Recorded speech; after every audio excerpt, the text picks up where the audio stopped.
It's darting time once again here in Las Vegas, Nevada. William Stewart here alongside me, Mr. Nick DeShera, per usual, your commentary crew for this shindig this weekend. How about that?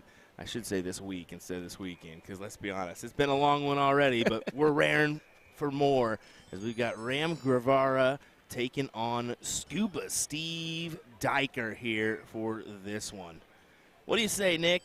I'm excited to be back in the booth with my friend Will here, calling some great games. We've been having a lot of fun so far. We've been seeing a lot of great talent, and the singles I won, so many big outs were hit as well. So I'm excited to see how this translates in the cricket and see who will define themselves as truly the elite cricket player in our elite division here.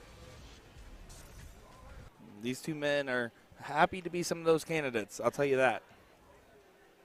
Boy, are they.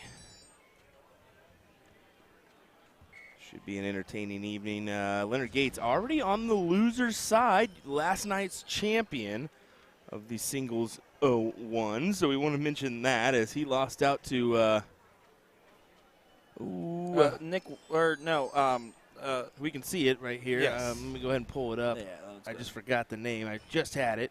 It was, I think it was Daryl. I believe it was Daryl. Here we go. Yeah, Daryl Gabriel. There we go. So, good to know there. Once again, this is a best of 3 legs, so disregard the round robin that was on that scoreboard. That was from earlier. Yeah, there's a lot of different formats, a lot of different events going on. I mean, when you have this long of a week, there's so many different things going on that's fun to see. The change-ups, and sometimes those change-ups just stick on our scoreboard for an extra second or two.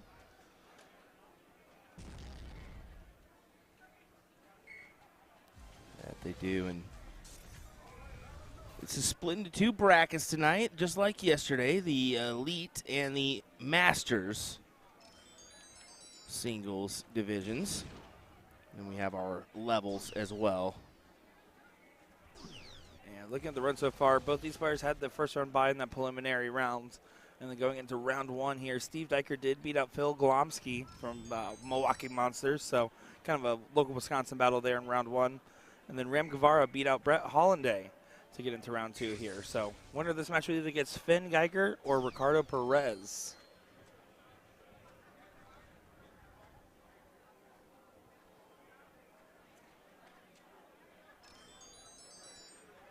So Ram absolutely in the fray here.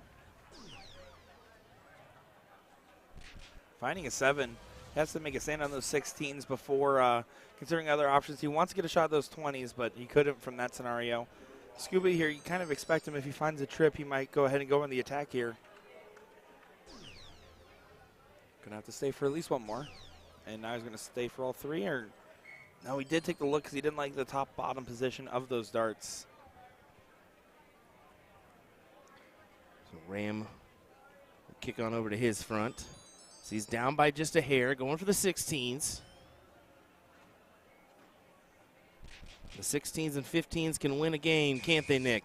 They certainly can. You'll see people that play the best on the corner pockets and really show their best stuff from that position. Me, not so much. As we found out today, when I get close to the finish line in games, I freeze up.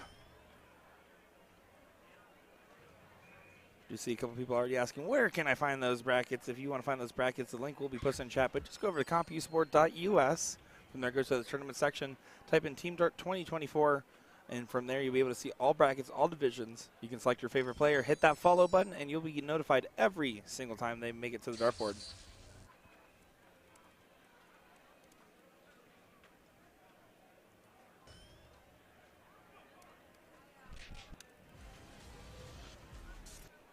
Look at this from Ram.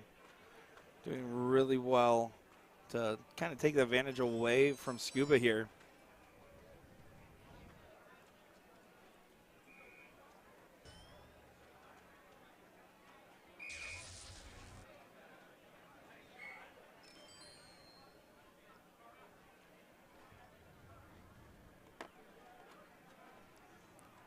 Oh, yeah, I got you, buddy. You got to go this. And then there. Ah. Oh. Yeah, it's kind of weird how that works. Yeah, thank you. go. I was struggling on that one.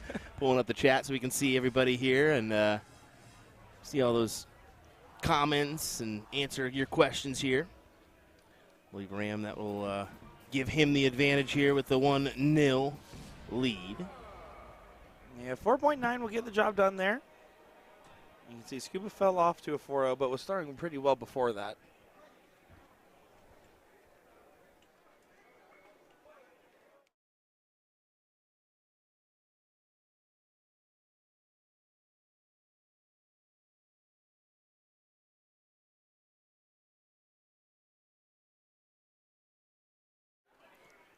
So just making sure they're checking the averages before going on to leg number 2 here. That could be. We could have missed the first leg.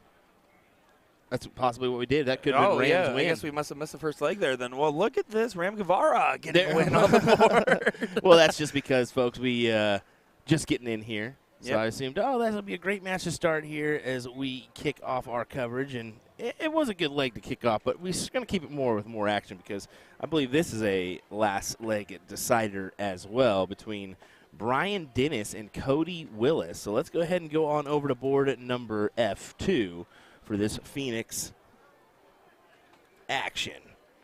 Yeah, excited for this one. Of course, Brian Dennis has been no stranger to our stream so far this trip, which is so funny to me because he's so hard on himself. He's like, man, I've been playing bad. I'm not happy with my game right now. And he still keeps making it to the stream because he keeps doing these deep bracket runs. But so far, not been the case today. This is a top 64 loser side matchup here. Cody Willis, I believe, was playing with Dustin Holt earlier in the week, so we saw him on the stream there 2 different times. One of those times wearing the Bob Cross shirt from the Magic Wear booth. I love it. I love it. If you haven't got yours, head on over to the Magic Wear booth and get one. Bob Ross dressed as Bob Cross, or the other way around. Rob Cross dressed up as Bob Ross? There we go. That's it. Something like that.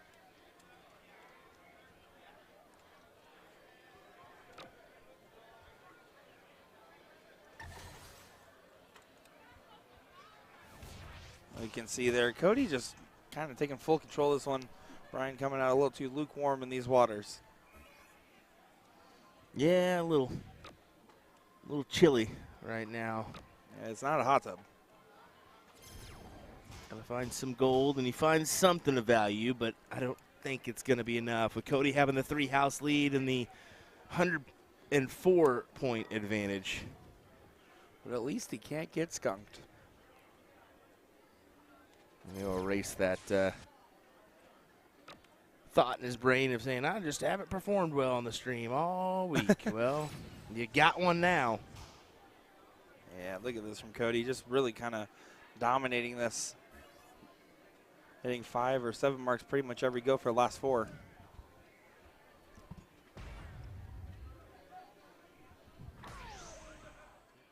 So Brian just going to continue fighting away here. He's not going to necessarily say die, but he also knows this exact situation is a tough one to be in. Sorry, there seems to be like a flying bumblebee or something in here. Here's a fly. Oh, that's it. Fly. All righty. Big bull, little bull. There you go. Winner, winner, chicken dinner for Cody Willis. Yeah, again, then they're unfortunate for Brian Dennis, top 64 exit, but he really has been playing pretty well other than there. I know he's not going to be happy with that exit. So let's look. I believe we have something going on board F1 here. This is that David? David Ruiz. Yep, from Team Spain, taking on Scott Hanish. From Team No Thank You. From Team None Your Business, I guess. Nah, good old Scott Hanish. We always loved give him some stuff. He always comes back here and gives us some stuff as well. So, and when in doubt, he's always started it. All good and fun. All good and fun. But we'll get underway with his matchup, as I know. And I know this is going to be a good battle for him. He's going to have to really pick it up to beat David. David's quite the shot. David's quite the shot. Scott can be too if he just pieces it together here. Yeah, I'm going to be excited to kind of see Scott throw. I haven't got a chance to watch him in some time now. He's been at a couple of events we've been at. But I know he also focuses a lot on the steel tip side of things as well. Yeah, he does do the dual citizenship thing with that. I like that way of referring to it. It is nice. kind of a good one, isn't I it? like that. Well, Scott's going to have to get these 18s open and going in his direction.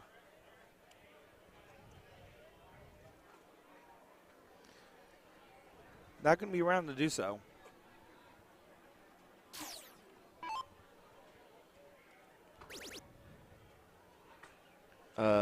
Quick little shout out if you are in the Vegas area and you have not, you need to head on over to Pacific Island Taste. That place was phenomenal today.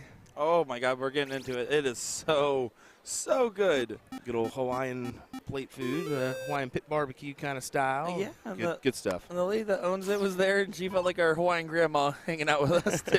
So super cool. Ruiz just absolutely dominating here. Keith, Scott is from South Dakota, so that's a good mentionable. Thank you for asking. Yeah, from South Dakota. Runs around with Jake Smith, Ray Morgan, Gabe Steffen, that crew, Joey Mann. Absolutely, and the winner of this actually does play Joey Mann, fun fact. Hey, there you said go. that, and that was perfect lead-in. That's Jason Hawkinson for you. Yeah, a.k.a. Jason Hawkinson. Jeez Louise. How about that round from David? A 5.20 to get the job done. 1-0 here. A little early to say job done. Yeah, for job done for leg one. Yes. Patrick Kukowski in the chat saying, Garrett's dad here, tuning in from La Crosse, Wisconsin. Well, Garrett's a great son, so I imagine you're a great dad, and you did good work there. He's a very, very nice guy. A great son. Wow, that's a good way to put that, Nick. He's a great son. Great guy. You know what I meant. Stop it. I love it. No, someone actually came up to me, and they're like, oh, my God, I got to meet Garrett. And I was, this is a real conversation I had. Yeah. Someone said, I got to meet Garrett. And I was like, oh, yeah. And they're like, yeah, I didn't expect him to be so nice, and like he's so serious when he throws darts. I'm like, yeah, no, he's a really, really nice guy. A lot of players are, honestly, when you get down to it. Everybody's just people too, and if you feel like it, step up and say, hey, appreciate what you do, or I like your style, I like your game. That's it. Yada yada yada. So when someone's on a match and they have some downtime, if you respectfully approach anybody, it's down to have a good conversation. Yep. Usually.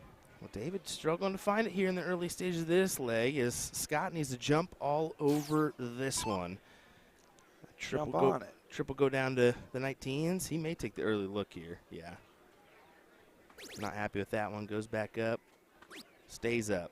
I like the stay up. I think that's a smart decision, especially with David, because it can just take one round for him to get back in, and this is going to be it. This is going to be it. Told you. Well, Ruiz is just one of those top-notch players that really can just turn it on at any moment and usually will keep it on once it gets going. So the triples come in droves for him. Let me get a soft tip, laugh out loud in the chat. Well, buddy, let me tell you what. I guarantee you if you tried to beat these guys in soft tip, you probably wouldn't fit so fair because a lot of talented shooters in the room that do play both steel tip and soft tip. You're talking Leonard Gates, Nico Kurz, David Ruiz as well. Jose Justica. Jose Justica, who's a great shot. You have tons of shooters that have graced the PDC stage here. Dan Lobby Sr. was here too. Yeah, that's another great mentionable. Yeah. I was surprised when I saw him, Cujo here. He participated in the World Championships back in the 90s, and now his son, Danny Lobby Jr., of course, a PDC Tour Cards holder. So, yeah, very cool. And David puts the gas pedal to the floor here in this one. Yeah, just continue and just do what he does. And you can see Scott there kind of knowing the direness of the situation.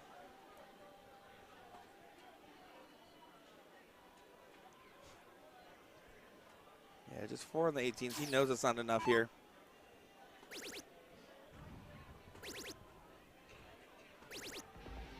Oh, finds a white horse there for Ruiz. I also love that we're getting in the chat the new move. Actually, I actually prefer David going to that way because he's avoiding our camera. So. Yeah, well, but typically you would see players exit from the right. Also, just remember, this is an edge board, so there's probably a match nearby next to him or people next to him.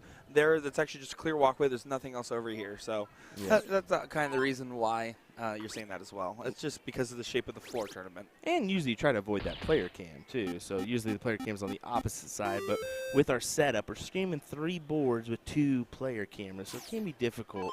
And I know this is the normal view you guys are used to seeing, so we hope it's not confusing being that the board's on the right-hand side instead of the left-hand side like you're used to. Scott saying, you got to make sure it registers that one bowl because I might come back in this one. Oh, wait. Getting it done there for David. 2 straight.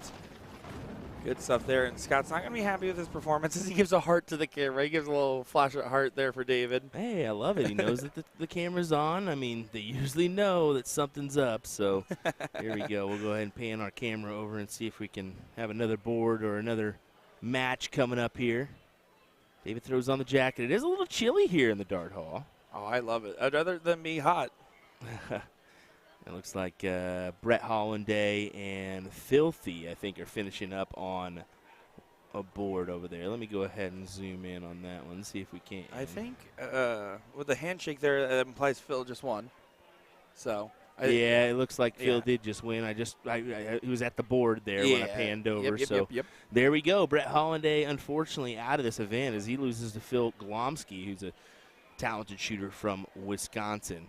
Well, I mean, we got a peek of 3 little matches right there and some good stuff to get things going for our singles cricket coverage. Just a taste. Just a taste. We're in for a lot more coverage here from this one in just a moment. Don't go anywhere, folks. William Stewart, Nick Teixeira will be right back with more action here in no time at all.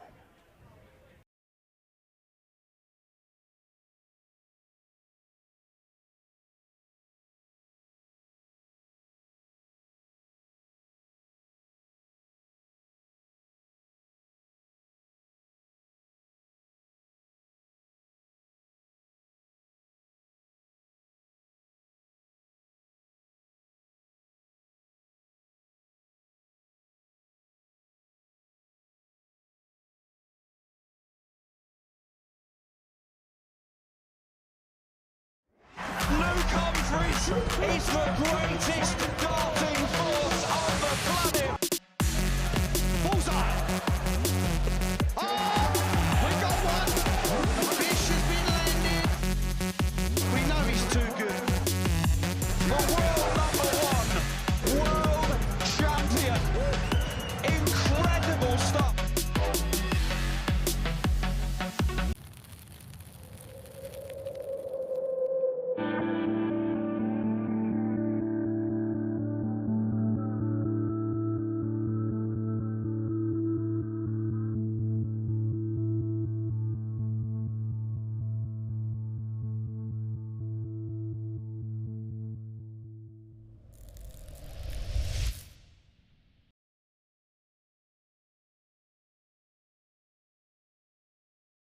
Let me tell you about A to Z Darts. We're a specialty dart store with over 10,000 different products. We create in-depth videos and blogs to help improve your game and showcase our products. We give helpful advice on how to practice darts, the fundamentals of form and mechanics, and how to make better decisions when purchasing your darting equipment. Whether you're brand new or a seasoned player, we try to provide fun and informative content. I'm Jen, the creative director for A to Z Darts. I've been playing for over 10 years, and I've traveled the world competing in and promoting the sport. This is Will. He runs our live streaming company, USA Darts, and travels the globe as well to broadcast major darting events and interview PDC players alike. You'll find over 2,000 different sets of darts on our website. Guessing right now you're pretty interested in our resources? Learn about form, throwing mechanics, practice routines, scoring and grouping, checkout methods, cricket strategy, and much more. Visit a-zdarts.com to take advantage of our blog or follow us on social media at AZDarts today.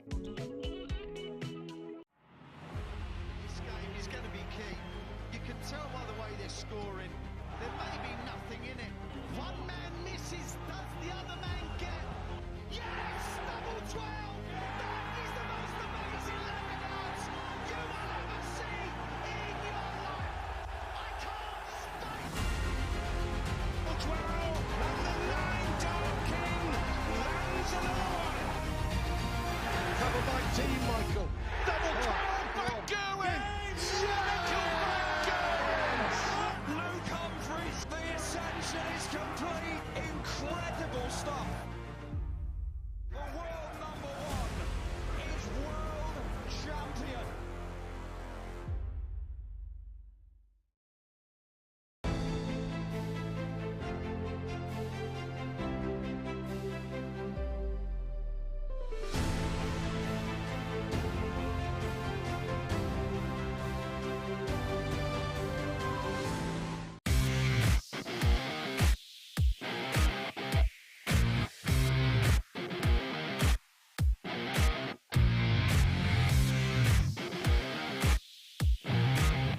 Breaking soft tip news, Windmill has announced a string of American player signings, including PDC superstar Jules Van Dongen. You've known about Leonard Gates, of course. However, we also saw Mike Maloney, Rick Hensey, and Garrett Rakowski, who are prominent soft tip players. Not to say they've never won anything on the steel tip side, but they are renowned for their soft tip accomplishments and dominance in the US. And for you folks overseas unfamiliar with these guys, just go on over to our YouTube page at USA Darts, type in their names in the search bar. We have dozens of great matches featuring all 5 of the new Windmouse sponsored players. You will not be disappointed. It is astonishing to see 3 sponsorships that are soft tip leaning by a major darts brand with over 50 years of experience in the industry, not to mention the Blade 6 being the board sponsor for the PDC. So if that doesn't answer the question, why do people play soft tip? I don't know what else can. We totally understand how the UK folks might not get it and just don't realize how popular soft tip is globally, but trust us, we at USA Darts Production literally make half of our living streaming soft tip events and the other half streaming steel tip. You don't have to like or respect the soft tip side, but at least be aware. Soft tip is obviously beloved by enough people who truly enjoy participating. And now players are getting signed by Windmow. I can't wait to see what's next.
Alrighty, everybody. I did just go up to and talk to the tournament staff. It looked like we switched our tournament directors here.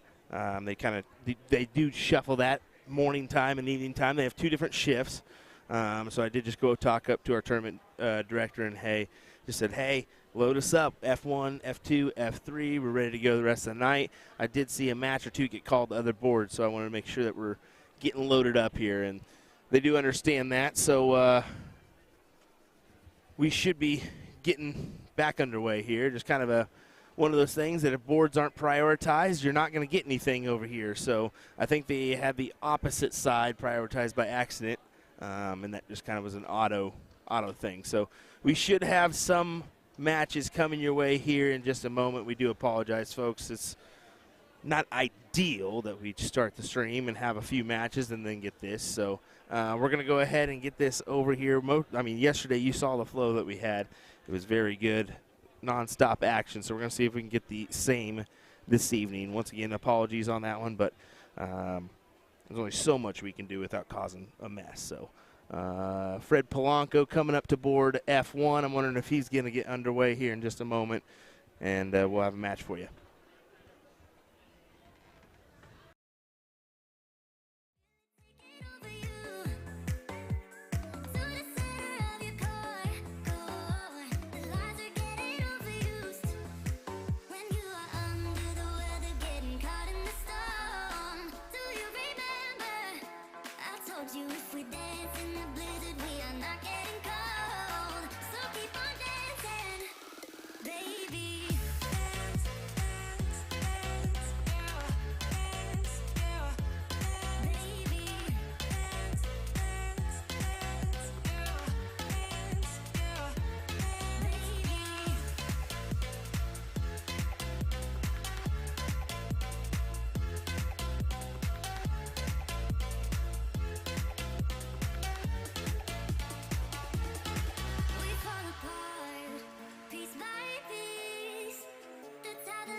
Well, it's finally back. Here we go.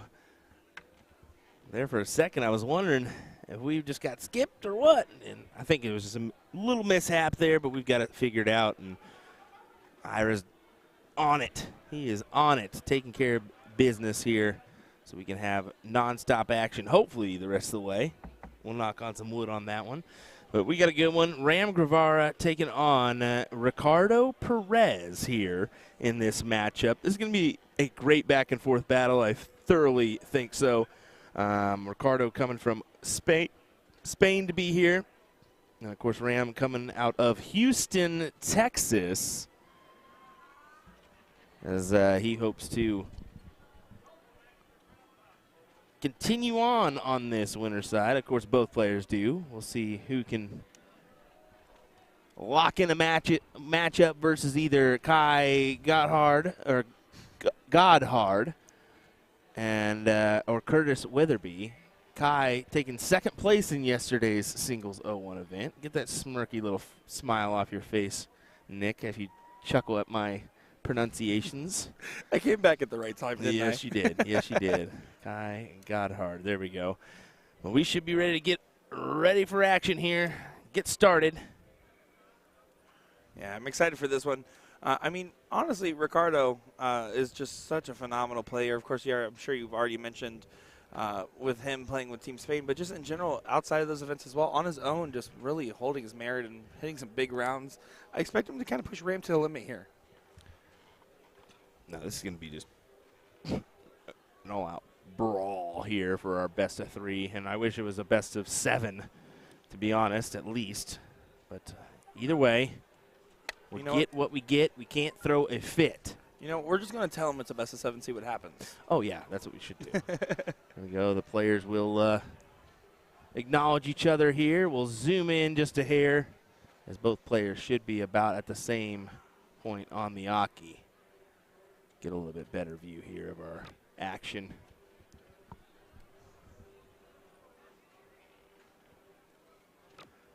You can see he really wants to get it in there, but deflected right off those flights. And you can also see that dart kind of in our board cam, essentially. Yeah, he holds it kind of high up. Well, it's not that. It's that he elongates and then pulls it back. And that is what you see in view. So we'll see that again here as both players, unfortunately, just start off with a 2 mark. That never happens. What'd you do? What is Bill warning me about?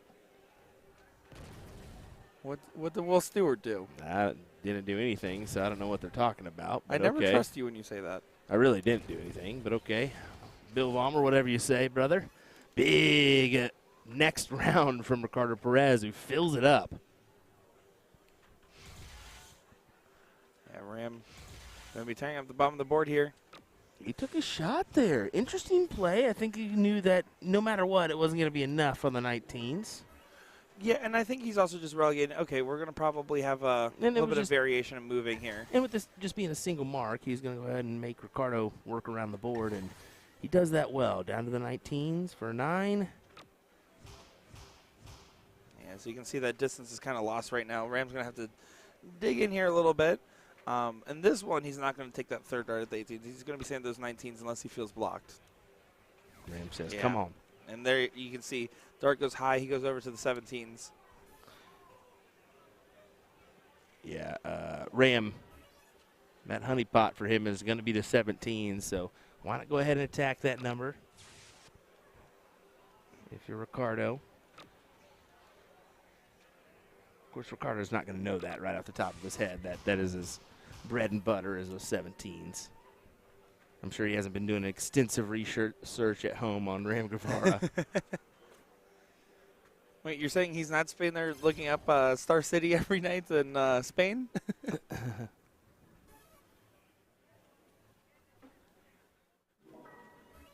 You can see Perez just full control at the moment here. Not really much worry so far. And, you know, Ram knows if you start off slow, Ricardo's just going to come in and fully capitalize. That's what you expect in an elite level in events. You leave a door opener, it's going to get hurt and closed, and it's going to feel rough. So far right now, Ricardo averaging a hefty margin. That's my favorite number. I'm not quite sure the exact mark, but I'm sure it's a 5 maybe plus. Yeah, and maybe 6s. That I think 2 it's mark 6s. is the only thing holding him down, though. Remember, he did open with a 2, he did and then he open went with a 2. 9-7, 5-7, and double bowl. Yeah. So this is going to be that high 5 into the 6, right at a 6-0. I was about to say he's got a 6 there. Yeah.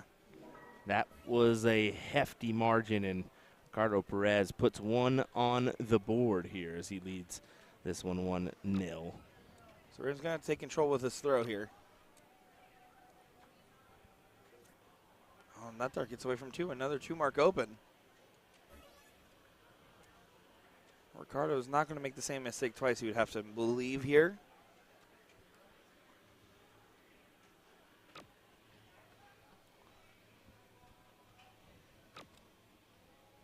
He kind of laughs at that one. Not again. Yeah, he's Collects with the last. well, that's how the last one did go. 2 mark, 2 mark. The real McCoy, Bob McCoy, back there. I'm sure we're going to be getting one of his matches next as he's up on F3, if I do remember. He's my second favorite McCoy. Oh, really? Yeah, I like his son, RJ. Oh, okay. Pretty cool. I like the misses. That's fair. That's a valid option. As long as we all agree Bob's like second. No, he's a really nice guy. Just giving him a hard time. He's kind of taken by storm here, honestly. We've mentioned it on our streams in the past, but those who are just watching that do not know Bob, really saw him at Shark Tank September last year. It was the first time I saw him, and I was like, man, you're impressive. Who are you? He's like, oh, I used to play I've been playing for 30 years, but I haven't played in a while. And I was like, well, brother, welcome back. And you're doing it with a big margin, and ever since he's just been taking off. So, absolutely, and like he's one of those players that, and you'll see this with players, they'll have like good seasons, right? These good 6-9 month stretches where they're really on top of the world. And Ram had one of those stretches recently. Bob McCoy around the same time had one of those stretches as well. It's really cool to see. And then even when they're not on one of those highs, they're still 5+ average. Yep, exactly. Points for Ram. Takes his shot at the last, closes out the 18s. Good shot for him. 7 mark on the board. And a 77-point advantage.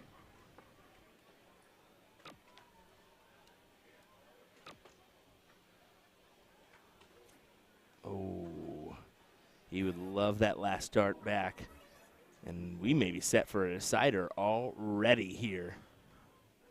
Yeah, just about getting that momentum rolling for these guys. They both know that they have this extremely high gear. The difference is just getting the darts flowing in that manner and kind of starting to dictate the game. You notice as soon as one of these guys have control, they don't really relinquish it. Well, that's just a close, 1, 2, 3 for the 16s. So not really the ideal shot. So Ricardo could potentially get him out in front here with a 9. Yeah, but with the 3-house disadvantage here, you would still imagine, especially Ram on the bottom of the board, just one of those guys that can really hang and bang, as you put it. And Ram will try to quickly close. Goes back for points. A chess game that is cricket. Yeah, I always love the comparisons of 0-1 being a sprint to cricket being chess, right? Perez does continue to try to check away those 15s there. We would have to imagine Ram wants to go ahead and get this one over with. So 15 is going to be attacked immediately onto the Bulls here with the 3 houses. Looking for the double.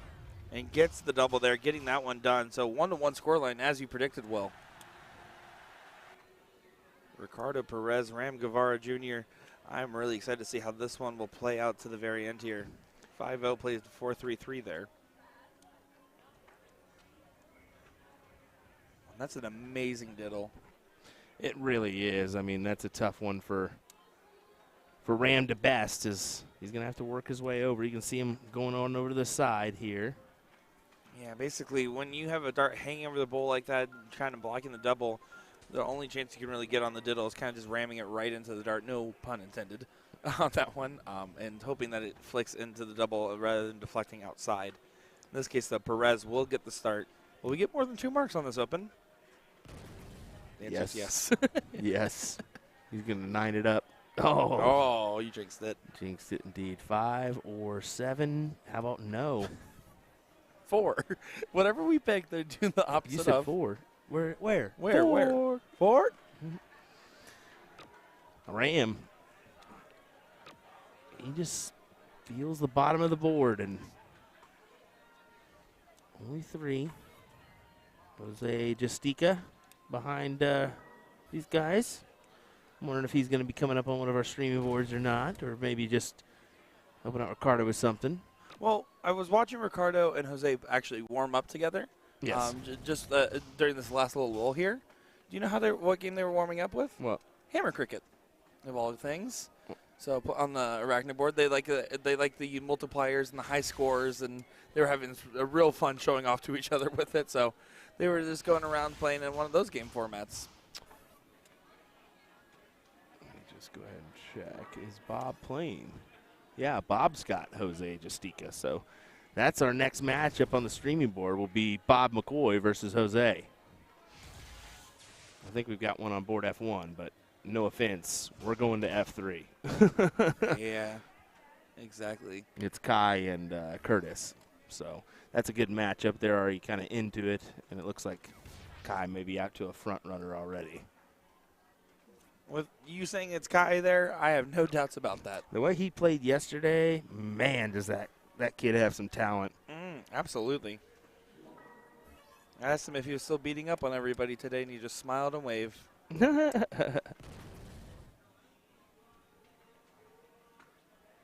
Perez on the attack. Closes out those 17s over to the 18s. Wow, what a white horse from Ricardo Perez. The horse of a different color? No, I still don't like it. Don't do it. I really, out of all the Seanisms, that's probably my least. That's the worst. That's the worst one, That's probably. the worst. Boom being up there. Gotsum being at the bottom of the list as well. No, Gotsum's good. I like Gotsum. That one's growing on me. Don't hate it. Just appreciate it.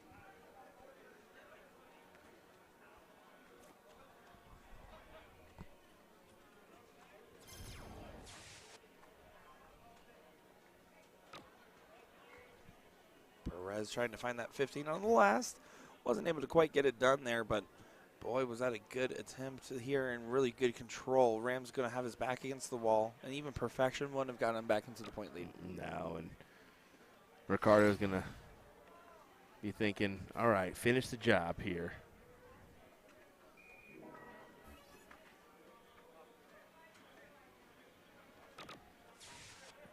We do want to congratulate Chrissy Grimmel, who bested Donna Gagan in the Ladies Masters Cricket Final. That happened earlier on. Very nice.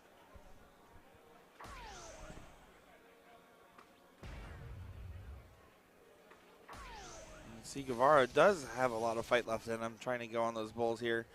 Perez just knows, don't mess around. Let's go ahead and get this done and dusted before something else goes on here. He is respecting the fact that Ram is hitting, but Perez just hitting a little bit better. There it is. Ram says, hey, good shooting. What can you do there if you're Ram? Ricardo brought it. Well, we're going to head on over to here, just like we said. The Joker, Dart takes on the real McCoy. Hey, I in thought this I was one. the Joker. Yeah, you're the terrible Joker, buddy. As these guys are underway here, wasting no time. And you can see 240 plays 209 now on the 20s and 19s. This is going to be a duel. Yeah, exactly. I think Bob wants to go ahead and get a W under his belt today. Of course, everyone does, but I know for a fact he's been really wanting to get through it here and get a big win.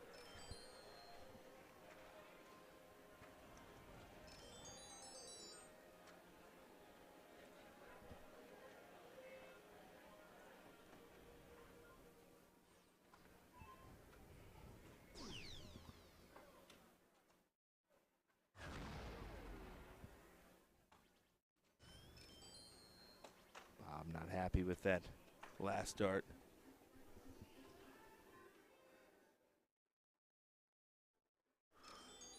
Yeah, so Jose, let's see if he's going to be able to go on to the attack. Yeah, he had to go over to the cover on the 18s. He's going to stay on it there. He liked the position of that second dart.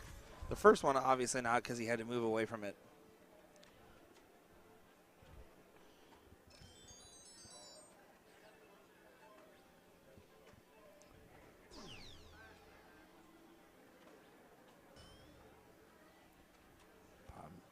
Moves over slightly, trying to make room for that dart, and does so.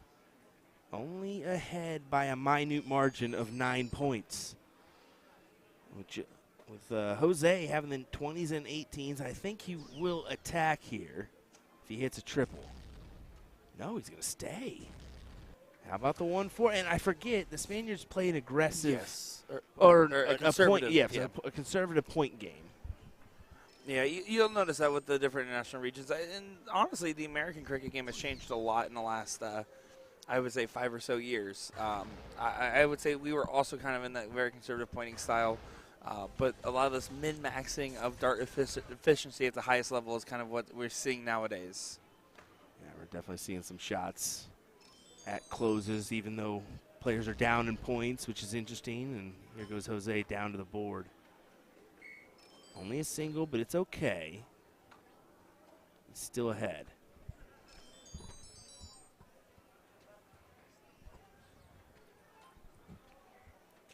For you folks wondering, you can still have time to get entered into our giveaway. Just like and comment if you have not. Nick DeShera will be giving away some mustache hairs later on. You thought about putting that in there too, didn't you? Like I was serious. I thought you were serious. You can actually do the giveaway at the mailing list. We do some giveaways. That was a joke about Nick's mustache hairs. I was just trying to be helpful in the background, and it turns out I was just getting roasted. Big shots there from Jose, who closes it on an 8 mark. No, we do have a mailing list. If you want to get entered into that, we do some giveaways based off of that mailing list. So if you're on a mailing list, and we only use that to promote our tournaments that we stream, and we haven't even used it yet. So Yeah, it goes straight to my spam. yeah, right. No, So go ahead and join in that bad boy, and you never know what you can win. We've got some great prizes. I know I'll just name one, an MVG signed jersey from the U.S. Masters. We have that laying around. We got some dart cases as well. I've only had a friend, Nick, that you could be sharing this stuff with anyways. No, No, it's for you guys. It's for you guys. definitely not.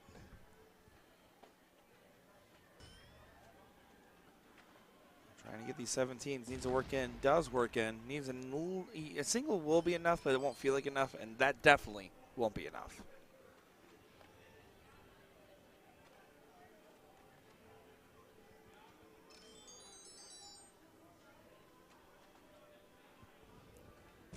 See Jose just going to continue. He's basically just trying to hold this in a firm control.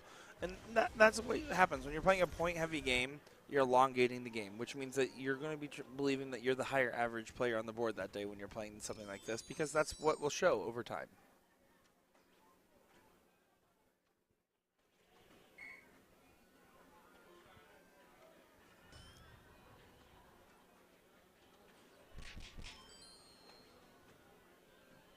Bob not going to be happy with his last couple of darts here. Just feeling like he's missing left and right a little bit, but he really has been close on the margins. I wouldn't say he's missing by a wide amount at all. Just Jose kind of put him in a place where he felt like he was behind the whole time, and now he really is, as looks like Jessica's going to get leg number 1 here for him.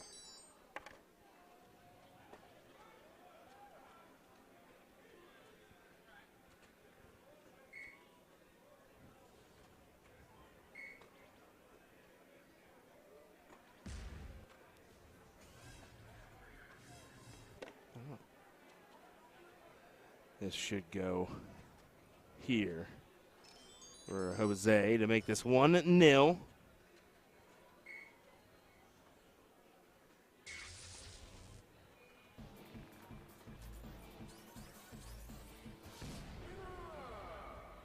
Yeah, getting that one on the board, 5.91. And for that long of a game as well, to be playing that well is the other insane part of the whole deal, right? I mean, you're playing a 700, 800-point game, and you're averaging a 6 for that entire time. Yeah. And Bob was in it, too. I mean, that's the reason why the points got so high, right? Yeah, exactly that. And if you're Bob, you're thinking, well, this is going to be a task. But he's up for it. He's always up for it. Look at that. That's a man that looks like he's up for it. 6 mark opener.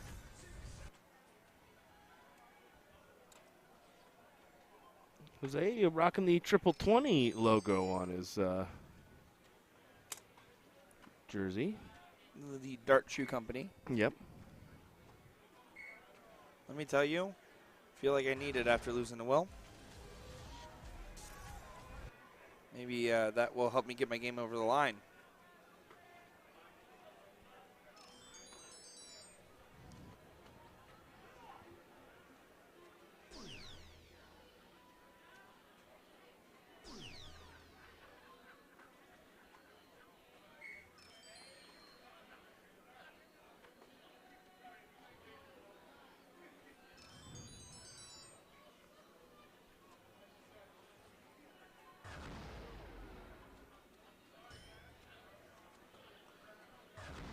Good last start there for Jose.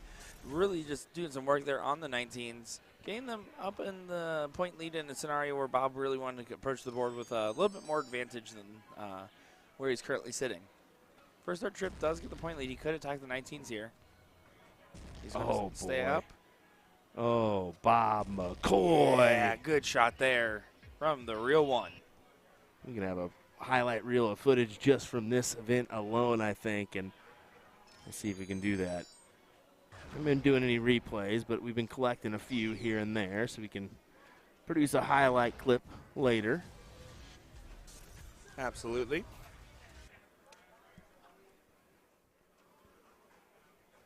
That's always important to do, and kind of see some of the best moments, give a little montage. So a lot of people, especially those that were putting a lot of hours watching the broadcast, it's like fun reliving those moments, and for those that don't get a chance to come through the footage, be nice to kind of see the best bits.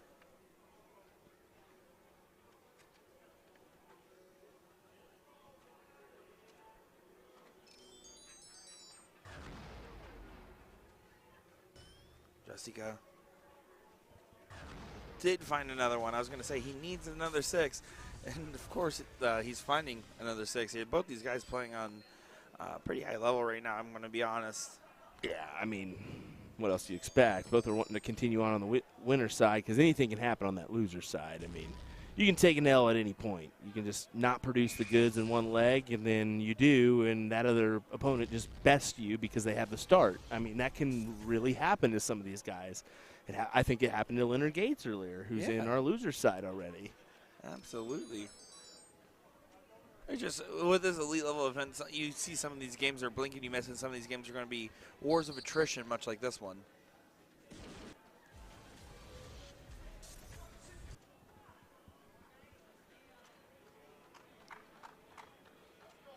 So Gates, after an early loss, has by far been making a pretty impressive run in the loser side here. As you can see, his match timings of when they're called, he's been kind of breezing through since he's gotten down to the side of the bracket in his last match in the top 32, docking out, unfortunately, Scuba Steve Diker, which we did see on the stream earlier, currently sitting in the top 24, 1 out of the money.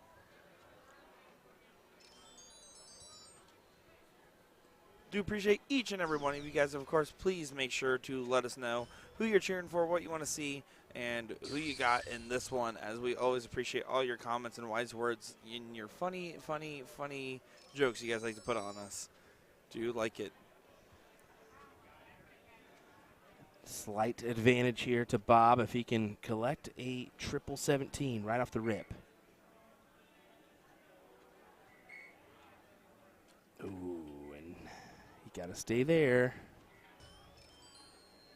When we see Gates on the stream, we've seen him enough already. Let's be honest. No, we always see Gates in some essence. Well, I mean, he won we saw the finals last night. Yeah, we saw him in the finals last night too. So, we didn't get a lot of him on the stream. Let's be honest. No, we haven't. It's definitely not been that, but it's also we've been prioritizing winner brackets and just whatever comes our way. Of course, that prioritization coming from the NDA side of things as well. Yeah. So we just kind of get what we get, and on top of that, as the bracket develops, if he keeps winning, we'll definitely get a better chance of seeing him. That's how it works there too. But it's also awkward. We did see Kenny Doyle the whole way. Yeah, and sometimes that happens. I don't know why, but hey, it happens. The Kenny Doyle fans are eating good, though. I'll tell you what. So all his elves and whatnot up in the North Pole. The Sunshine State Santa did fare well yesterday. Yeah? He did fare well. He had some good moments. Finishing, what, third, right? I believe third, yes. Yeah. So he had a good run. He just kind of fell shy at the end there. And he opted not to play the evening event today. He did play the team event earlier, but opted not to play the evening event to get some rest here today. Yes, this is a winner's side matchup. The winner of this matchup moves into the next round, where they will play Jules Van Dongen or, oh, wow. What a big 9 mark there to get a huge revenge going to the Bulls. I'm sorry to interrupt you, Will, but that 9 mark there basically gives Jose the 2 straight win. And that's a big moment. Jesus Naguara versus Jules Van Dongen. The winner will play this one. Okay, there you go. I think I got that right. We'll see. Sorry to you folks from Spain if I butchered that one. I think you nailed that one. And Florida's basically the same thing, so I'm the official on that. Yeah. I'm just kidding. That was just a dirty round from Jose. My goodness. It's just incredible. And Bob was absolutely in the fight here, and that one perfect shot is what Jose needed. And he just drops that last dart low. Door knocker for Bob as he can win this. 3 bulls. 3 bulls. Taking a moment. There's one.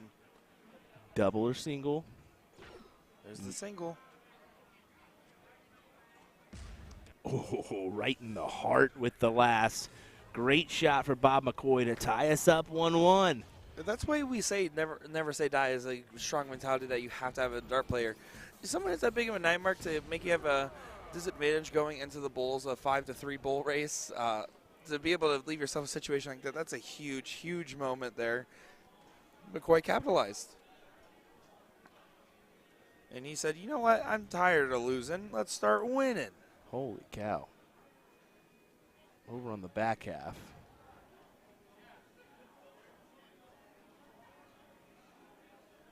Looks like we're already getting some more matches as Leonard Gates, Sergio Gill. Sergio? Yes, Sergio. That's good. Good job, Will. So they're actually cruising pretty good. I mean, top 24. You expect the elite players, especially early on in this, will kind of move faster because there's going to be some players that are just bringing their A game today and some that might not be feeling it today, right? And the one that is feeling it's going to roll through pretty quick, right? Yep. And as the bracket develops, you actually see the games probably take longer because both those are the players that are both feeling good. Some of those first-round blues can really get to players here. Looks like Bob McCoy does get the start here, so he's going to go ahead and get things going. Let's see how strong he starts. Got a 6-mark start in that previous leg. Will really want to get a win here. So all going to come down to a handful of good darts, and you can see he's playing this a little bit more aggressive, trying to switch up a strategy here. Yep. I think it's a good play, honestly. I do think so. I think if you're going to play elongated point battle, try to grab a couple extra houses along the way here and do some entrapment.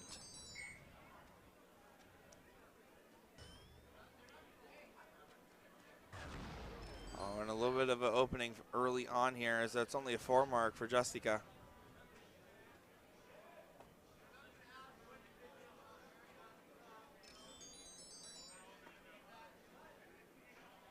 Bob taking a moment, knowing that this is going to be a potentially big turn if he can hit big. First one's good. Now down to the 19s. Goes high on it. He's probably going to have to go back up, or he's going to move to the side. He is going to continue to attack the 19s. Well, now he's debating what he wants to do. You saw him move. Now he's backing up. Not sure, because that's an awkward position for that dart. And when in doubt, grab some more points or grab a new house.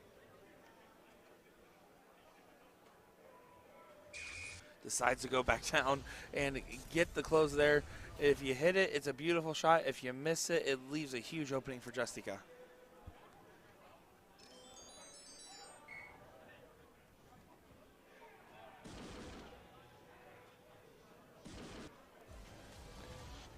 Good round for him. 7 mark on the board.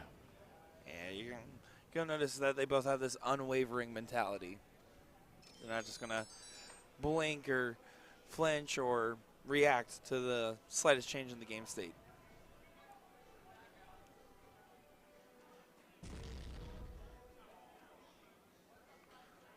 Oh, but Bob is finding that trip 20 with ease right now. What a 9 mark. You can see he gives a big pump there, and he's pretty subdued normally. Yeah, a big pump. That wasn't a big pump. That was a subtle. That's about as well. In Bob's eyes, that's about as big as you're gonna get. That's what I'm saying. For us, big that's for subtle. Bob. Yeah, And that's why subtle. That was just a.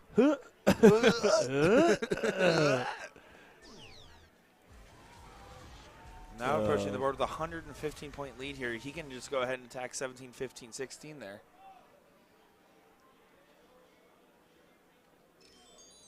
Another moment here. He's going to start right on the attack. Finds it. Just outside the dart hall.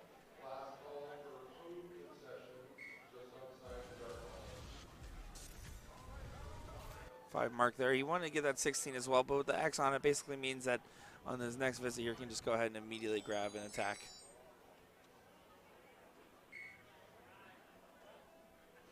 Yeah, inconsequential turn. So single 16, trip 15 for the bull.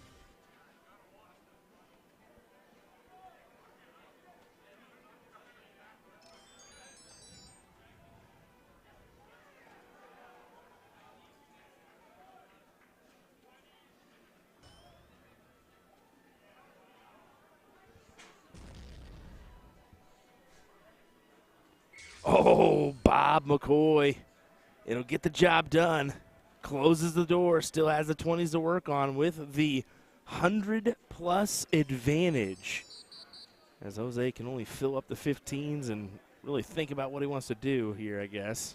Yeah, right now those trip 20s are just coming on command for him. That's a pretty good section of the board to be that close friends with at the moment. So even another trip 15 really doesn't do much. But it's a big round. It's a 9 man. It's still a good shot there, but you're absolutely right. Bob put himself in a position where that wouldn't affect him.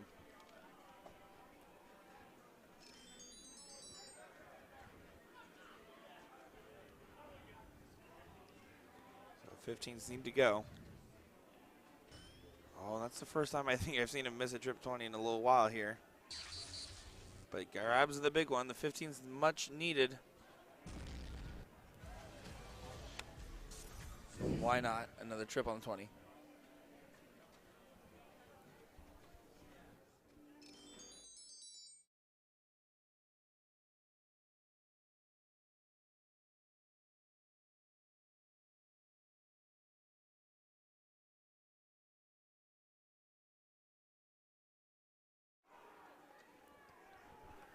Well, here we go. Pretty much just down to the bulls here on the very end of this fray.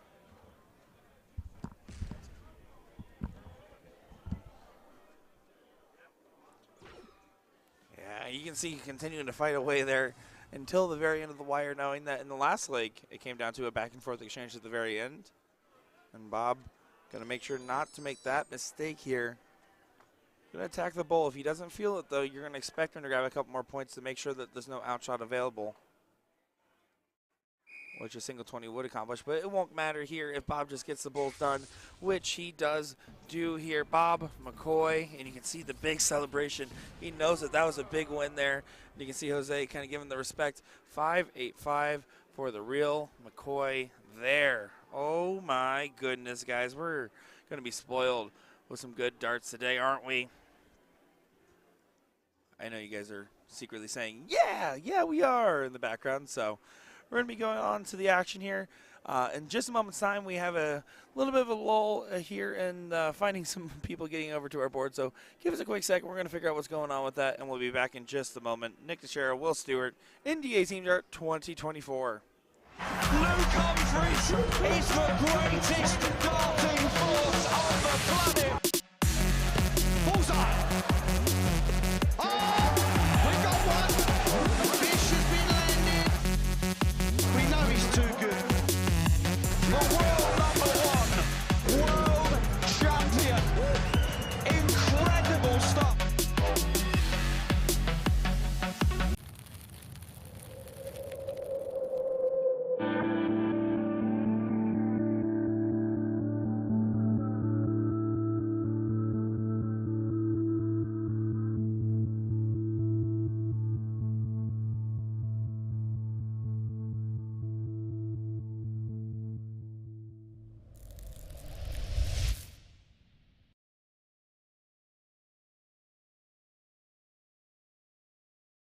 Let me tell you about A to Z Darts. We're a specialty dart store with over 10,000 different products. We create in-depth videos and blogs to help improve your game and showcase our products. We give helpful advice on how to practice darts, the fundamentals of form and mechanics, and how to make better decisions when purchasing your darting equipment. Whether you're brand new or a seasoned player, we try to provide fun and informative content. I'm Jen, the creative director for A to Z Darts. I've been playing for over 10 years, and I've traveled the world competing in and promoting the sport. This is Will. He runs our live streaming company, USA Darts, and travels the globe as well to broadcast major darting events and interview PDC players alike. You'll find over 2,000 different sets of darts on our website. Guessing right now you're pretty interested in our resources? Learn about form, throwing mechanics, practice routines, scoring and grouping, checkout methods, cricket strategy, and much more. Visit a-zdarts.com to take advantage of our blog or follow us on social media at AZDarts today.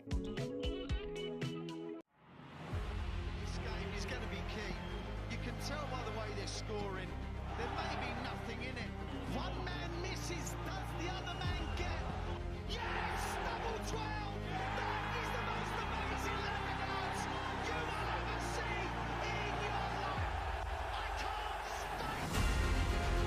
Double 12, and the 9 Dart King lands another one! Covered by Team Michael. Double 12, back going! The ascension is complete. Incredible stuff.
Breaking soft tip news, Windmill has announced a string of American player signings, including PDC superstar Jules Van Dongen. You've known about Leonard Gates, of course. However, we also saw Mike Maloney, Rick Hensey, and Garrett Rakowski, who are prominent soft tip players. Not to say they've never won anything on the steel tip side, but they are renowned for their soft tip accomplishments and dominance in the US. And for you folks overseas unfamiliar with these guys, just go on over to our YouTube page at USA Darts, type in their names in the search bar. We have dozens of great matches featuring all 5 of the new Windmouse sponsored players. You will not be disappointed. It is astonishing to see 3 sponsorships that are soft tip leaning by a major darts brand with over 50 years of experience in the industry, not to mention the Blade 6 being the board sponsor for the PDC. So if that doesn't answer the question, why do people play soft tip? I don't know what else can. We totally understand how the UK folks might not get it and just don't realize how popular soft tip is globally, but trust us, we at USA Darts Production literally make half of our living streaming soft tip events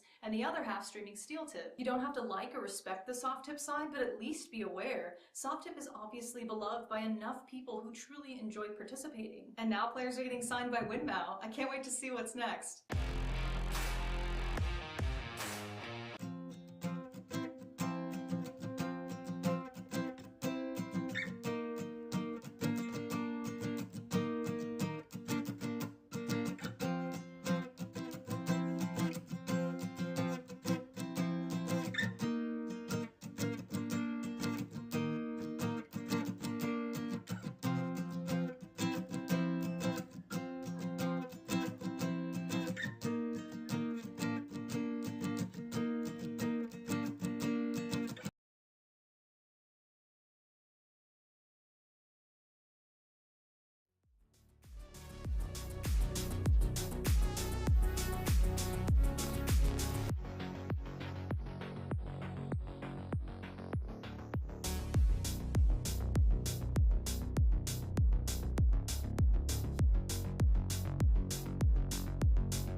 Another matchup here from our singles cricket matchups. Jose Justica versus Brandon Perez here in this matchup. I hope you all are ready. Jose playing well against Bob McCoy, just missing out on that one, so he will go to the loser's side, and that's what this is, a loser's side matchup.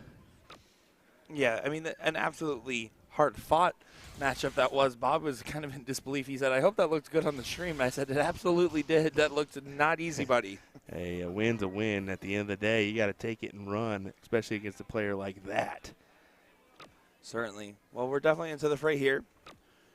If you guys are curious, these guys are not the same height, so you're going to see that here. Just a little bit different. So I had to zoom a little bit out, but that's okay. We'll miss out on some of that zoom to sacrifice Brandon's head not being chopped off on our screen here, but Brandon taking care of business early. Look at that, a big white horse for him. And we've mentioned it before, Brandon is no slouch. He can bang with the best of them, and look at it here. Look at it here. I hate you, Nick. I hate you that you do that. I'm sure he does. I'm sure he does. Oh, anyways. Nick can't stop laughing. I'll just turn your mic off for a little bit, buddy. Don't worry, I'll take care of the business. I'll be throwing some slanging curveballs at you. Don't worry. Tonight I'm feeling on top of it. Here we go. This is going to be good. Brandon Perez off to the races like a thoroughbred racehorse. He can't stop laughing. He can't stop laughing. Oh. Finally, I get him back. Oh, yeah, that's fair. That's fair. From all the times he's gotten me over the last few. Yeah, you're doing God's work, Will. You're doing God's work. Thank you very much. Appreciate it. I'll be here till Thursday. Well, you can see when Brandon Perez is not banging with the best of them, he is winning dart legs. Touche. Touche, sir. Yeah, you have to feel, though, like Jose really fought really hard, and it took Bob McCoy basically doing what was done to him in the first leg, which was a 15-round-plus game of cricket where they were all in the 5/8s and higher. Well, speaking of 5/8s, that was a 5/8 right there from Brandon. And exactly. So now he lost that match throwing amazing, and he's going into a loser side match where he's throwing amazing and is still not picking up legs. It's going to be a tough scenario.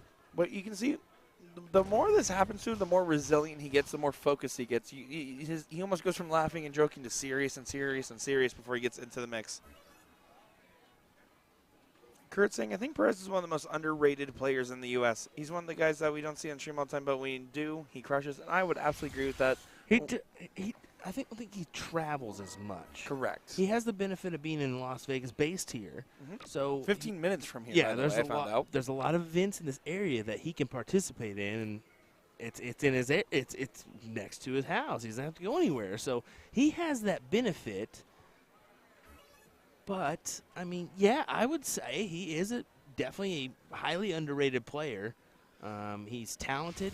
We saw it on the steel tip board at the Las Vegas Open, taking second place to Robbie Mills in the singles cricket finals there. And that's no easy task to come out on top in that one. Oh, absolutely. It is not. And, I mean, Perez last year at the NDA Team Dart when we were doing it, we were watching him just play time and time again at this insanely high level. And he just is really relaxed about it in his demeanor. And that's the reason he earned a spot on Team USA as well. Yeah, and that's a good mentionable that he was on Team USA. And, of course, Jose being on Team Spain. Yep. And Jose was visibly upset. I wouldn't say upset. I would say visibly saddened by losing out on that final in the International Challenge. They really wanted that one.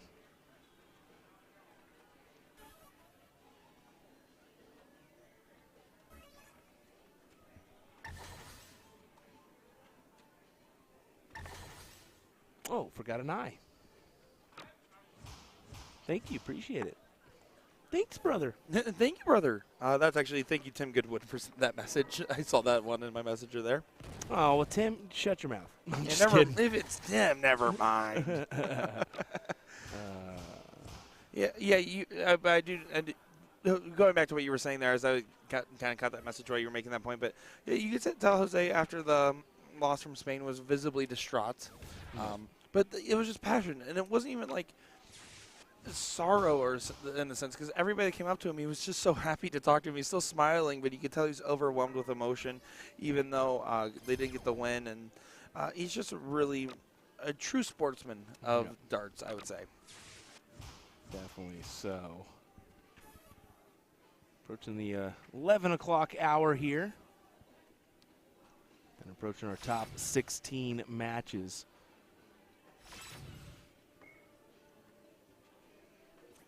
Perez needed that one. He needed to find a 9 there. Instead, he did not, and you can tell Jose's going to capitalize on this. He was set quick, and he's ready to go. Moving right on in, and now to the bulls. Getting himself one bull away from taking this leg. How about this? Steve Hilger in the elite bracket tonight. He's going to play Jamie Kopp on the winner's side, top 8. James Wiles taking on Joey Mann.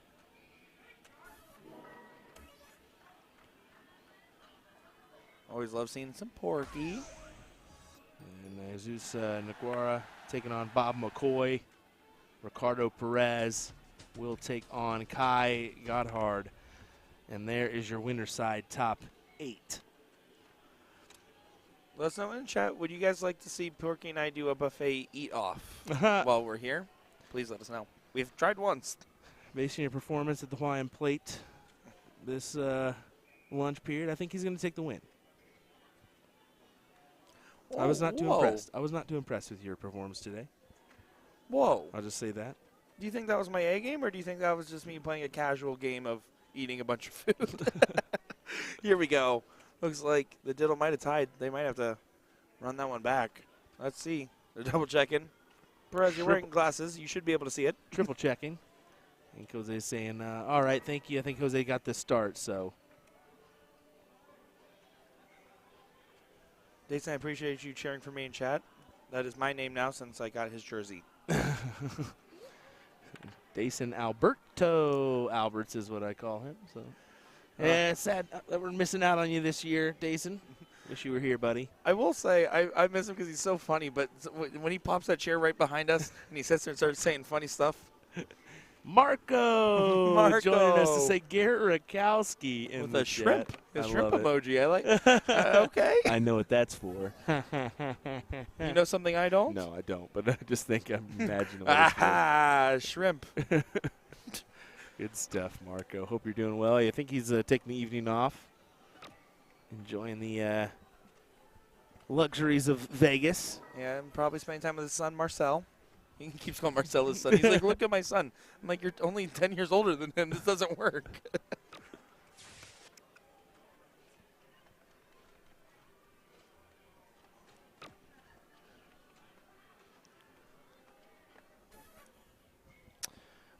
Dominic asking where's Ram ended up. Ram and Dustin Holt were battling it out there on the soft tip board.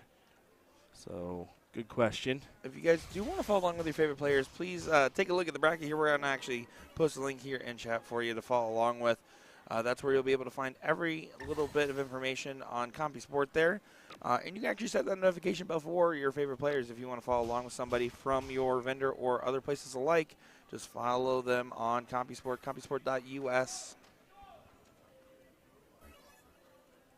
And taking hold of the 18s, down to the 19s for more points. Yes, sir. That was my nod to Vern, who just retired at the Masters. Yes, sir. Why not? And how about another yes, sir? Yes, sir. Oh, stop it. That doesn't work. No, that one didn't work. But even the 9's not enough to get him out in front. So advantage Brandon Perez, who will take a shot at the 19s or the 17s. And a swing and a miss so far. Yeah, no, that's definitely not the stuff you want to see out of him. Let's be honest. There, he kind of snatched that first start, and with the X already on the 19s, that gives a huge let off here. And Jose knows that he's going to be attacking. He needs to find a trip here.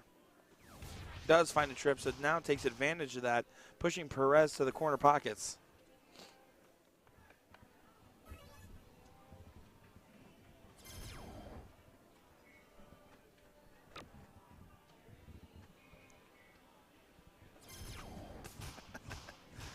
I have no idea what Garrett and Marco are talking about.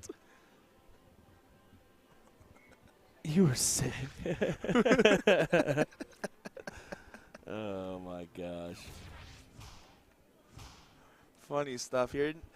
This is the great thing about NDA Team Dart is international players and the camaraderie that you build with people you haven't seen in forever or maybe in a whole year, and then all comes back at NDA Team Dart and you hang out with your friends and enjoy it, and it's a friendship that lasts forever.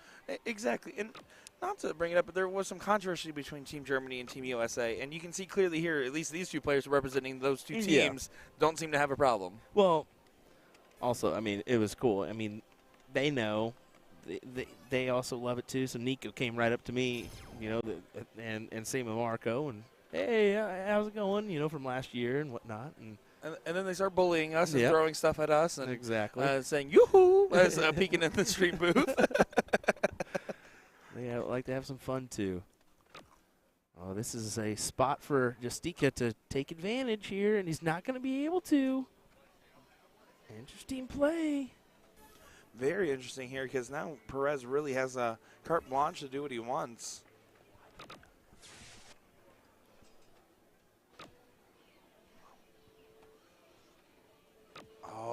Oh, that's a big risk because Perez really wanted to go there and grab the 15s. If he closes it, that's great, but he didn't. 4 marks on the 15s and a trip 16 here. 7 mark for Justica. Oh, my goodness. And he takes a shot and misses the last dart there. Oh, this is going down to the wire here.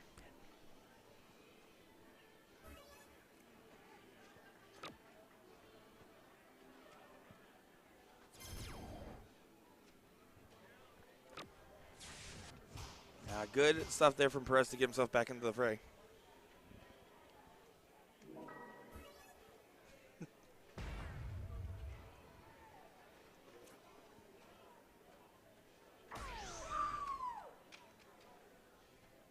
Got a little scream there from somebody.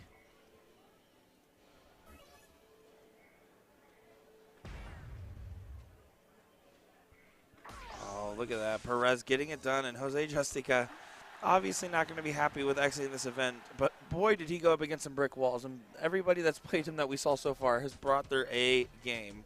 Yes, they did, and here we go. We're not going to waste any time. Kai Gotthard taking on Ricardo Perez here next in our next matchup here on the stream.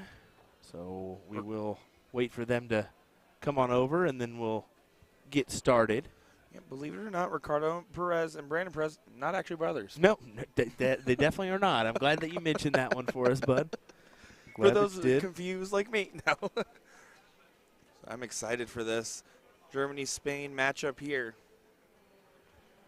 I'll give us a moment. We'll get underway here in just a moment. Kai Gotthard taking on Ricardo Perez here next on USA Darts coverage of NDA Team Dart 2024. I love you, Jeff.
Back again with little to no downtime. We are back underway. Kai Godhard taking on Ricardo Perez, a German versus Spain matchup here at NDA Team Dart. Big hug from both these guys. I didn't talk to Kai just a little bit. I said, Kai, you played well last night. He says, yes, it was good. And I said, I know you're a little upset that you didn't pull off the win, but still, second place, I had a little money in your pocket. He said, yes, for sure. I said, definitely thought you may have been able to pull off the double dip, had that win a little bit your way in one of those legs in the final last night. He agreed. So, wow, what a yell that is. That is a unique collar. Let me tell you what. That holler sounds like me when I stub my toe. Yeah. Oh and my it kind of rattled Kai there for a second. I don't know if you saw that. Just kind of like, No, what? I didn't. What? That's awesome. Both these guys here have shown some really excellent gears. I will say, Kai and Ricardo, if I had to pick between these two guys here going into this, I would lean towards Kai just because I feel like he brings out the multi-leg stretches significantly better than Ricardo. Where Ricardo have really, really big match and then really, really slow leg after sometimes. So we'll see how this one plays out and how the dichotomy adjusts between these guys as Kai finds the 6 mark. Really gave it a go on that last start, too. He kind of swung that arm out in front of him. Bird call or taser. We're hearing a couple different suggestions of what might have happened.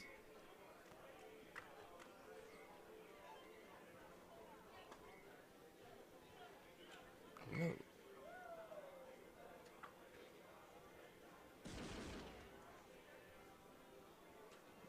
Trying to hit another one. He does. Gets 7 for Ricardo. Yeah, it puts him in a good position here. Obviously, Kai right now having some control, and he's going to continue to have control. And immediately looks up. What a shot there for Kai Goddard.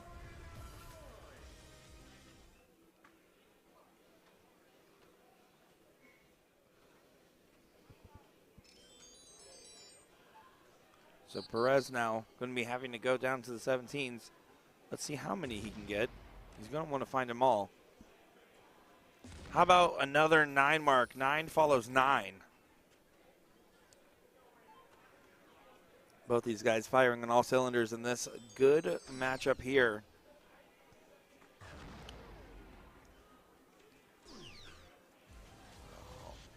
And the 5 mark there almost feels like a slow round in comparison to the pace these guys are playing at.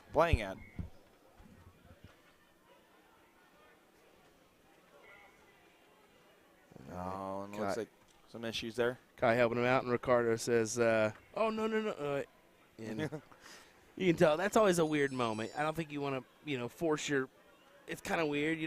I think it's weird forcing the opponent to go up there or whatever. I think Exactly. it's just go up there and do Yeah, that's what he thought. You feel like the turnover is a part of your responsibility at the end of your turn. Yes. And I really do feel like that is the case. But also then you have the other end of not wanting to step into a player's box when the other player's in there. So I do understand both avenues. It's just a battle of politeness at this point, Yeah. right?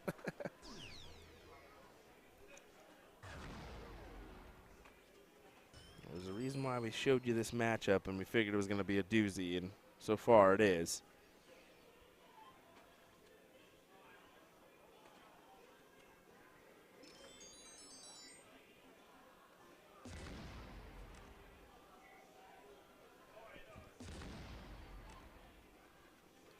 Oh, one more of those. Oh, does this switch, trying to grab the 19s. Do like that play there, but just having an X on it, so giving Godhard a chance here to really make some stuff happen here. He's going to stay on it so he finds a trip. Yeah, he's going to stay on for all 3 now. And an opening there for Perez. Perez is going to attack. Single 19. Then he's going to stay on that 17 until he trips. 19's gone. Sayonara and see you later.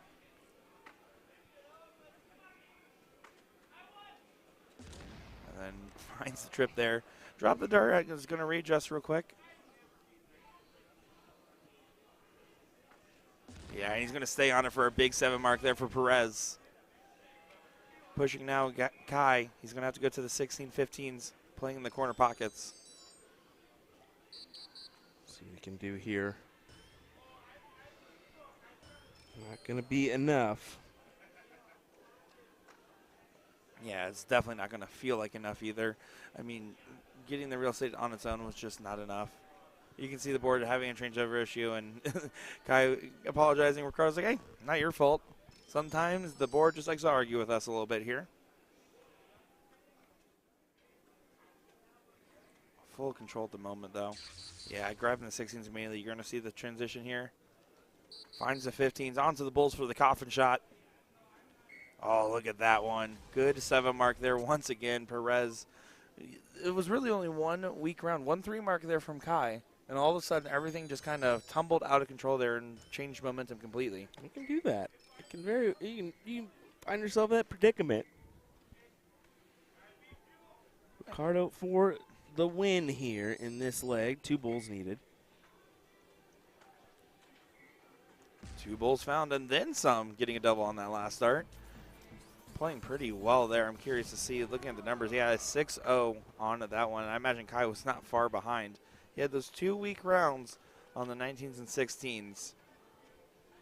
But we're going to be moving on to the next leg here. Kai to throw first.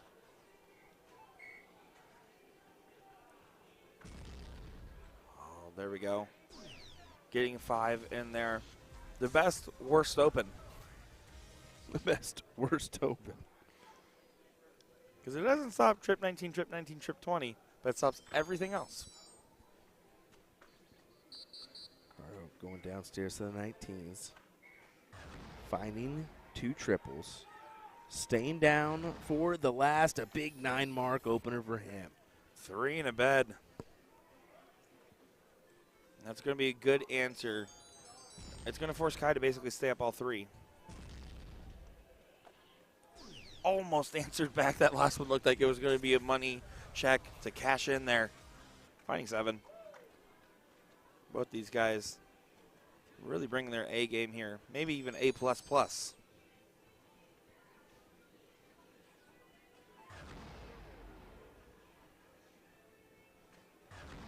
Oh, but look at this. Look at this. Back to back. We have seen 8 for 9 on triples in the last 3 rounds, by the way. 8 for 9. Filthy stuff. Oh, getting my. treated to here. Oh, and he got a little. Hello, Richie Burnett there with that last one. That was a full-on kick. He really wanted it. This is some good stuff right here. This is quality stuff.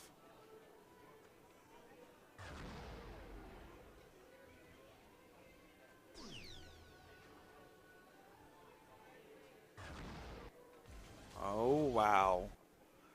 Another 7 mark here. This is actually just ridiculous stated here. These guys are going to be averaging really high throughout the entirety of this leg, it seems. They're feeling unstoppable. And their darts certainly seem that way as well. Oh, my goodness. What are we looking at here? This is nuts, folks. Both of these guys bringing the heat here as they want to advance into the top 4 on the winner's side. Oh, and you can see a huge fall off. They stopped throwing 7 marks and went down to a 5. Huge fall off. Massive. Yeah, right? But it does actually leave an opener here. Oh, my. Needed that second one to be in the trip. He does go ahead and take the shot at the 19s, though, saying let's move on to the next part of the game. Down in points there, taking a gamble.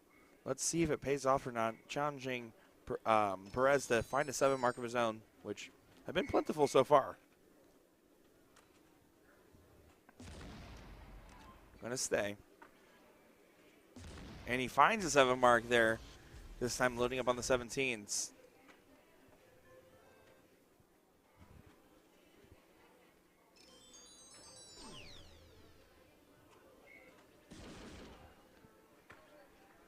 Oh my! What is going on? At some point, it's just like, yeah, let them just play their game, and we'll just shut up and let it happen. I almost wonder if part of the motivation for how well they're playing is related to the international challenge, because these guys really are bringing the best of the best right now. It is so hard to say, like without people that for people that don't watch darts, have never played it, how incredible of a standard they're playing at right now. I mean, this is truly back and forth. It's not one-sided, and for both players to play this well and it not be one-sided shows the true resilience. But that is a big opening, the first real one we've seen in this leg. Only a 3 mark, getting the 16s close, but leaving Perez with the point lead here. Yeah, we'll see what he's able to muster up here. Will he take a shot at the 16s with his last dart? He should. Finds another 7 mark. Ricardo Perez, everyone. Trying to win this one 2-0, and it's a little surprising to say the least, as I thought Kai would. And Kai is putting in a great effort. It's just Ricardo's playing just a touch better. If you were to look at this, assuming that Ricardo would win this, Kai did not lose this match. It's just that Ricardo won it, and that's how I would phrase that. You got to win it when you're on the backside of the throw, going second. Look at that. How about a 9 mark there from Ricardo Perez? España is flying the flag proud right now.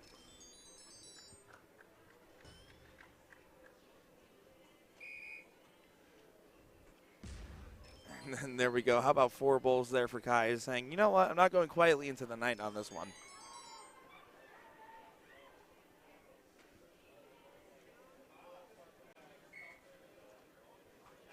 And here we go. Can Ricardo Perez get this one sealed and done? 1 more bowl needed.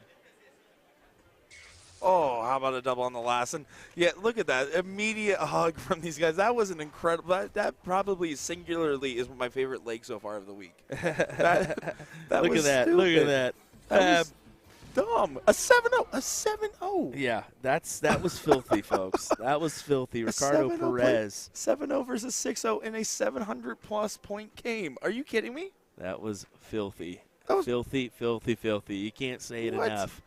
What? Ricardo Perez may be the 1-2 beat in this bracket. We'll find out. Cut the feed. I don't know if I want to watch anything else. That set the expectation too high. That was brilliant. My. Brilliant. Wow.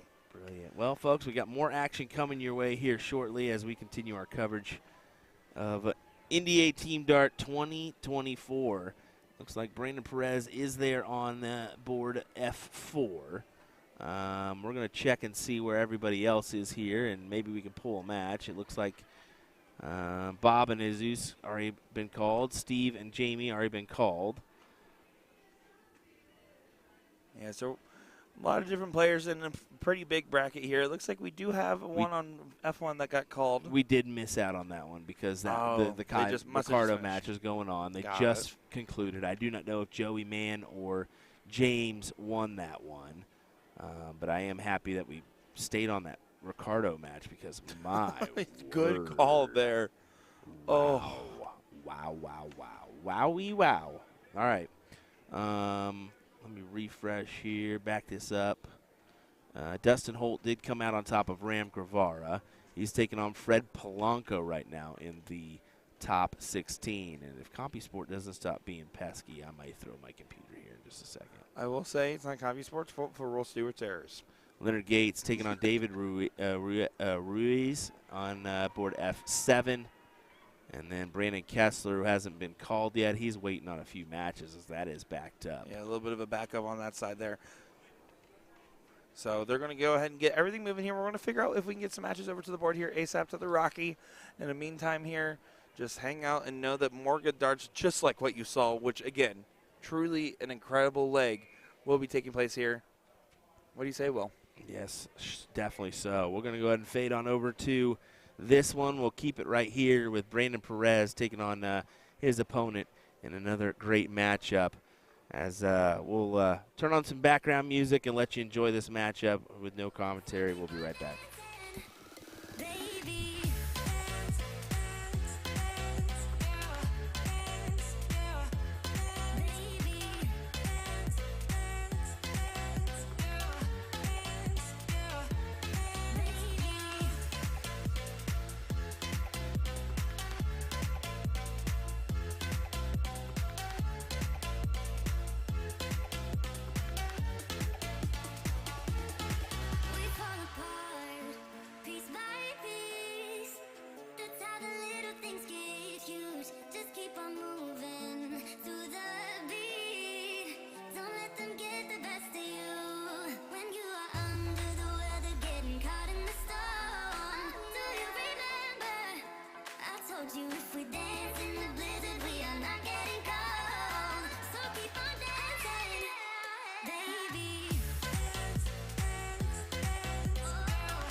One thing's for sure, these guys didn't freaking mess around. I was like, oh yeah, we've got a minute to jump over there.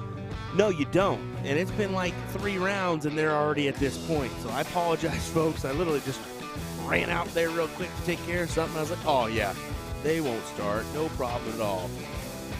Little did I know, I was completely wrong.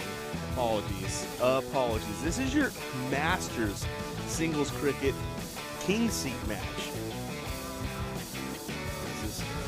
Frank, That's El Paso Frank. yeah, That is Frank Zaniga taking on Nick West. So once again, I thoroughly apologize. I anticipated these guys taking a minute before getting underway, and that's just not their style. They said, no, we're not wasting any time. Yeah, we got to know Frank pretty well in the last year here at some of the different events I see him at, including this one last year's where we met. He was warming up next to me just after you and I stopped playing in the practice room. He came over there and started warming. We were talking as always, and he's a really talented shot, trying to break into that next level. I feel like an idiot for missing some of this match. I can't stress how apologetic I am, folks. I never really want to do that. I know his family's going to probably be watching in or wanting to watch this match, so. Things happen, absolutely. There's a lot of moving parts, and also just communicating with the tournament staff, making sure that everything's flowing with our matches. With cricket, it's a little bit tougher, right? Because it's longer matches, the timing's not as uniform as it typically is in like 01, for example.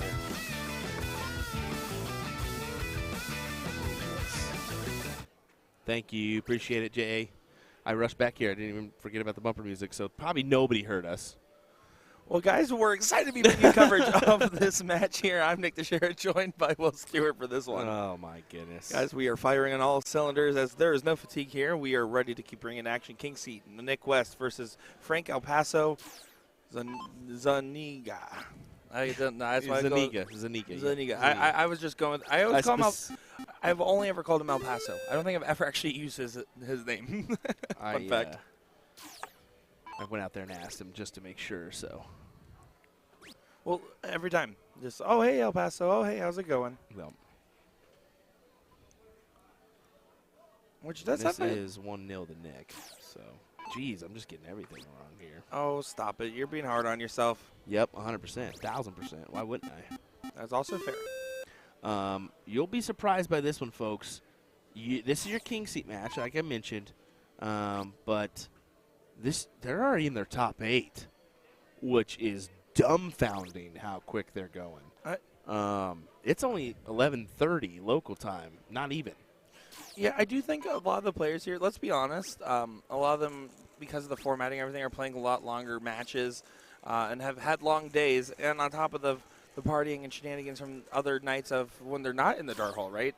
I think that's kind of a motivation as we get to the second half of the event to keep things moving faster, less time in between matches, and, of course, on the staff for making sure people that are dragging behind aren't.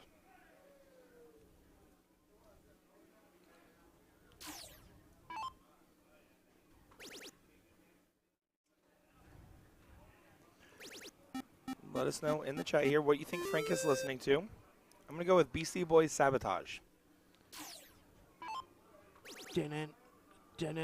This is all yours, it's sabotage.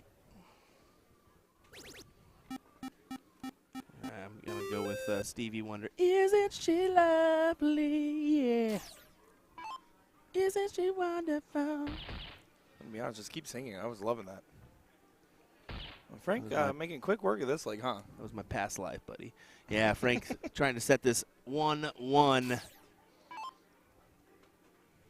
As there is some good support system going on here for these guys. Looking on the background, some individuals that have chosen to spectate for this. Absolutely. I mean, you can see the contingents, and that's also as other brackets start to wind down or wind up to their final stages here. You see a lot of the other people start supporting people from their vendors, their regions. You have that sense of community pride with your local dart community. I know for a fact I go up, and every time I see a CNN player, whether I know them or not, whether they're new or not, I will go there and spend the time talking with them and hanging out with them and just watching their matches regardless of level. It's that sense of community, right? Correct.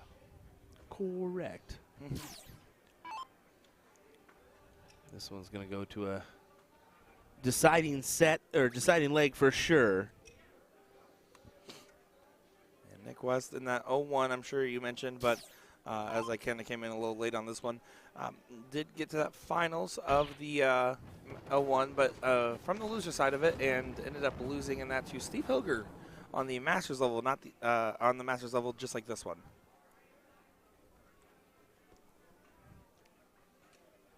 I like the right stuff there. New Kids on the Block. Oh, oh, ooh, oh. That's maybe what he's listening to. He seems like a New Kids kind of guy.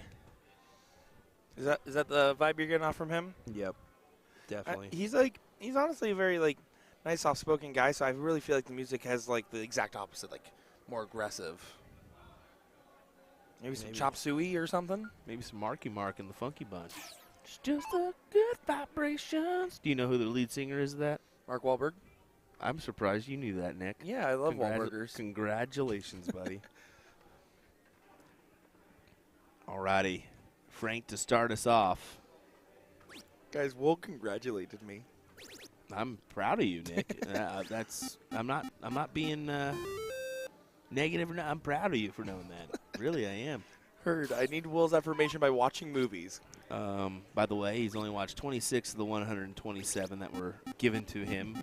Like 36 of the 126. Yeah, which that is was still a bad stat. Yeah.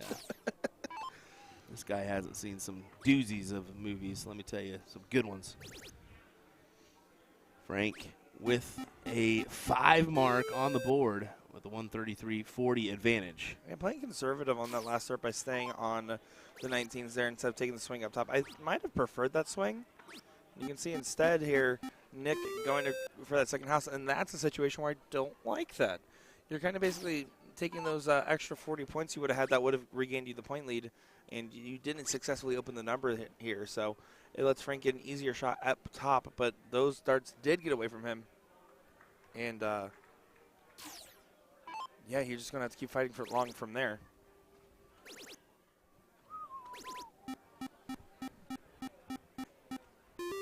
How about a 9 mark there from Nick West? That will do the job.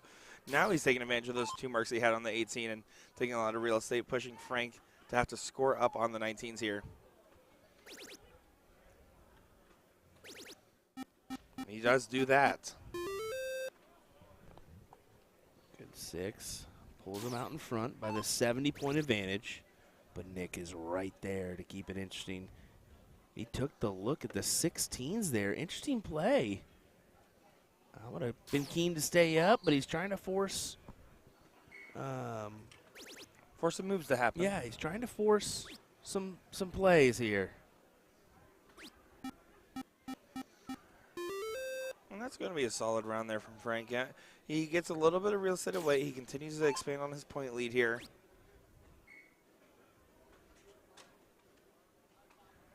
And Nick kind of jumping up to the 18s. He's not going to be happy with those darts. So this has to feel like a huge return to sender here if Frank can hit a big one.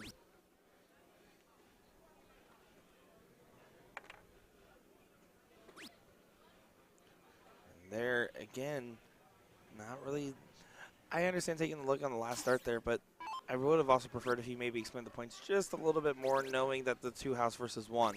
And that's a huge 7 mark there to show why those extra points might have mattered.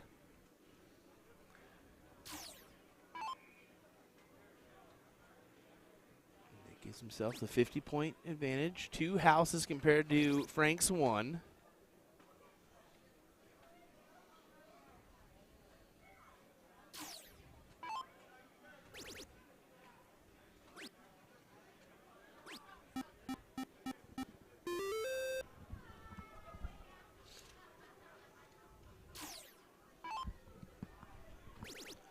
Frank now continuing to defend with his 19 territory.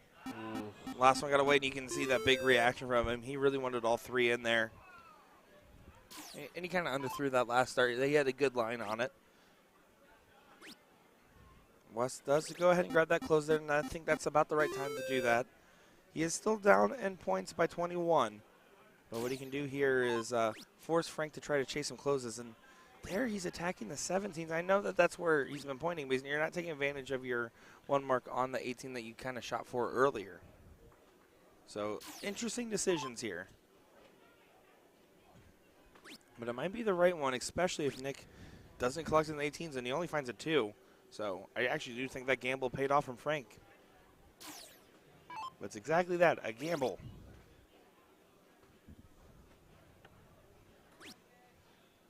Four mark there does regain the point lead by 1. Oh, if I'm Nick, I get rid of this real quick. You're not me.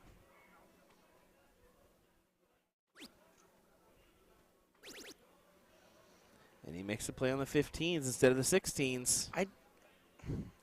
I'm not sure how I feel about that one. I understand it's the easier transition for some. But it doesn't. I would be tempted to get rid of that 16 quick because Frank's hitting. Yeah, that's exactly where my head's at. That's where I kind of get stuck on that one. And that's a huge hit there and back from Frank. And interesting play to not go for the 18s there from Frank, but at the same time, we'll see what he does. And he does take that shot at the 16s there. Yeah, so two 16s will get the point lead here. Will he take the shot on the last start? Oh, he's taking it. He's moving over. Gets a single on there. So handing the opportunity back and forth, back and forth, back and forth in this 1-1 scenario. This is a good last leg in this best of 3. And Nick there. Oh, man. Frank's nothing. gonna want to be all over this. Single 18, and then honestly, I wouldn't even be mad if we throw a trip 16 in here. Might go for the bull on the first start, though. No, yeah, back to trip 16. I love it. Smart I darts. love it. That's a huge – and a tiebreaker, you have to take those darts. You don't need to be nice. You can shake his hand after. You can see even Nick saying respect there. He gives a big high five. That's the opponent. Yep. Well, he knows. He knows how big that was, and that pretty much locked in a win for him, I think.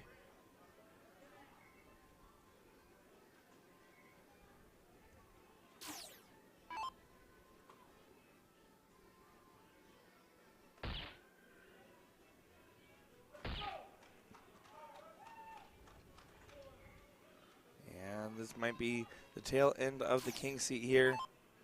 Not much Nick can do from this scenario. He is going to try to hit a bunch of bulls, but even if he found all 6, was not going to be able to find a chance at the point lead here. So Frank 1 bull away from getting a spot in the king seat and 1 step closer to that singles cricket title. We'll get it there. Look at that, and a good hard-fought battle on our board here for our master singles cricket, and you can see a hug and some respect between the players. And Nick's all smiles. He's a really good sportsman in that regard. Yes, indeed. And we're going to hop on over to board F3 as Brandon Perez and this is a gentleman from Team France or not Team France, Team Germany or Team Canada or Team Spain. My goodness. A French Canadian is where I believe you're. Yes, that's what I was on, thinking. and I do believe that he is. Let me pull up this information here real quick for you. I help you out. recognize him from Team Canada. If I'm North Dakotan. We were wrong. No way. Oh wait, no, sorry, that was the previous round. Okay, sorry, this is Quebec. Okay, sorry, yeah. that was the previous round. The previous round there. So this is going to be James Bice. I was like, "There's no way that guy is North Dakotan." Like, no way. Absolutely you say he's not kicking it with like Dason and them over there. No. He might. He seems chill. I mean, look at this cool shirt. He has like a bowling shirt on. Yeah, sure. Sure, buddy. Yeah, so that he is going to be from Quebec, so I do want to do a correction there. Whoopsie. I'm so surprised how quick we're going here.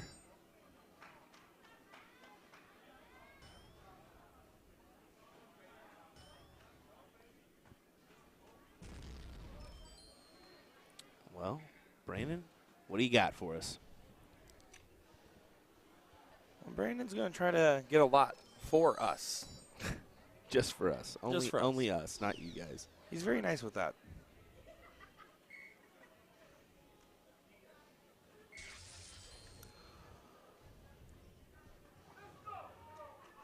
So let's see what the man from Quebec can do here.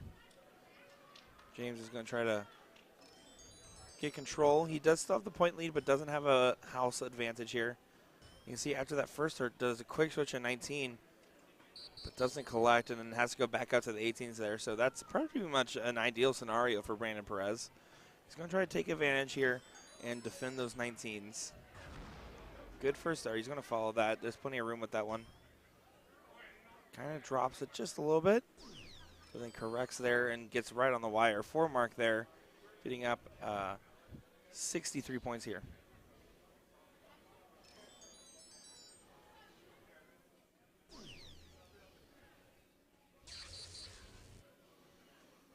And that's a huge 7 mark there.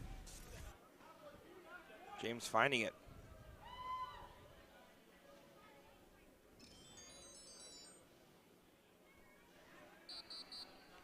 Perez right behind him. We don't know where they are in this matchup. Yeah, we're going to be able to find out what the best of 3. We'll find out as soon as this leg's over. Yeah. If it's either 1-1 or 1-0, just from that. Or just done. Yeah, or this could be done here, and I think that's more where we're at. Is this possibly could be the finish line? Devin, I do see your questions, and I will actually answer them as soon as we have a moment where we're not in a match here. I'll go ahead and there we address that for you. Yeah. It's a long-winded question. So. Longer one, but good question. So I do see it, and just hang on tight here. As I'm hanging on tight, watching Perez go around there, and he finds, I believe that was a single 17 on that last start there. Wanted to try to get the 15s as well. So James going to have to make a defense here, kind of push to the back corner. Needs to find at least one more trip here. He does find one more trip. You hear the little duck quack noise. That's probably one of my favorite board noises by default. So it does regain the point lead. Obviously doesn't really pressure Perez all that much, but what it does do is kind of force an extra dart from him. He had to start those 17s there. And that's why it paid off, because that extra dart means that 15 is not closed. He only hit 2 singles on it, giving himself an outside chance to try to get back into this leg by, again, loading up another big round of the 15s and trying to force an error out of Brandon Perez.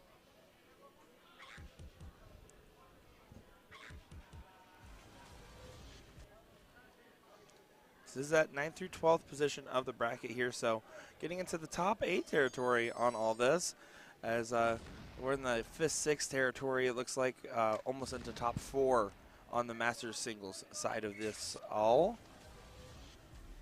Jason Hawkinson, a.k.a. Joey Mann, taking on Leroy Wozniak.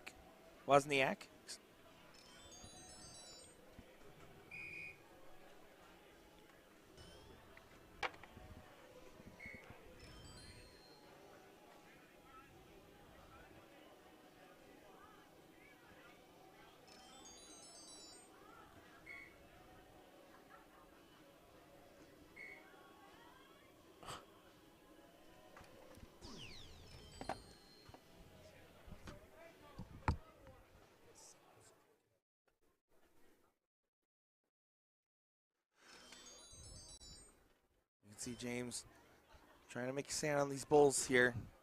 He needed to find more than that. 2 there, get him 10 points down. Perez 1 bowl away from taking this leg here.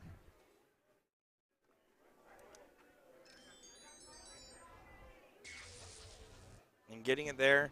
And you can see the handshake, so that must have been that last leg there for these guys. Brandon Perez getting that one down with a 5-4-6, playing very solid stuff.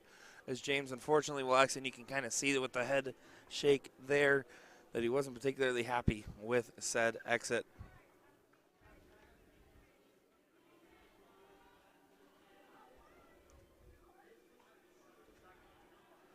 So let's take a look. I do believe we have a little lull here trying to figure out what is going to be coming up next here. I do think they got a couple things running in the background. Like we know for the Masters bracket, right? We're taking a look at that. That Masters bracket has been running particularly fast, and they're almost practically into the top 4 after they're waiting for just a small little contingent to catch back up. So I'm excited to see how that one develops. On the elite side of the affair, we're into that top 8, top 12 territory. So things are going to be rolling on the freeway. In the meantime here, let's go ahead and actually take a moment to look at the chat here. So Devin asked, basically, long story short here, that he has never really played in a league or a tournament or anything like that. He's mostly played with just his friends or just online on some home boards there. And asking, first off, what's the king seat? That is actually a great question, one of those things that's often not really explained. King seat just means that it's the round on the winner's side, basically the finals before the finals. It's the top 2 people on the winner's side that play to get their first spot into the final. And it's called the king seat also for the other fact that the person sitting in that seat has to usually beat twice by the person from the loser's brackets to be able to win in the final there. So the king seat gives you the advantage in the final, and the king seat match is to get to that final. So it's the last match of the winner side of the bracket before the final. And then going to the freeze roll for doubles, I do recommend going back and watching some of our 0-1 coverage because we do explain a lot more there. But to give you a long story short, explaining how freeze roll works, it's very much a soft type centric rule, and it's kind of one of those if you know type things. So freeze rule is nice and simple. There's 4 people, 2 people on each team playing on their own score of 501. If your partner has a higher score than the combined score of the other team, then you cannot win the game. So let's say you're sitting on 32. You need a double 16 to win. Your partner is sitting at 300 and the other team is sitting at 250 combined.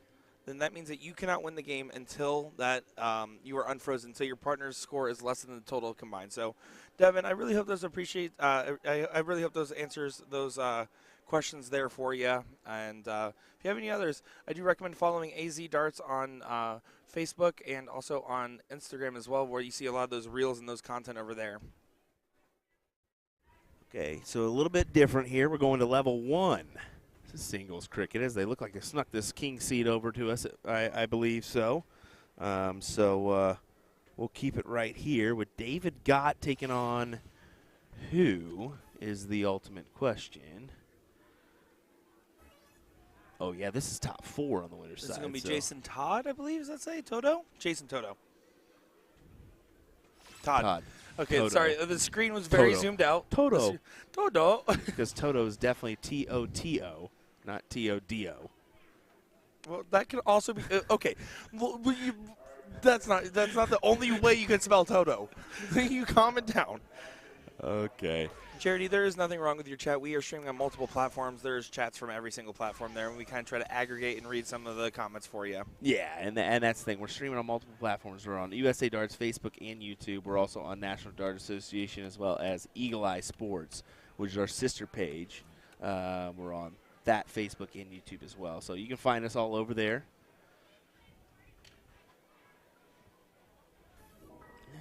Irish sitting for a little loop here, just throwing this level 1 up here. I don't think we were quite anticipating getting that one. I was like, where's David at? I said, you guys want some matches? We'll give you some matches. He just kept it rolling, and I went up there. I was like, hey, brother, probably finish out these ones before we go anywhere else. But, hey, that's okay.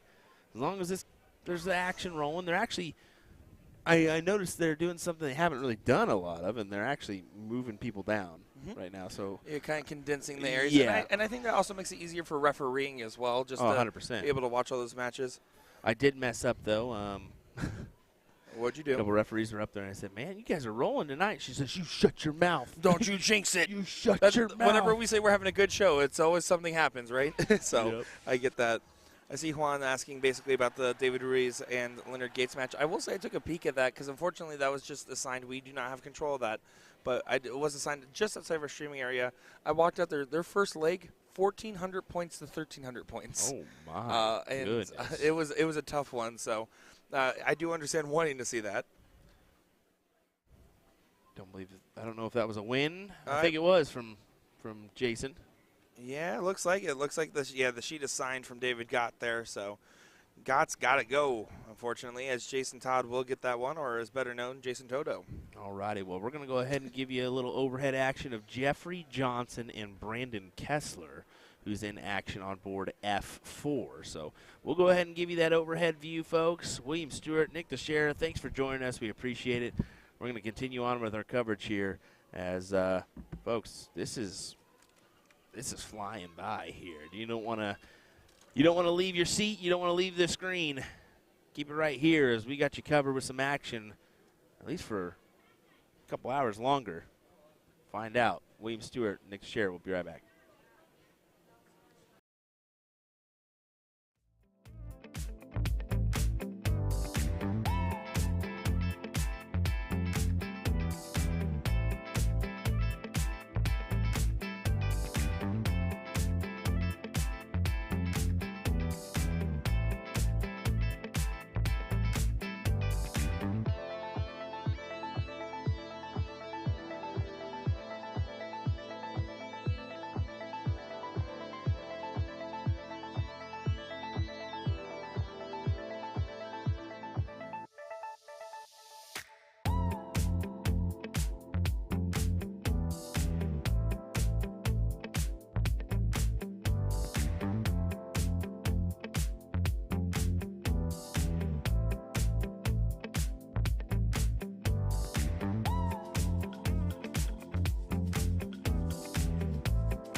right, he started to catch it short on the Jeffrey Johnson, Brandon Kessler matchup. That's a top 16 on the elite singles side.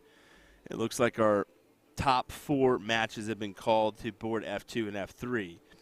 So we got Ricardo Perez and Bob McCoy happening on the Phoenix board. Right next to this one is going to be Steve Hilger, a.k.a. Porky, who won the Masters singles 0-1 last night, taking on Joey Mann. That's going to be another appetizing matchup. And then on board F1, we're going to keep F1 and F2 available for the Masters side, as they are already in to that fourth, or they're about to be into that 4th place matchup. So they're cruising and bruising on the Masters singles side of things. Granted, they only had 44 people. I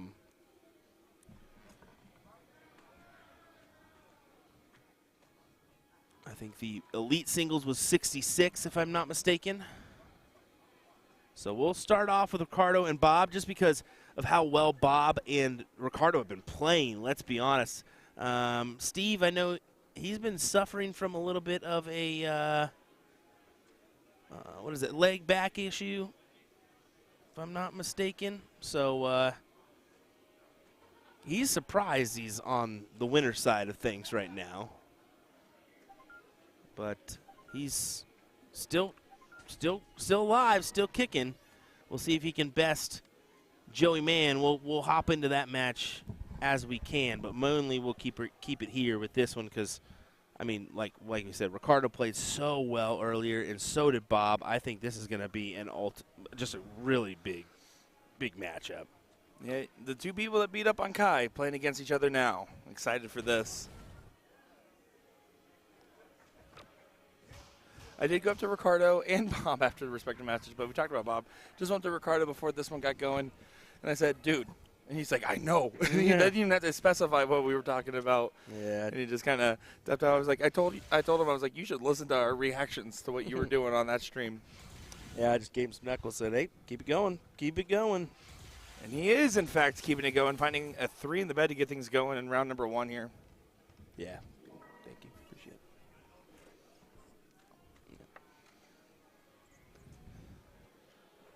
I'm just surprised how quickly we're going here. I mean, 12 o'clock local time. I figured, 2, 3, maybe. I was thinking closer to like 3:30. Yeah, really, really so. And I mean, that still could happen. Yeah, let's go ahead and knock on the table real quick. I think there's really one person on the elite side that's been kind of holding things up, and it's not purposely. It's just because they are a little bit slower player. Mm-hmm. They're a mechanical player, and that takes a little bit of time, let's be honest. So, yeah, call him out. I'm just kidding. No, just kidding. We don't do that here. Bob going to like that he has this board state in front of him. Ricardo kind of letting off the gas on that previous go.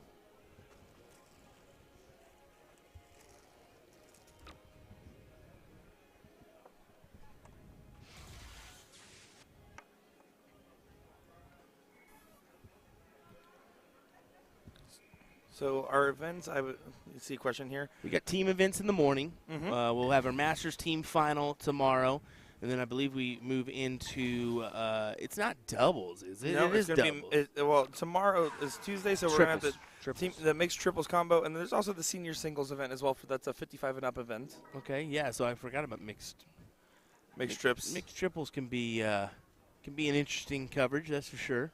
Yeah, the last 2 days, the evening events are mixed events. Well, yesterday we had some really great action, some surprising,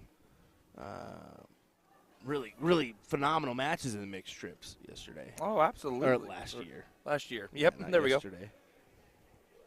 At one point we had back-to-back-to-back 9s, which was really impressive. Disgusting is the correct word.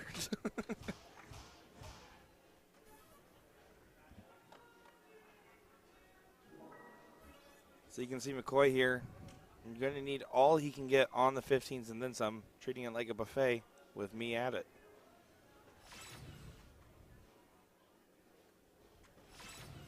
How about one more of those? Oh, and it kicks low. He knows it's an important dart because he needs to take as many darts out of Ricardo's hand as he can get to try to give himself an opportunity at the 18s and 17s. Instead, there's a good chance that Perez will get the swing here.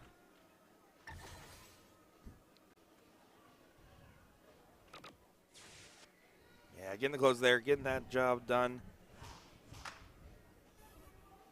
Jesse saying we sound way more awake than you figured. Well, that's a good sign. No, I think like we both have. I've definitely taken a couple naps here and there, and I think the only kicker for me was Saturday evening going into Sunday. I got no sleep, and that was brutal on me Sunday. Yeah, exactly, and that's so hard to do. And honestly, today we got a little bit more sleep last night, and then I getting some R&R on the dartboard as well. I think for me as some dart therapy, I like playing as much as I like commentating sometimes. So if my darts keep missing this much, maybe I just will stick to the commentating side. Ricardo, go back to points here. Yes, sir. Big shots. He's just a phenomenal player. Great technique. He's have a good head on his shoulders as well. Oh, absolutely. It just shows you the talent that we have here in this game. And not just at the North American level, but at the international level is just, that's when really things get interesting. Certainly, and I love that NDA attracts and invites all these different top talents here. He says, vamos. But when I speak Spanish on the live stream, I just repeated what he said. I don't make up stuff and think it's kosher to say. So never mind. We'll just keep on going here. 1-0 advantage to Ricardo. Yeah, here we go. Going on into this one. Bob McCoy. A little bit of an awkward dart. He might just go ahead and take the switch off. No, he gets underneath it.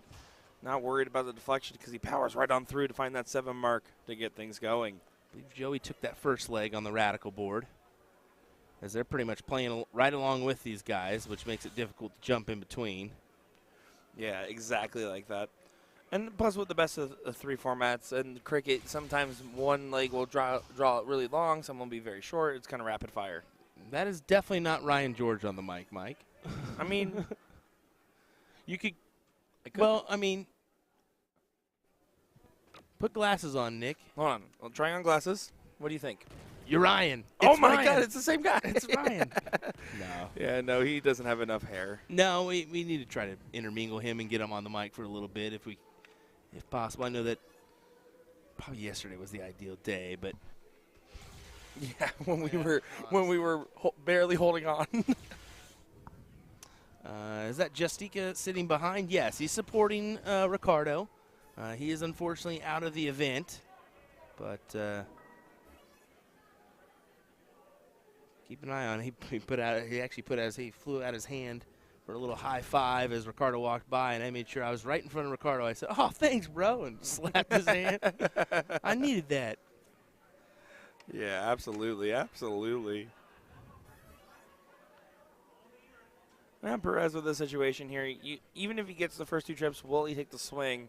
I'm going to say he's more inclined to stay down in the 19s if he has the option to. Yeah, plenty of room in that bed, but he is looking up. And does find it there. Big shot and a big wow from him. He is definitely playing with some intensity here. I mean, he's really on a tear right now. The fact that these guys in the losers bracket is a testament to how tough this is. Now, you also see a little bit of that with the fact that it's best of 3 format, so you can turn it on really good for one match or maybe find a cold streak at the wrong time, and all of a sudden blink and you miss and you're on the wrong side of the bracket. Because these guys playing so good, the quality of the losers bracket matches we're seeing is just truly a testament to how tough the field must be in general.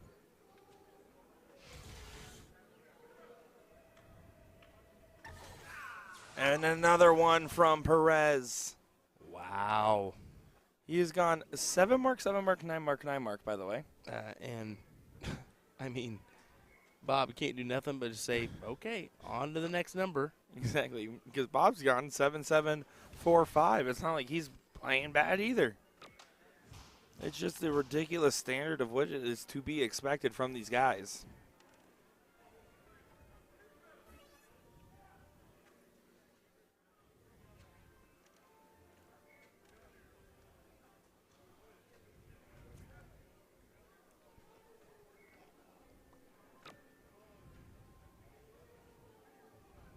Chris asking if we can see the score of Holt and D. Perez. We absolutely, unfortunately, cannot. Yeah, exactly. I wish we could have access to all the boards and be able to pull up the game screen and show you guys, but it's just not possible yet. Asking about total numbers of international players here in the chat. I do believe it was over 200 Canadians, about 70 Germans. Almost 80 Germans, and 20 or so. 24 Spaniards. 24 Spaniards. There we go. Yeah, somewhere around those ranges. Someone actually gave us that information earlier in chat, so we don't have that one written down. Over 3,000 North American or U.S. participants. Oh my goodness, Perez. Oh my goodness. At this point, it's almost numbing to see him continue to hit as much as he's hitting.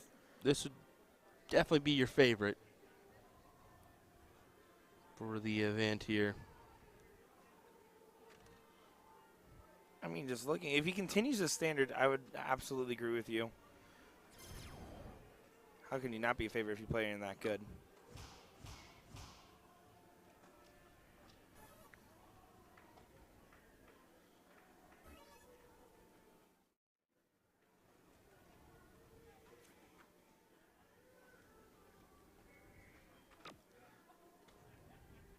I'm really curious to see how this top four continues to develop and which one of these guys will win out here. Ricardo Perez looking like he's out in front, but does leave a backdoor opportunity right here for Bob McCoy. He knows that this is the must-hit 9 mark.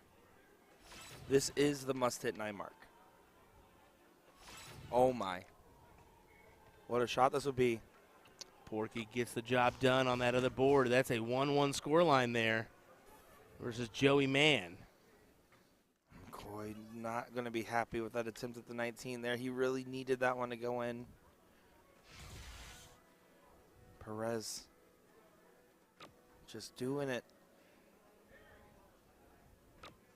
He's going to stay on for a 5 mark here. So now McCoy getting the opportunity handed back over. Let's see if he can convert here on this one. Needs 74 points, so. Needs 2 trip 15s to take the look. There's one. There's 2. Right here, once again, taking the shot at the 19s. Getting it this time, though, finding an 8 mark. And you can see the vast differences here. Bob doesn't say a single word, but gives a small little fist bump to let Ricardo know, hey, buddy, I'm here. You're going to have to beat me. Absolutely. Oh, hitting a double ball on that last dart there for Perez. So McCoy must find 3 bulls here.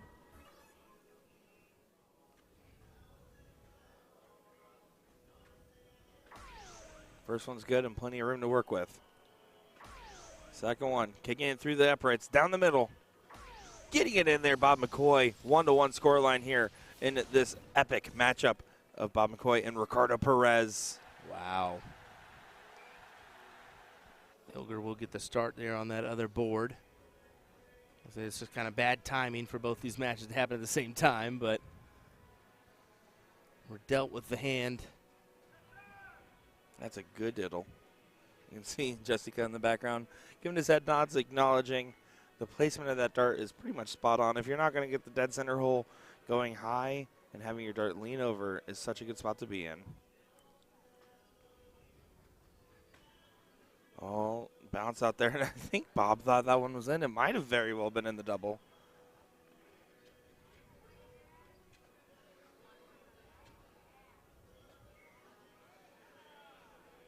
Taking that second here.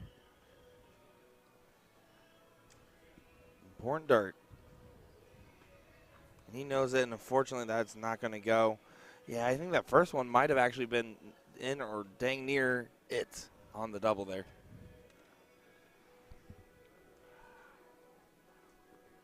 So 1-1 scoreline here. We're going to be going, this is last leg decider, Ricardo Perez to get things going.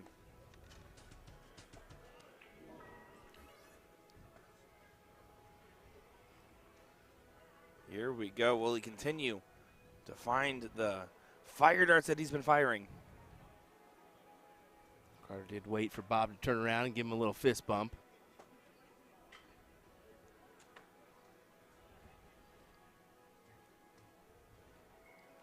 come out on top here in this leg. The Spaniard of Ricardo Perez or the Illinois native in Bob McCoy? That is the question to be answered here. Immediately the advantage will be in Ricardo's favor, getting the start. I mean, these guys don't really give each other many opportunities to take big swings, so if you're going first, you have to be pretty happy about that position. Bob McCoy getting an unlucky deflection on that last start there. Beautiful 6 mark that could have been a 9.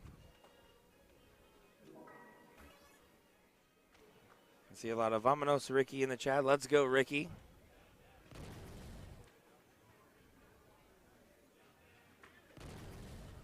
Oh, good shot here. Taking a look. And finding a 9 mark there for Ricardo Perez. Take a shot. Every time I've said that, you'll probably be sleeping under the table.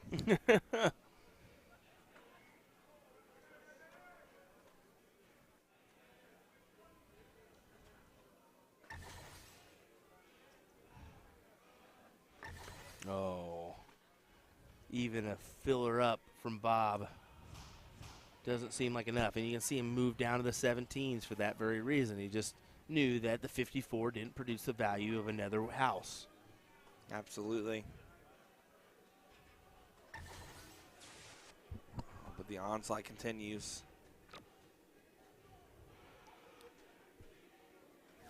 7 for 9 on triple so far. 7 mark, 9 mark, 7 mark. Sweeping up the competition right now. Broom goes the janitor, as they say. Oh. There you go. Whoa. I'll give you one. All right.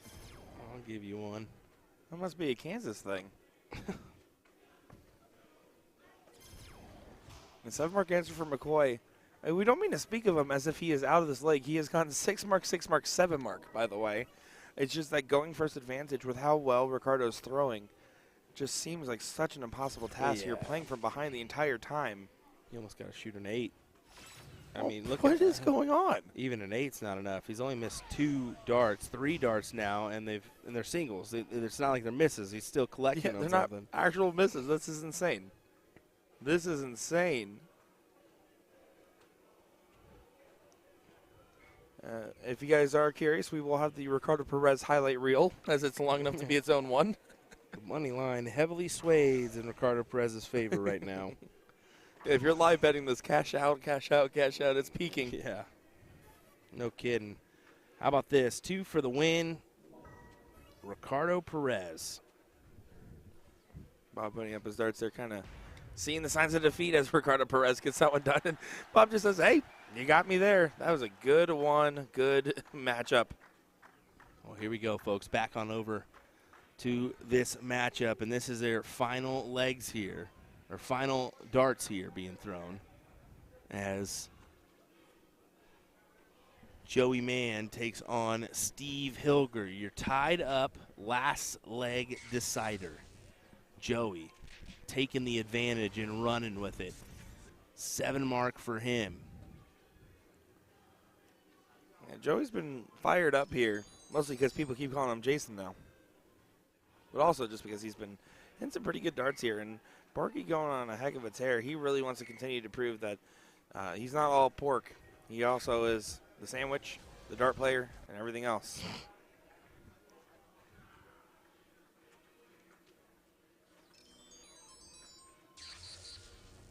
Matt, I believe he averaged somewhere around a 6'8", 6'5" there. Yeah, he definitely averaged really good. As Joey Mann gets the job done to take the win here and advance into a match versus Ricardo Perez for the king seat. And you can see those guys are all laughs and smiles regardless, and that's what it's like playing Porky. You're not going to be having a bad time regardless of the outcome. We're going to jump on over. Let me just check here. This is your 4th place match on the Masters singles side, if I'm not mistaken. This is Jolyn Harris taking on Leroy Wozniak. And I think Leroy is the bearded one. That is Whitlock plus then some on that beard, by the way. I love that. I feel like he has magic potions or something. I want to meet him.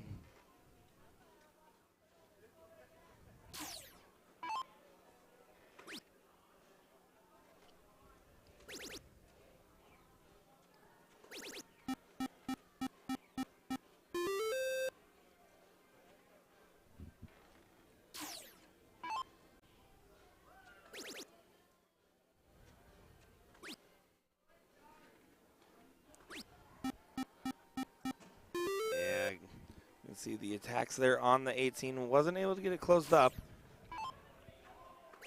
Giving it an opportunity back over. And a 3 in the bed there for Jolyn Harris. Yeah, what a good shot.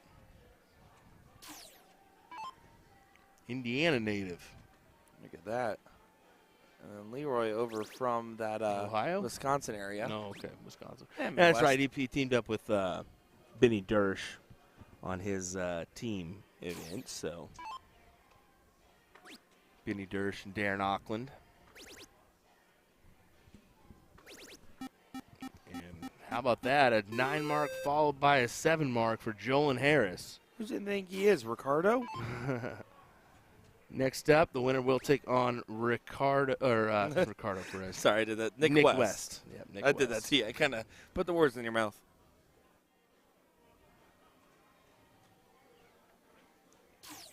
So here we go, Jolyn. Gonna try to attack the 17s here. Needs to find this big single here. He's gonna readjust to make sure he has a clean line. And does get that one.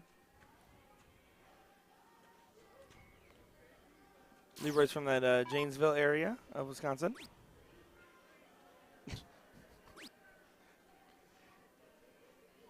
Chris in the comments saying that beard is what Nick Teixeira thought he'd look like with the stash. Yeah, that's exactly it. And it just swing and a miss. Hey, you know, swing and a miss every now and again.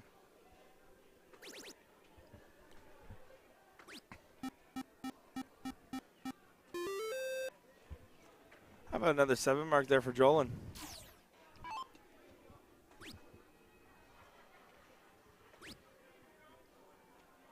Oh, no. Oh, good. Don't show him what's in there. Oh, he already saw it, buddy. Oh, no. He'll be digging in and having himself some cookies here soon. Steve Hilger popping into the streaming area for a second.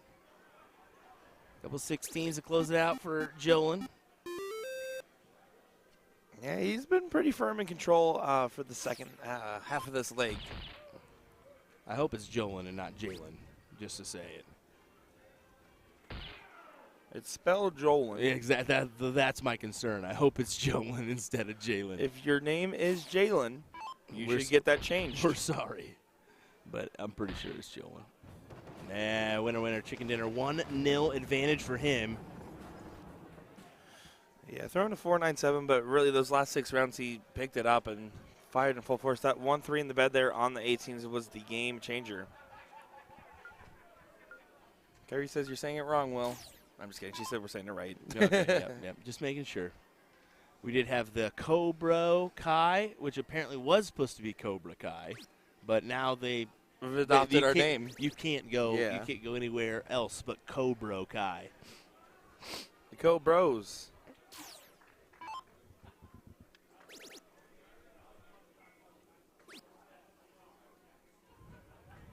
Ooh, last one kind of got away from him a little bit. He kind of tried to place it in that corner right side. Leroy attacking those 20s. Stay there.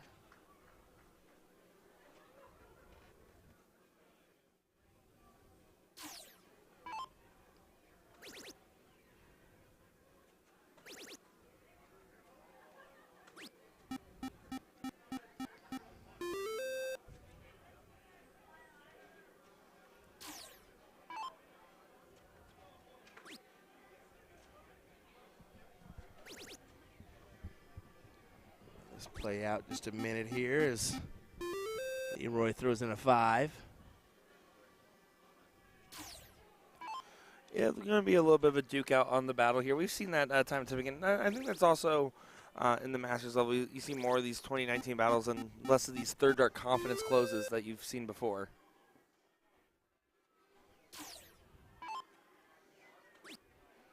Leroy trying to get a trip on here. Doesn't find the trip. He kind of looks up there knowing that that might be catastrophic.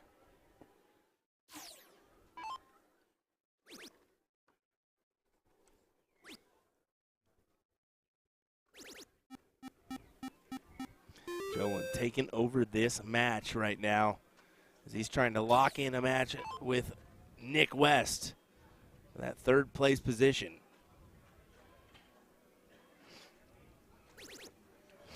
Yeah, and so far, I mean, Leroy just not able to hit the darts he needs. So, see Jolin just capitalizing on these opportunities when given. That one going a little bit high into the 10 there, but gets underneath that dart. A little fist clinch, not a full pump there. Yeah, you can see all the indie people tuning in from in droves and that Ohio area as well.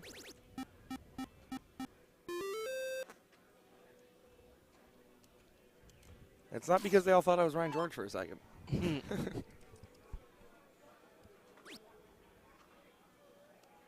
And he won. Kind of looked a little like, what do I do here? He took a shot at the close. Interesting play.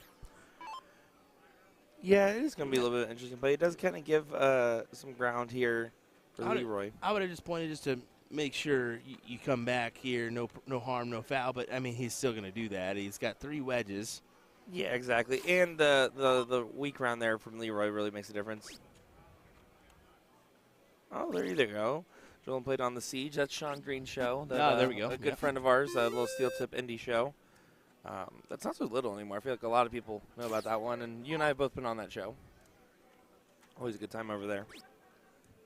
Definitely, they're doing some good things there in Indy. Well, Joan, what do you say? 1, 2, 3 to take the win here. Jolin's rolling. Don't ever do that again, Nick. Rolling down the freeway.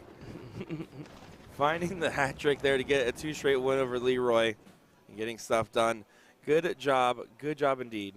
Yes, and he will set up a match versus Nick West in the 3rd place position of Masters Singles Cricket. Don't go anywhere, folks. We will be right back here in just a moment's time as I'm going to grab a water and make sure I'm good to go for the rest of the coverage here. Can we get some RIPs in the chat for our snack box now that Porky's found it? Yeah, Porky's in here and found the fruit snacks, and now they're all gone. Oh, no more fruit snacks, guys. We will be back at the action in just a moment's time. Nick Teixeira, Will Stewart. Don't go far.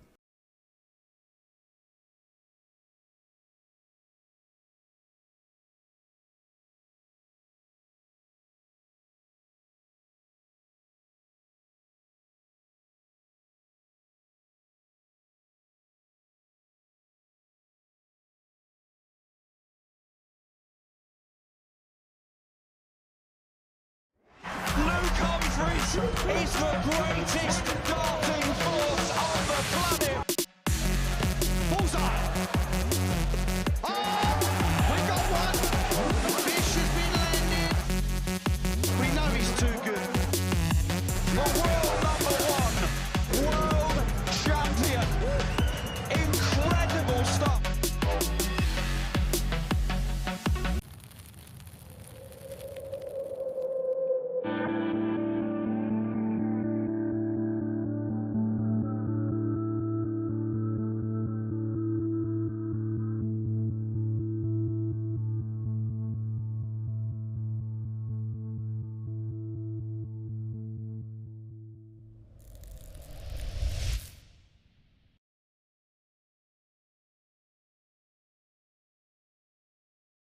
Let me tell you about A to Z Darts. We're a specialty dart store with over 10,000 different products. We create in-depth videos and blogs to help improve your game and showcase our products. We give helpful advice on how to practice darts, the fundamentals of form and mechanics, and how to make better decisions when purchasing your darting equipment. Whether you're brand new or a seasoned player, we try to provide fun and informative content. I'm Jen, the creative director for A to Z Darts. I've been playing for over 10 years and I've traveled the world competing in and promoting the sport. This is Will. He runs our live streaming company, USA Darts, and travels the globe as well to broadcast major darting events and interview PDC players alike. You'll find over 2,000 different sets of darts on our website. Guessing right now you're pretty interested in our resources? Learn about form, throwing mechanics, practice routines, scoring and grouping, checkout methods, cricket strategy, and much more. Visit a-zdarts.com to take advantage of our blog or follow us on social media at AZDarts today. This game is going to be key. You can tell by the way they're scoring. There may be nothing in it. One man misses, does the other man get? Yes! Double 12! That is the most amazing Lemonades you will ever see in your life! I can't state! Double 12, and the 9 Dart King lands another one! Covered by Team Michael. Double 12, back going! Michael back going! Luke Humphries, the ascension is complete. Incredible stuff. The world number one is world champion.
Breaking soft tip news, Windmill has announced a string of American player signings, including PDC superstar Jules Van Dongen. You've known about Leonard Gates, of course. However, we also saw Mike Maloney, Rick Hensey, and Garrett Rakowski, who are prominent soft tip players. Not to say they've never won anything on the steel tip side, but they are renowned for their soft tip accomplishments. Sorry, Jen, but I had to cut you off. It just wasn't that important. We've got a king seat matchup here, and we figured we'd just keep it right here for this one and try to jump on over when we can, as this should be a good one. Ricardo Perez has been impressive so far in his matches, and he's going to be taking on Joey Mann for this king seat spot. We'll see what happens. William Stewart here. I'll be joined by Nick Teixeira here in just a moment's time as he grabs a water.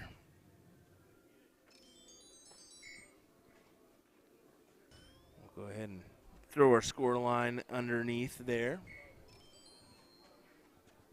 And we do have the Bob McCoy, Brandon Perez matchup going on next to this one. That's going to be a 5th-6 matchup. And then over on board F1, that's going to be Jolyn Harris taking on Nick West. And that's your 3rd-place Masters cricket final. And it looks like we're underway on all boards. So we'll do our best to try to give you coverage where we can, but it's going to be a tricky one to do. We definitely are going to take precedent for finals, so Masters final definitely we'll be covering. And then we may skip out on a 5th, 6th, or 4th-place match in the Elite for that one. That is unfortunate, but that's how we're going to have to do it, folks, with the way that things are moving along here.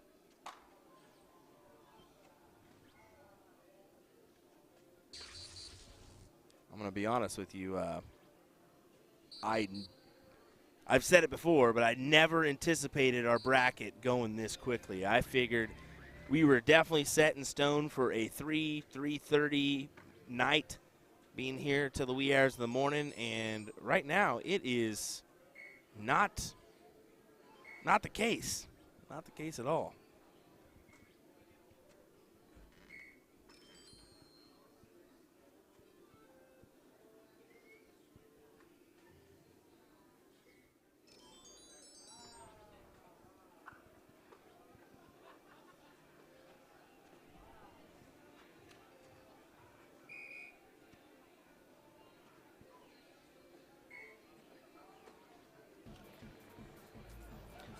And just like that, Ricardo Perez throws a 6-8-2, ladies and gentlemen.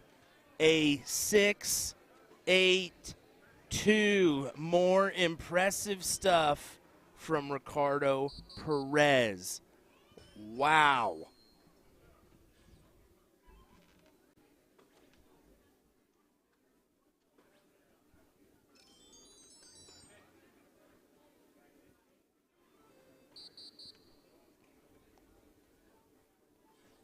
The guy is feeling it, takes a look up top, and just outside.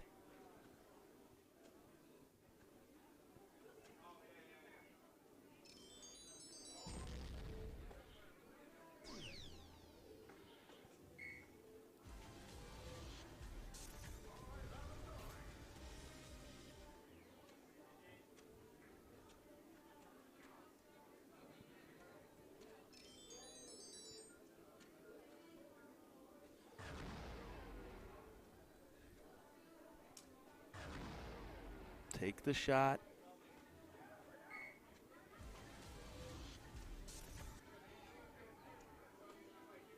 Just putting in the work is Ricardo. Joey, can you answer the call? He can. What a big shot. 8 mark for Joey Mann.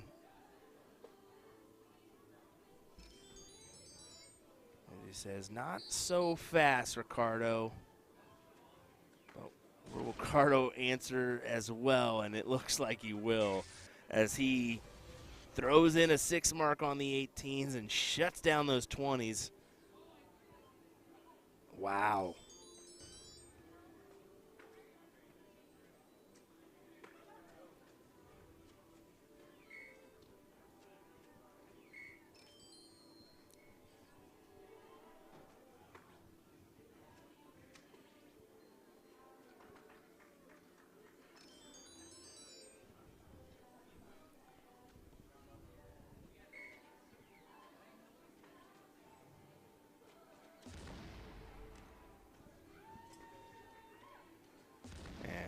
Hammering away. This is just some great stuff we're seeing. And if you're Joey, I mean, you're shaking your head like, come on, dude, this is just a display we're seeing. I mean, there's not much you can do but hit everything on the board that you aim at. And that's a very, very difficult task to do.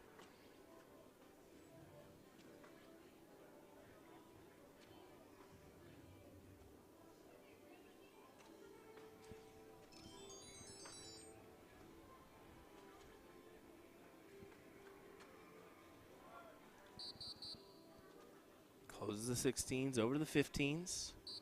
Closes those. This is going to be a 2-0 job here from Ricardo Perez, and not even a blink of the eye, thinking this is gonna go the other way.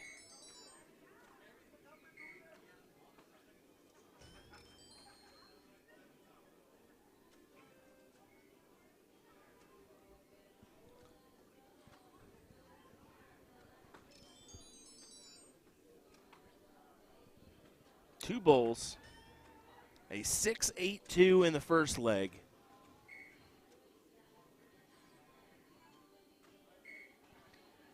And a display in the second leg. It is a 6-1-7. My word. Once again, that is just, what can you do? What can you do, ladies and gentlemen? That is the question. We're going to go ahead and head on over to our Masters third place match. Let's go ahead and do that one, as I think that's going to take precedent over the fifth, sixth place match on the other board. So let's go ahead and pull this one up, turn our board sound on.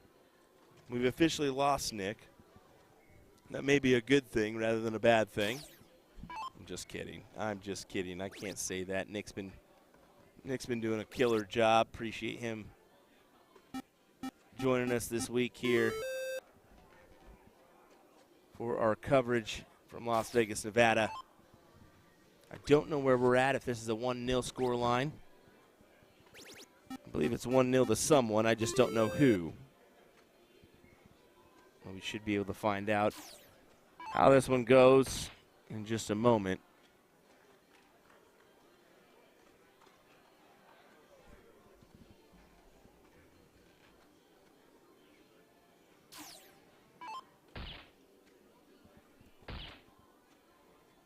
Nick wins the leg. Is that 1-1? It sure looks like it is. No one's not putting darts away, and they're setting the board back up. So I believe we're 1-1 here.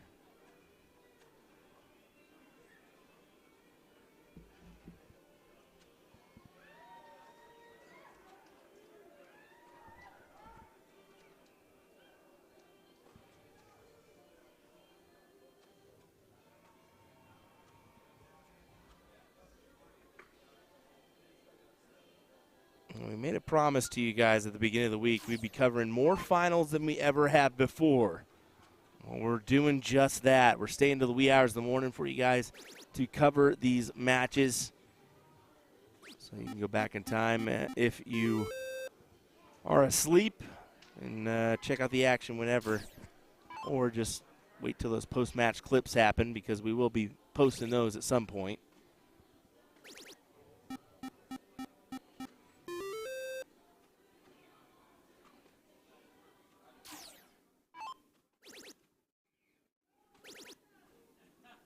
Nick West closes the door on the 19s.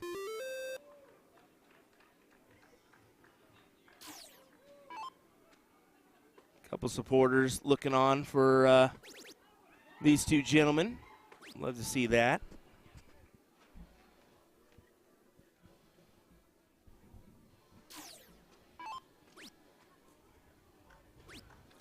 Of course, Nick West, he's wanting to get back to this finals position. He was there last night. He missed out to Steve Hilger in that matchup. Did take second place overall.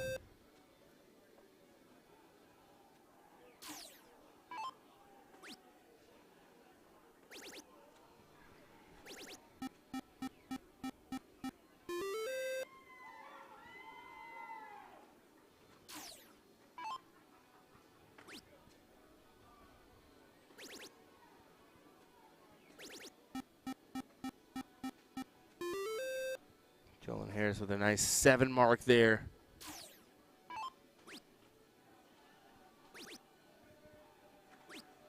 But it's almost, since it's too little too late, as Nick's put him into a corner position here. Maybe? Oh, Jolyn needed to hit that trip 16, trip 15. But now it's up to Nick. Now it's up to Nick. He's got to grab some points here. Big triple. And that should be enough. Yep, that should be enough. We'll see if Jolin can hammer away on the bulls.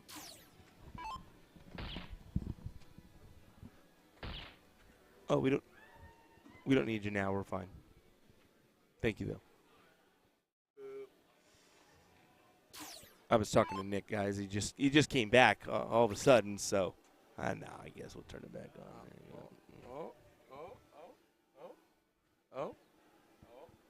Okay, there we go. Sorry about that, guys. I had to take care of business, and I cannot describe it on air without grossing you all out. Wow. Thanks, Nick. Came back at the right Appreciate time it. for this one. Thanks, Nick. Appreciate it. You just ruined this matchup. Here we go. Nick West. Need 3.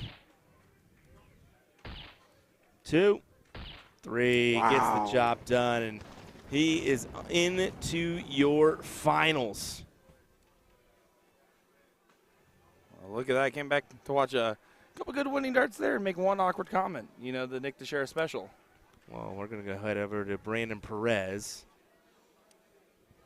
and Bob McCoy. 5th-6 matchup here in this one. And both these guys have really just been playing well. If you have the last name Perez, you're having a good day on the dartboard. Yeah, that ain't no lie. And McCoy is tired of seeing people with the last name Perez playing against them. So here we go. See Perez over here. Gonna be trying to get some real estate on this board. He went 7 mark, 7 mark, and is currently down 2 houses in points. See, hello from France, hello from England. I'm sure we have España and Germany as well. So appreciate all of you guys tuning in from all across the world and, of course, all across the U.S. as well. For those that are night owls and still awake, do see a couple of people in here that I know as well. Paul Rogers, Jeremy Byrne, Keith Williams, Jason as well. So appreciate all you guys staying up and tuning in with us as Bob McCoy is just on a tear. He is pissed that he's on this side of the bracket. I can tell you that much in the best possible way, as he is motivated to keep things going here, and he does not want to go quietly into the night. We believe this is a tiebreaker. So this tiebreaker might be broken here in McCoy's favor. looks like it. Looks very likely indeed here. We'll take a quick moment. Let's see.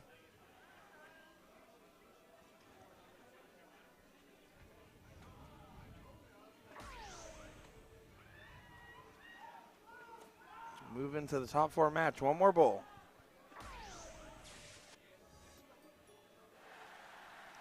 Getting it done there. Bob McCoy, Brandon Perez give a handshake here. And of course, Perez wanted to keep on going, but will not be disappointed with his finish in this tough of a field, huh? No, he definitely won't. He definitely won't. Well, we got more coverage coming your way here in just a moment's time as we continue on with our coverage of Team Dart 2024, brought to you by the National Darting Association. And, of course, a huge shout-out to Westgate Resort and Casino as well for being wonderful hosts for us once again, as it's been an absolute pleasure here. We do have to track down, see what's coming up next on our matches here. So give us a moment's time, and we'll be back in the action in just a quick second here. How about this? We do have a matchup on the F5 board. Now, we won't be able to get a glimpse really of the scoreboard, but we can cut on over to it and at least give you a shot of this 5th, 6th, or 7th, 8th. This will be to play Porky in that next round. But we do have our finals coming up of the Masters Division, where we'll definitely be focusing on that. That'll be Nick West versus Frank. Frank Z. Yep. That's what he said. He said, just say Frank Z when I went up to him. I said, your last names threw me off. And he's like, yeah, Frank Z. There we go. All righty, folks. Sit tight. Be right back.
You if we dance in the blizzard, we are not getting cold. So keep on dancing, baby.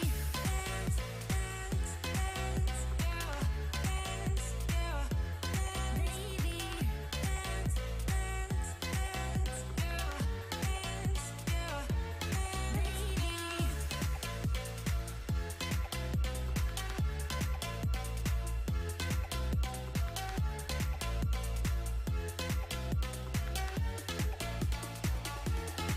We fall apart, piece by piece. That's how the little things get huge. Just keep on moving through the beat. Don't let them get the best of you. When you are under the weather, getting caught in the storm. Do you remember? I told you if we dance in the blizzard. Okay, well, we figured out why last time we missed half the action, and that's because this guy just walked up and says, all right, you ready? Show me one. What? Yeah. Like no practice starts, no nothing, just says, you ready? Let's go. So I actually got a lot of context for this match here. First off, as I was sitting there, I was talking with Frank. Frank, I did get a chance to know him from last year, so really nice guy. We've talked a few times. And he's like, honestly, this is kind of funny to say, but I'm a fan of Nick West. And I was like, wait, really? He's like, we played each other one other time, and when he signed the match card, I kept it. And so he actually kept his autograph, and he's said, I want to tell him after the match one way or the other. So he's actually a fan.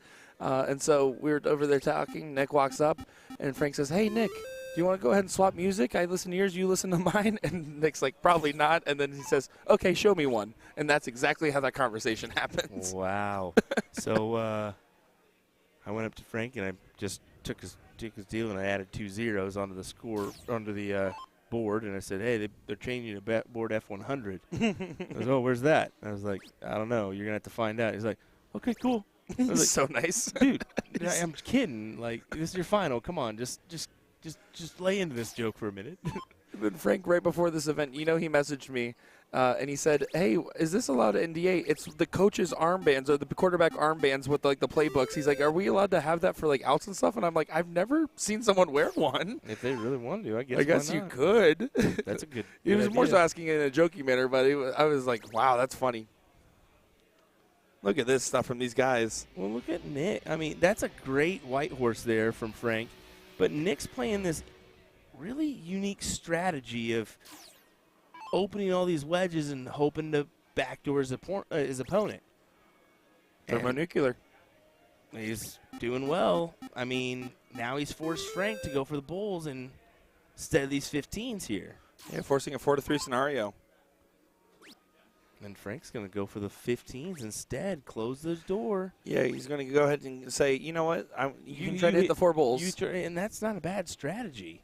I actually like that play from Frank. Yeah, I think that's exactly how I'd want to see that approach too. Say, Double hey, bull, though. Does go on the last start there. What a shot from Nick West. He does, but you know what? I want to go back there. That's a good strategy from Frank. I mean, because here's the deal: is he knows no matter what, I've got 2 legs on you. Yep, exactly. I've already got 2 legs because I'm sitting with no losses. You have 1. Yep. So why not take that shot, force him to hit? If he does, great. But how about this from Frank, too, going 19s? And not paying off at all. Wow. They're getting really interesting with this stuff over here. Okay. And there you can see a 7 mark from Nick, not wasting any times. But interestingly, shooting the 18 cover shot there instead of going down to the 19s to contest that 1 mark from Frank. And that could be disadvantageous here because it'll let Frank go and grab some points before going up and grabbing the 20s with point advantage. These guys are playing aggressive games here and wasting no time getting to the board and throwing these darts. Some really good stuff.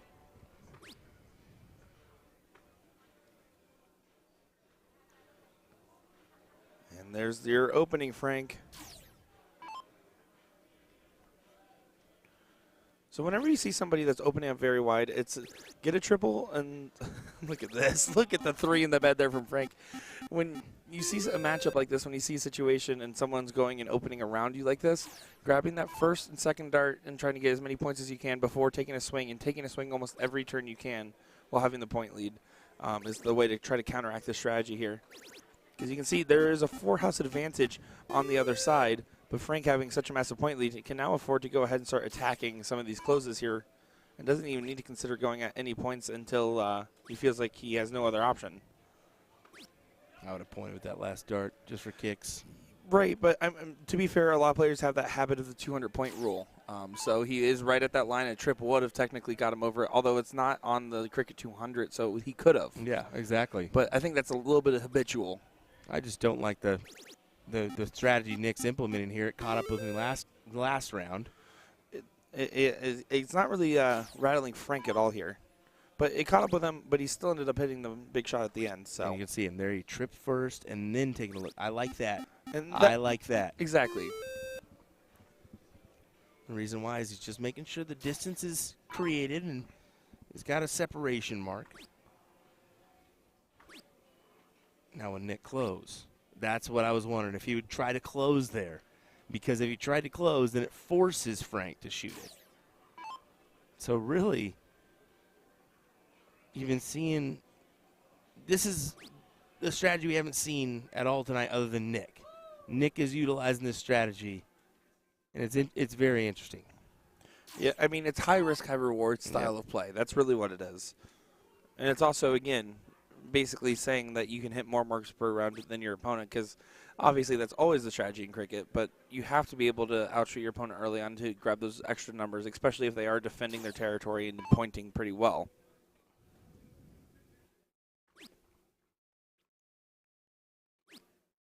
Needs- 16s are closed. 100-point difference. Needs a triple. Not a triple. Door opener. So a 7 mark here is needed. Grabs the first. Oh, not going to be able to regain the point lead. So now a 40-point separation here. Frank needs to get this close here to make it a 5-3 advantage going into the bowls. Oh, that's an awkward dart. Yeah, this is a very important dart here. He has to find this.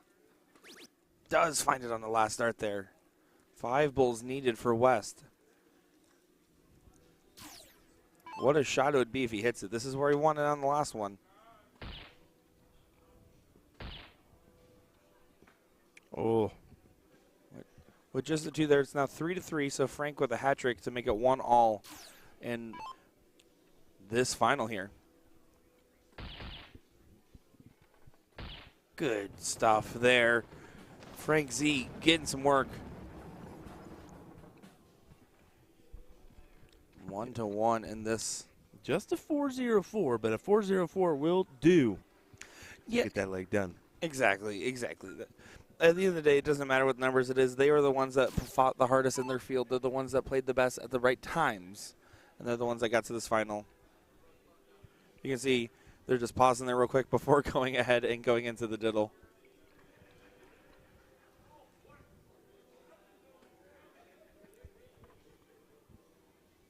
That is 1 hole inside. Yeah, can Frank get under it? He can. It looks like he got it by 1 hole. Nick's like, I trust you. As he's all the way back there.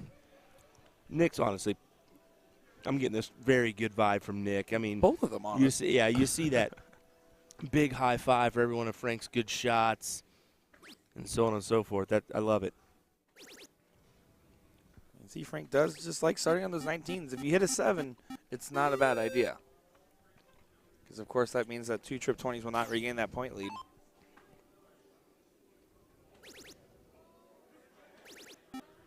But it does still make for a good shot.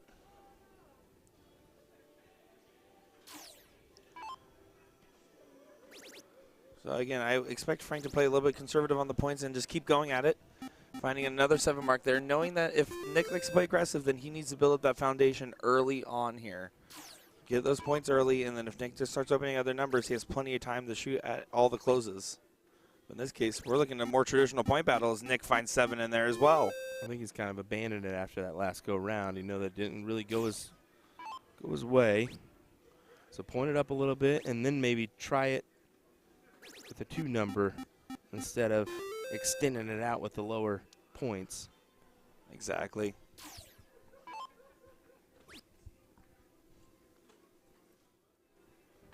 Oh, and there is a weak round from Nick. A rare kink in the armor, it feels like. Frank now. I still expect a first start 19 just because of how well he's hitting them. Jesus Nagura taking on Steve Hilger, board F2. That'll be the next match for you. That is a 5th-6 matchup. So we are looking to conclude our coverage. We'll go 4th, 3rd, finals after that of your elite singles cricket. As my buddy Will would say, good deal. You see Frank just continuing to attack these 19s. Look at him. He's finding them with ease. And does get the close on that time, finding an 8 mark in there.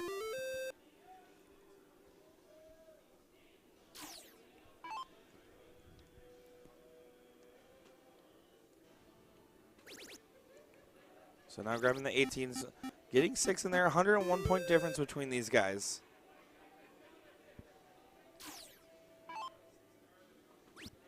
Yeah, Frank does not like the placement of that dart, but he can still get underneath with the left-hand pocket like he did, and then over to the 18s now. Oh, my. This is good display from Frank as he's trying to wrap this up right here, right now.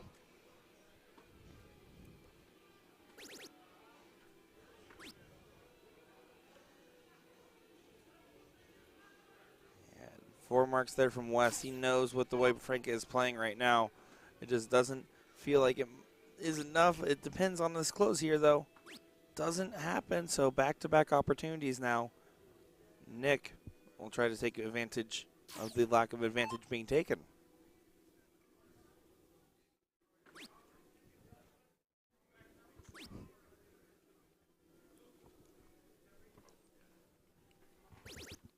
Good last start triple there, and wants to try to close that gap a little bit because you know the 17s are going to go away this turn no matter what. Question is how much else how much more can happen after that. Excuse me. Oh, but he didn't even take a swing at it. Should have absolutely thrown at least 1 dart for the single. Nick's saying you're human. You're human. Frank did admit he feels a little nervous playing on the cameras. Oh, I'm sure. And so that's why he's also rocking the headphones as well to try to calm down. And you see the lack of interaction, even though he's actually said he's a fan of Nick. He's just trying to stay dialed in. He is staying dialed in. 17. Yeah, oh, you see he slowed himself down because he wanted to go for the 9 mark. And then he said, I'm keeping it alive to Nick. Oh, boy. Some good sportsmanship between these guys. Truly just playing for the love of the game, right? Yeah, Nick said you're going to give it to me. I'm going to hammer down and try to get as much as I can. I really want Frank to take his first start at the 17, get out of the way. Yeah. Now he's going to take the look. And does get it there. 131 point difference between these guys.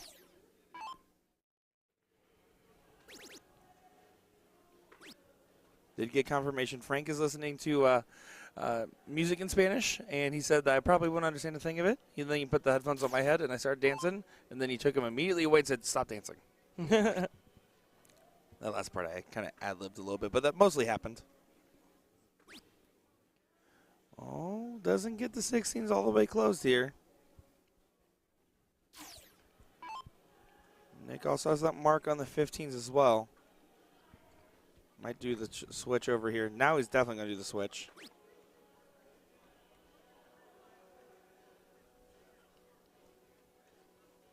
But this will be the moment for Frank. Grabs the 16s over to the 15s. And gets the close there, having a massive advantage going into the bulls. Not happy with his attempt on said bull.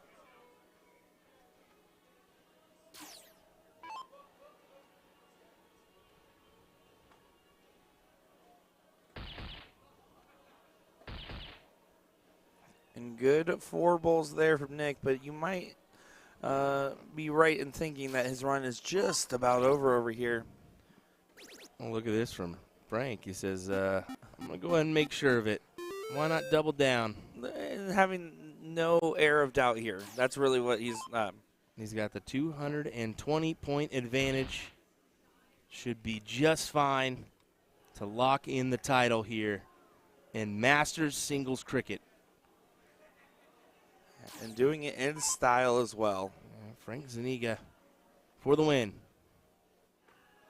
His bulls are struggling.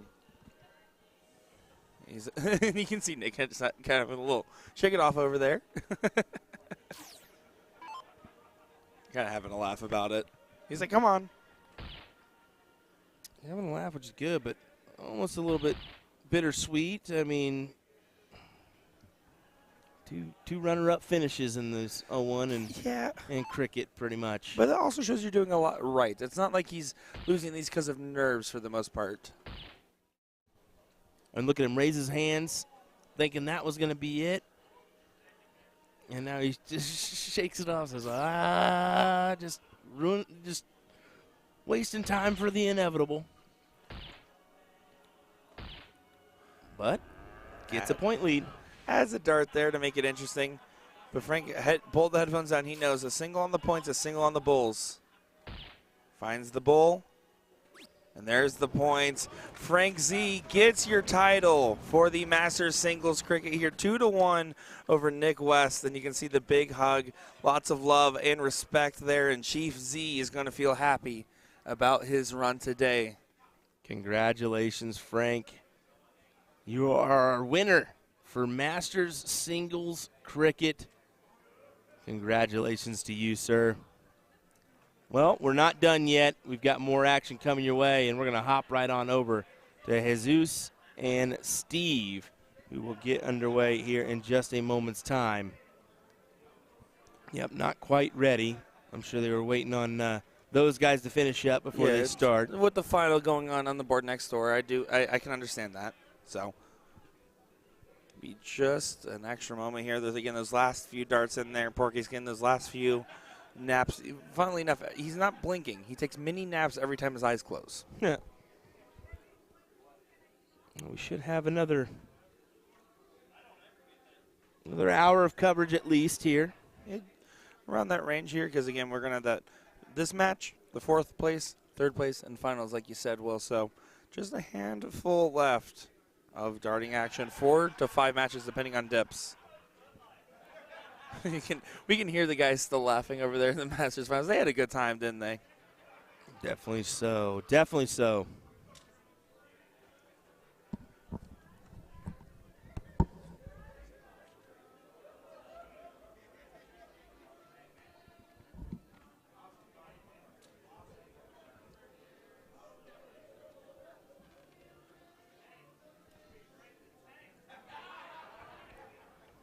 Nick's going to run out there and grab our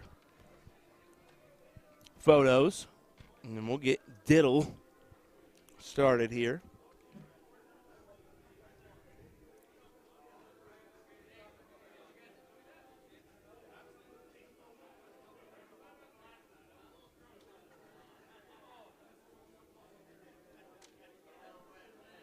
And here we go.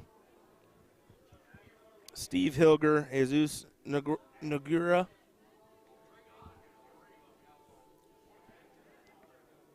Jesus to start us off.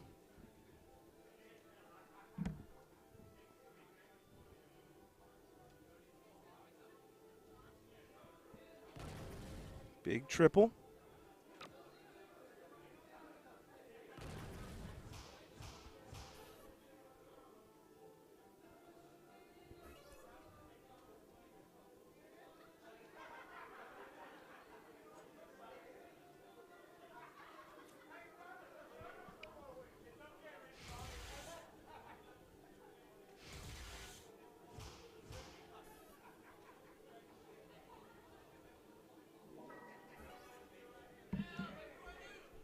Back and forth we go.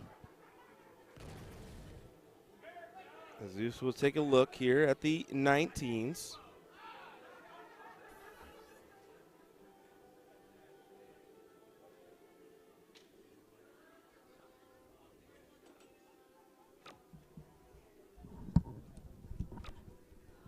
Sorry about that. Will went out there to grab their pictures since that was a finals match. Kind of forgot for a second with all the action going on there.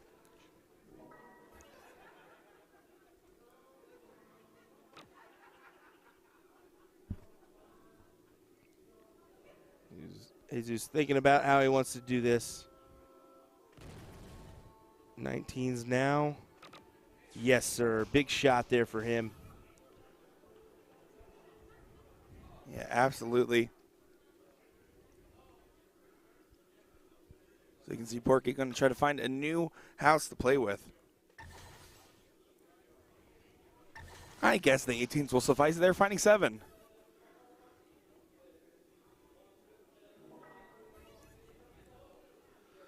So now Jesus still going to be able to go on the attack here.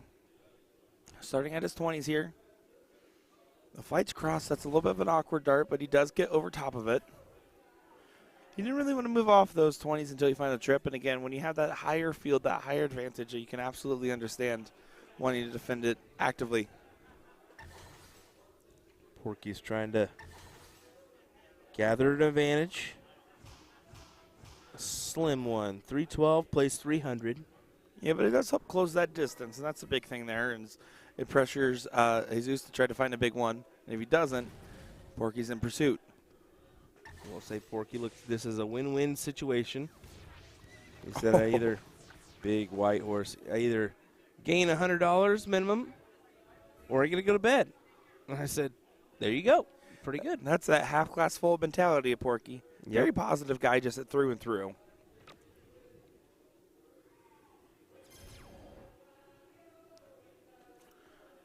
Finding 4 marks there. And Porky's just one of those guys that's been a veteran of the game, right? He's been around for a long time, very well known in the dart community, an extremely people person.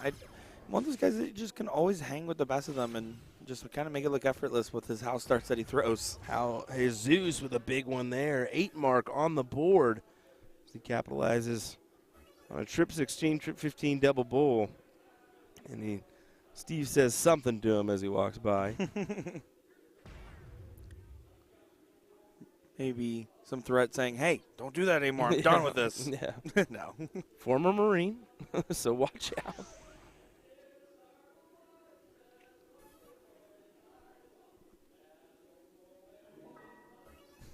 Kurt saying, glass half full. Porky is definitely more of a plate half full kind of guy. No, that's a plate empty Plate kind of full guy. empty.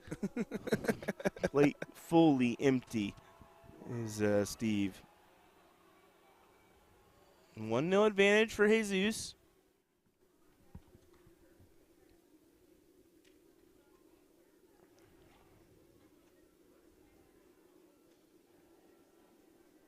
So it's going to be up to Porky to start off strong here. He's got to start strong. That's a good start to starting strong. Sorry, some of my John Madden is coming out. Does find a 6 mark there.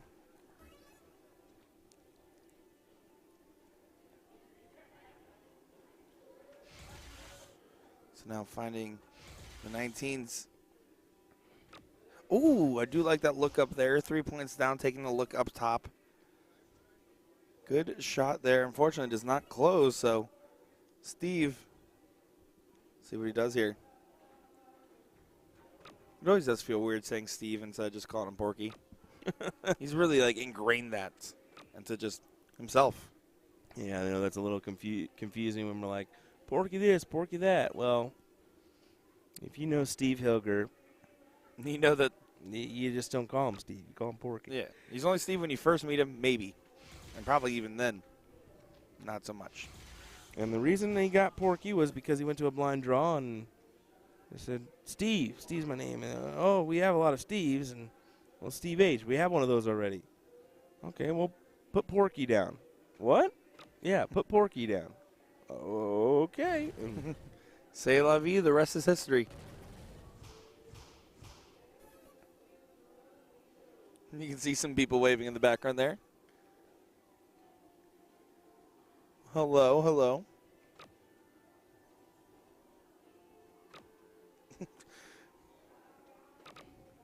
People cheering for Porky, but saying it's late, so they're like, "You better win. I'm ready to go to bed." Yeah. I'm gonna keep supporting.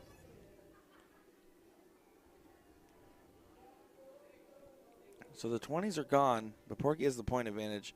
He wants to establish a residency first here, right? Get a number on the board before taking the shot at the 19s, and that gives you that safety cushion, and it actually adds so many more darts for your opponent to try to hit.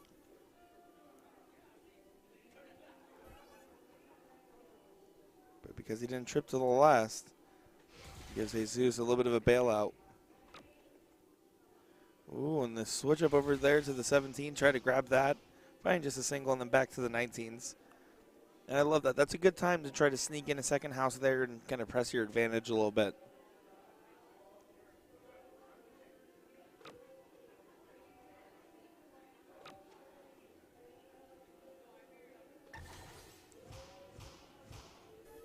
Good last start there from Porky. Regaining that point lead by 6 points. Now with that dash on the 17 here, I'm curious when that will get thrown at because it will come in handy, and there it is, adding a couple more points on top. 6 mark there for Jesus.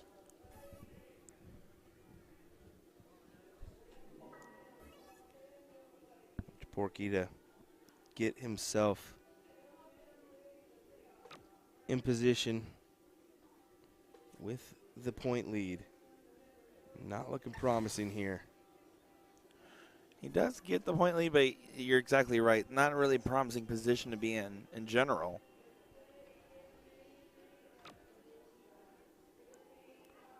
Jesus just is so far maintaining control. And there's 7 mark. As soon as Porky starts to catch back up, he goes ahead and grabs some more points before starting to grab more and more territory on this board.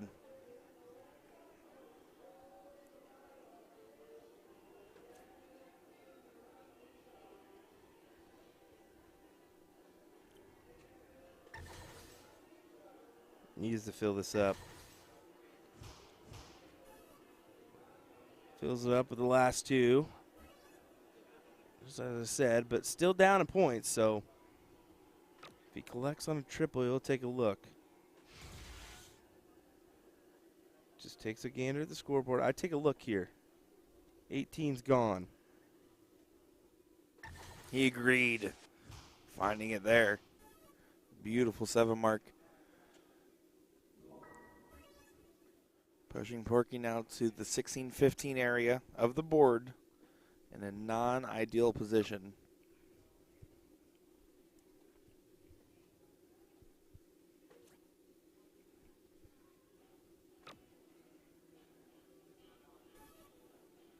Yeah, and 2 16s, not going to be happy with it. Yeah, and Jesus just keeps doing what he's going to do. And on to the Bulls for the coffin shot there. Oh, my goodness, what an 8 mark. Yeah. Again, the second time we've seen him do that. Great shot there, and fortunately, Steve Hilger is 1 round away from being out of this event. And his potential last round was 4 Bulls. Jesus, 1 for the win. Gets it there. So you can see Porky giving a round of applause there alongside with the rest of the audience. And you can see a lot of people giving a clap there. Big hugs and lots of love between these guys as we are now going to be moving into the 4th place match coming up next on our stream board here. Yeah, Jesus Naguara taking on Bob McCoy in the next round. I hope you all are ready. We're not going to waste any time at all. Bob is already raring and ready to go. We'll be right back with this matchup. Don't go anywhere.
Okay, here we go. Ladies and gentlemen, Bob McCoy. Look at this diddle. Jesus Nagira. Nagira, yep. Yeah, look at the diddle here. That was a doozy. intense one. A doozy of a diddle. We are ready to rock, ready to roll here. We're playing on F3. This is our 4th place matchup. Yeah, a good matchup at that as well. Joey Mann awaits in the 3rd position. And he's over there. He's literally just out of frame, I believe, going and shooting. I've seen him at the board pretty much the full time. Your king seat holder is Ricardo Perez, who has just been playing absolutely filthy. Bonkers stuff. I mean, we saw him go numerous 6+s tonight so far to win legs. After Bob McCoy played Ricardo Perez and then Brandon Perez, I was like, dude, are you tired of playing Perez's? He's like, yeah, I absolutely am. So he's been having some fun in those matchups there. Here we go. Excited to see how this one goes. Jesus to start us off here. Going to be taking a look at our radical board for this one. Jesus starting us off right with a nice 7 mark. We want to welcome you folks from España joining us from Spain. And whether you're just in Europe in general or the UK, it's early morning on a Tuesday there. And buenos noches to all those viewers. This is our 4th day of coverage. We're definitely a little bit tired here, but we're still raring and ready to go. Absolutely. We're gonna keep you going until Wednesday afternoon. And that will be where our coverage concludes. And, I mean, we talked about it, how we knew we were going to be in for a long weekend. Obviously, we're feeling it a little bit. But, man, it's kind of blinking you miss it, though, with how fast these games go, with how often we're in the booth and here working. And then there's a few passing moments where we get to do some other fun stuff as well. It's really blinking you miss it for us. And it's always a good time out here. Bob going to his 19s before trying his hand at the 18s.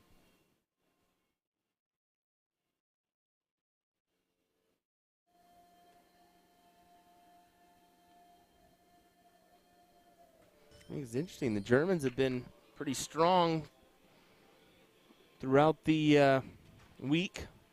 But how about Spain coming in strong for this cricket singles event with Jesus right now trying his hand to get into the 3rd position.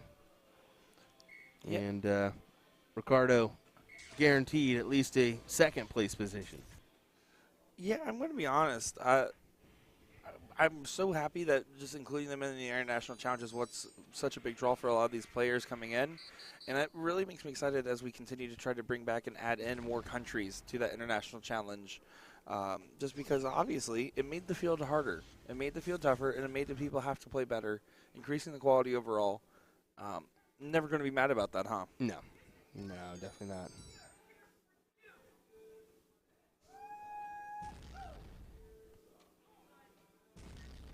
Oh, look at this.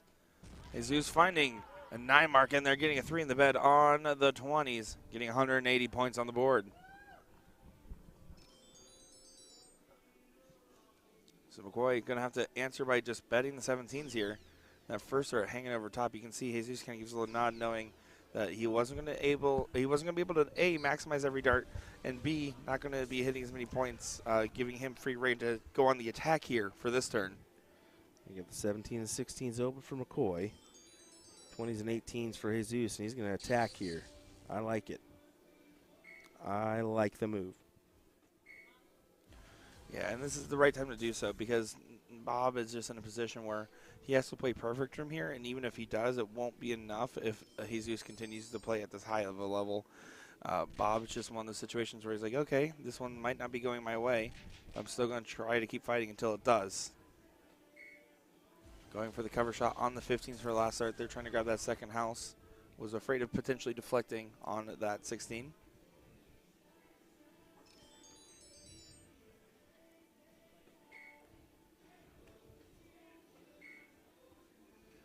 Oh, and a little bit of troubles there.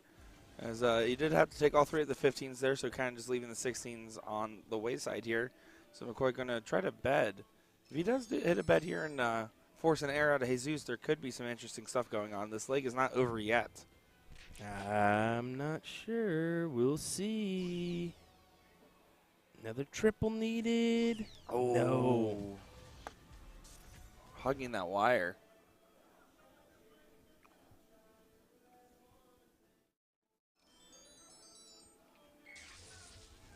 Yeah, and the 16s go. Going right into the bowls here with the 3-house advantage. Need to add some points onto the board there. Getting himself one bowl away from leg number 1.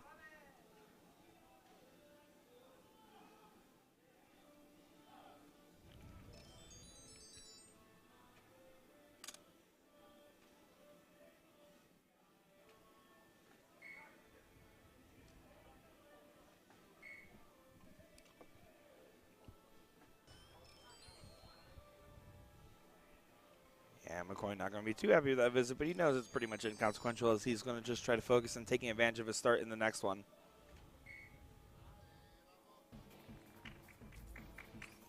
Yeah, you can see some claps and some vamanosa there from the chat. Or from the chat, excuse me, from the audience there, as I'm sure will also be in the chat here in a second. Yeah, they've been giving it to us there in the chat as well. Just taking a gander at some of our brackets. It looks like most of our brackets are in the finals. In the finals are concluding here. I think Division I is the only one that they're in 4th place, so same spot as this one. Once again, a great night ran by the National Dart Association. So kudos to them for being able to really make this fly through. Yeah, it's also just, I mean, huge shout out not only to the staff, but everybody that just works so hard. I know a lot of them are here. I don't know, obviously, every staff member, but the ones I've gotten a chance to, they're just so sweet and nice. And a lot of this help is volunteer-based. And so the fact is that they're working really hard and doing a good job delivering us a great tournament here. And I will say, and compared to years past, as I've been going to this tournament 2 years as a player, now 2 years as a commentator, I feel like this is shaping to be one of the best run years yet. Jesus throwing in some heat. A 9. Would it be correct to say en fuego? No. Okay.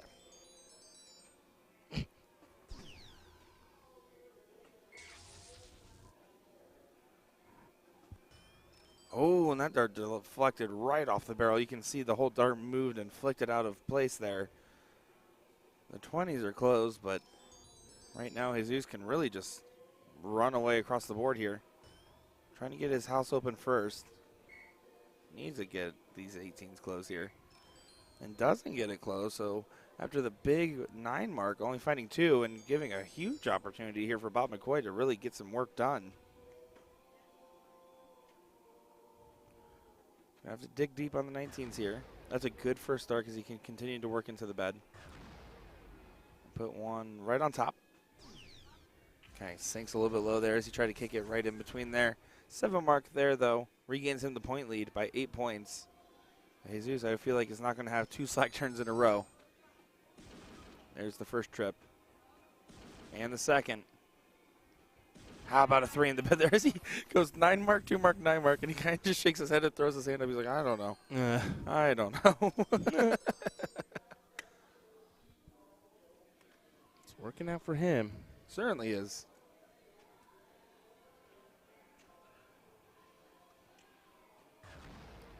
McCoy's going to have to fire right back.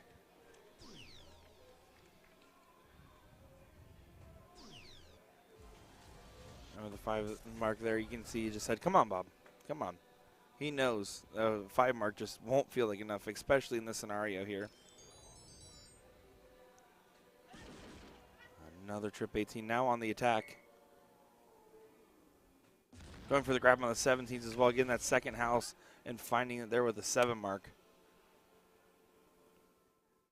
Noguera is just really doing some good stuff right now, and Bob's trying to do everything right as well.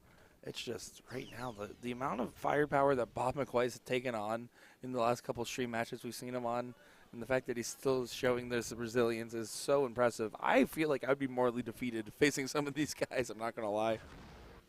And Bob went way over there, almost out of our camera view.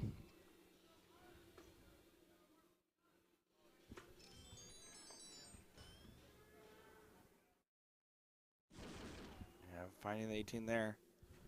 And then takes a look at the 19, but doesn't get it there. Keeping it just out of reach, though, for Bob to be able to get the point lead and close all the numbers. So he's going to try to dig deep on these 19s. He needs to. He's got to find a good amount. At least one more trip. A single won't feel like enough. That helps.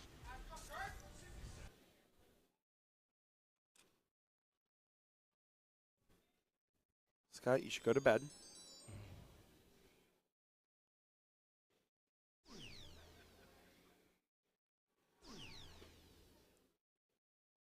Attack the 17s. More points on the board.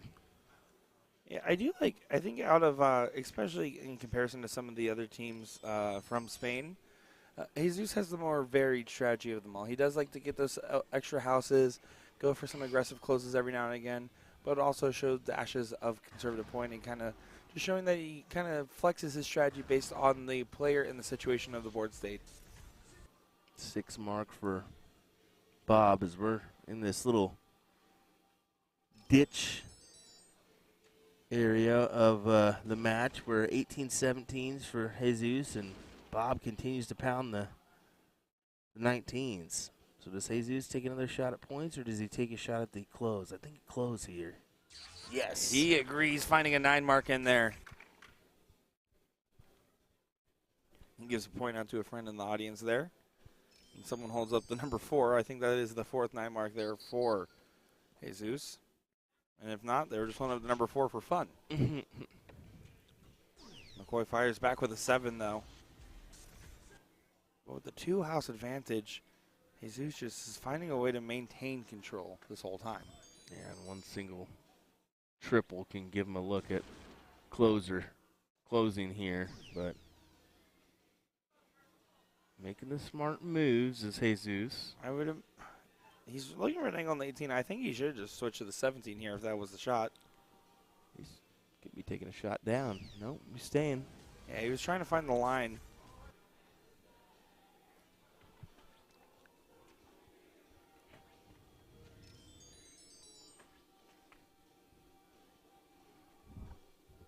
So Bob knows he has to play perfect. Might have to hit a cover. Yeah, he goes there and finds a single. Looks off to the side and knows that just doesn't feel like enough when you only have 1 point up against a guy that seems to hit 7 marks almost every go.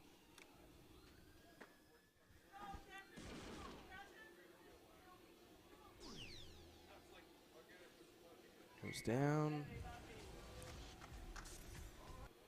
But not quite. Not quite yet.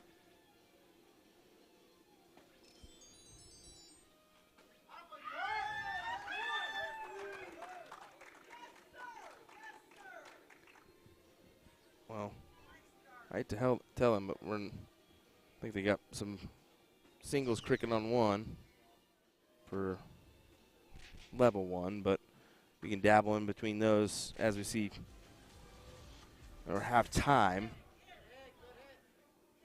Yeah, of course our priority will be on the elite event, because it does have that carrot on the stick of just being that big deal for a lot of people to watch, and of course having the big prize money as well. So always like to see that $2,500 for first place here, which is why we're going to be prioritizing that coverage.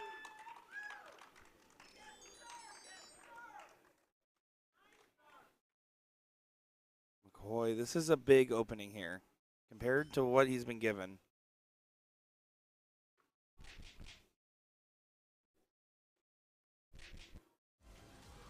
Yeah, 6 mark there, but he really wanted that first start triple. If he had the first start trip, he could have grabbed the 17s and 18s as well.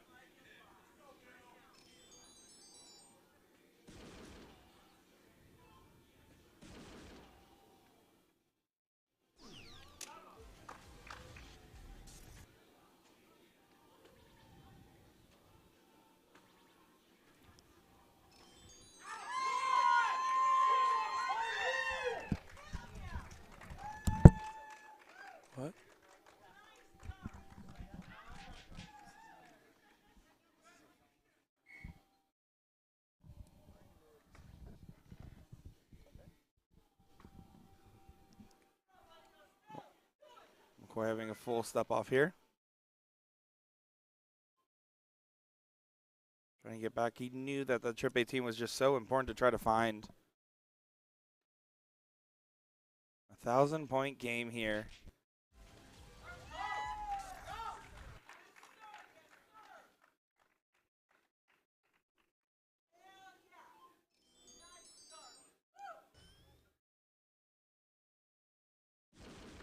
Oh, and more 18s there. Jesus.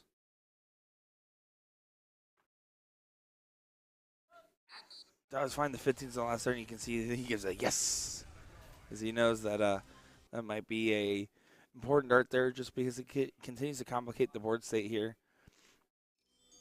We'll see how Bob handles the situation here. He does want to start grabbing some of these houses. You can see he's so focused and determined, and does try to find one more in there, but only getting a 6 on it.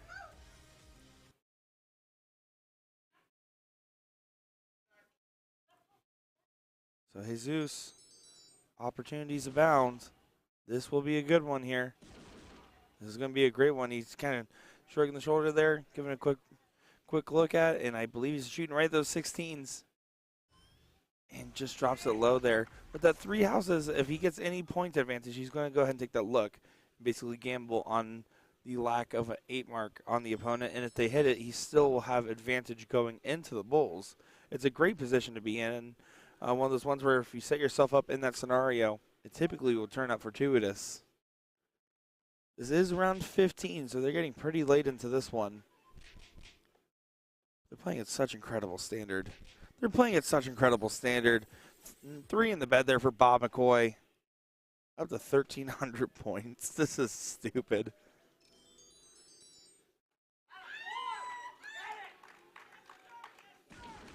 Jesus just going to fire right back going on the 18s here. Trying to see. And there decides to go for the close. Hits an 8 mark for himself there in response to the 9 mark. Basically saying, all right, let's go ahead and take the gamble here. It's going to be interesting to see what happens. It's a 23-point difference between them. So even if Bob closes everything out here, it would still leave 4-3 on the bulls. Bob took the first dart at it. Now he's going to have to switch to the bulls. Oh, he stayed up for another dart. Yeah, I don't agree with that. And Jesus knows that this will probably be the game winner because of that shot. That was a beautiful 8 mark to give himself this shot. And it paid off in full. Bob McCoy finally gets broken 16 rounds in and 1,300 points after. You finally see the real crack in the armor here.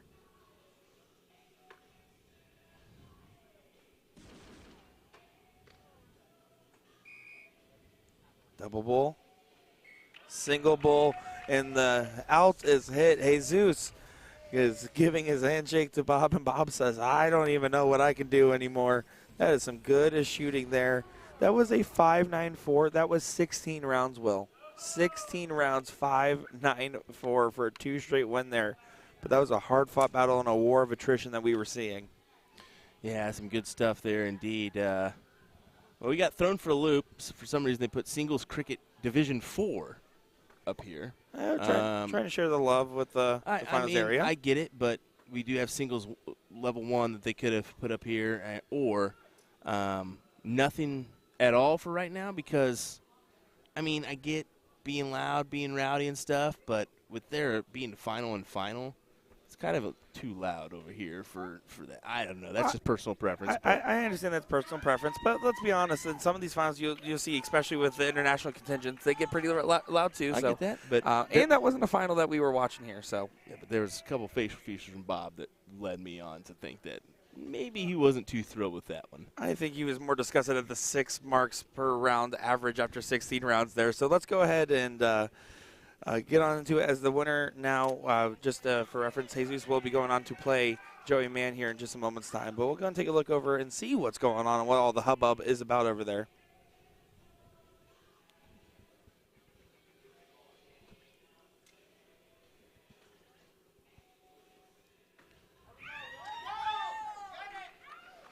The whole audience living and dying on every dart right there.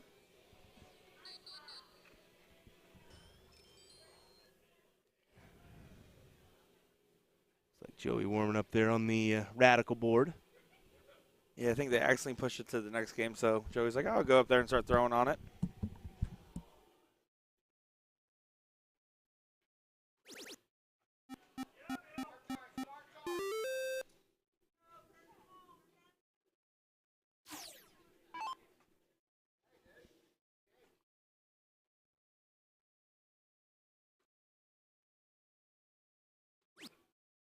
So you can see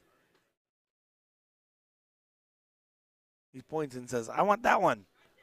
Don't know exactly where this is at in the match here. We're just going to kind of watch along and ride along for this ride here on this one.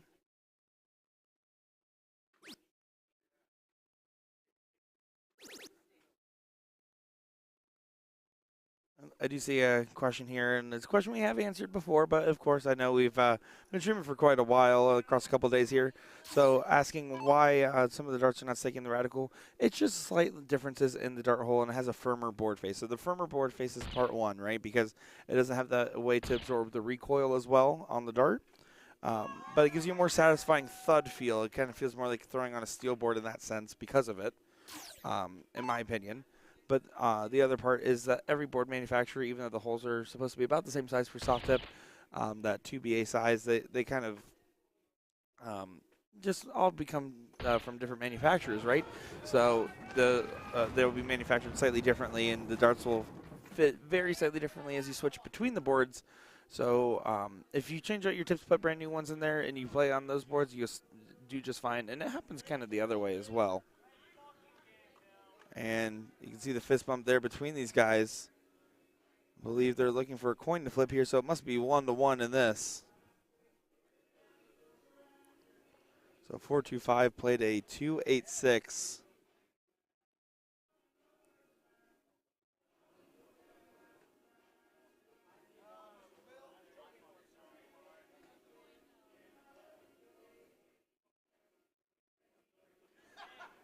So here we go.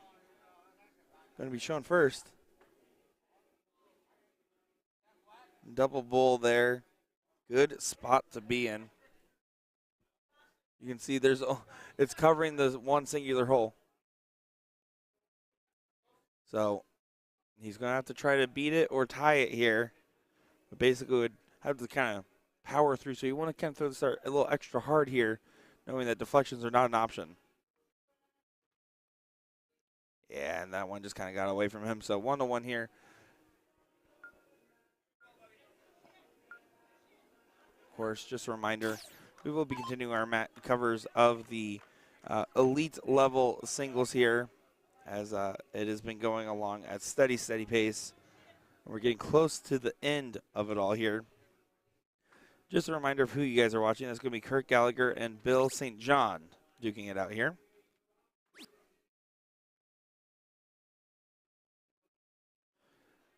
Bill from that Montana area, so one of those Montanans making the stream. And Kirk from Alaska. Ooh, look at that. I think that's part of the reason why we're hearing such loud cheers is I knew that there was a big group from Alaska that did make the trek out here. And you notice that those groups ride or die together. I mean, we see it with the Germans. We see it with the Spaniards. We see it with everybody. When you have a big group of people and they get to a final and you traveled out here together, you kind of ride or die together. Here's some Bill's in the air. So that was Bill up there throwing. Now Kirk here, going to be focusing on trying to get his own number opened up.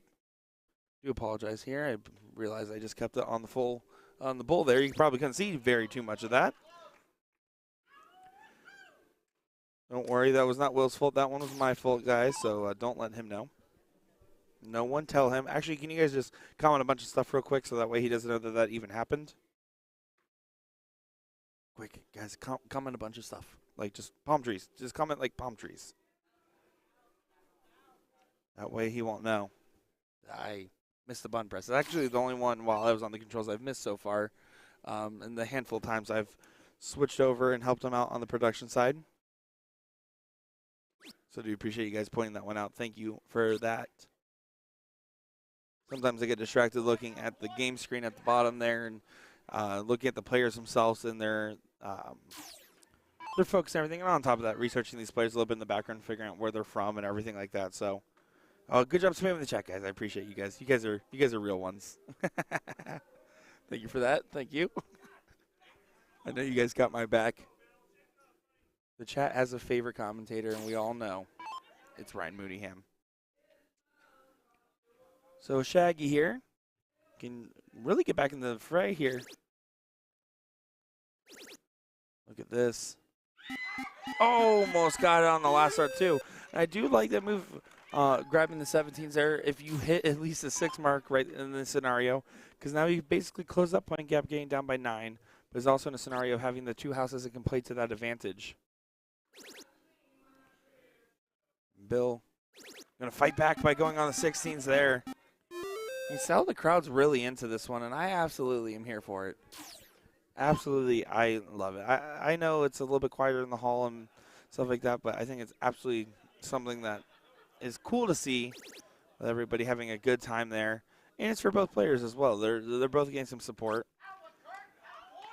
I will say it's cool to see some Montanans as well as the Alaskans here. Both states that I feel like are very underrepresented in darts, at least from my perspective. Of course, that doesn't mean there's a lack of talent in these areas.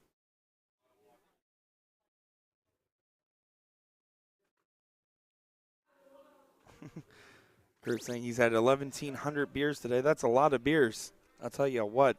This tiebreaker is going down to nitty-gritty here. Kirk's going to want to get this done. And I realize part of the reason, Will, why the crowd is so rowdy is this is an Alaskan-Montanan final. So a lot of those Alaskans came in a big group together. Excited to see how they've been fighting along here in this tiebreaker. But Kirk is getting ever so close to getting that final and getting that dub under his belt.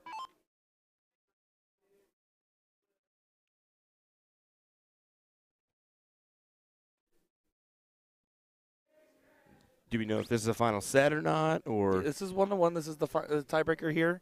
okay. And Kirk is in position with the 2-house advantage to try to get it done here. Okay, we'll see what happens here. We do have that matchup on board F2 that we're going to hop to here in just a second, as that's Joey Mann taking on Jesus. And we do want to stream more of those finals, but yeah, that's a doozy over there too. So Absolutely. Well, we'll just continue out with this leg here as it's getting to the tail end. I mean, these guys have been going back and forth.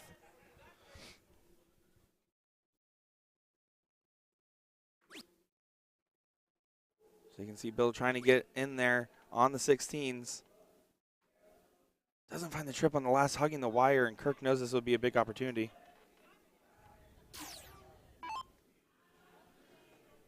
Oh, you busted. Will figured out he scored in the chat. We put on the diddle there, and it took me an extra couple dart or two before I realized that it was still on the diddle side there. So tried to cover up the tracks in the chat. We were all having a little chat and a little laugh in there.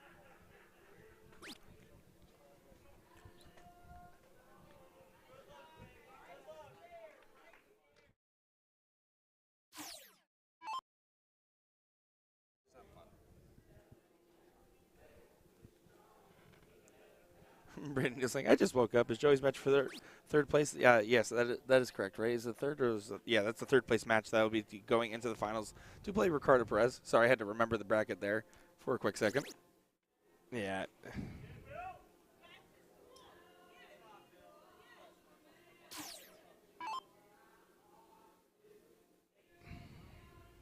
So here we go. Yeah, no. I'm really torn here. I'm really torn, and I think we should flip it back on over. We have not been following any of singles level 4 here yet throughout this coverage, so that's my take on this. But we're going to play it out, see where we end up here.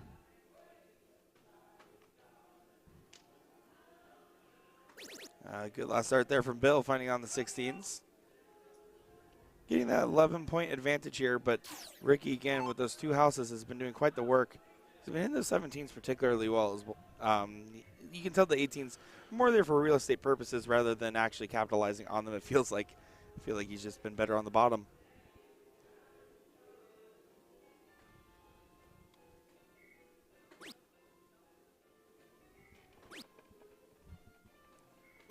Oh, and he almost gets it close there, going right at it.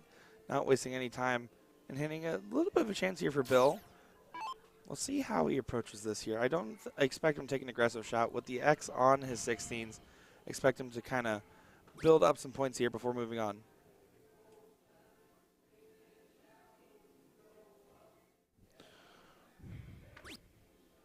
Oh, he does take an aggressive look here.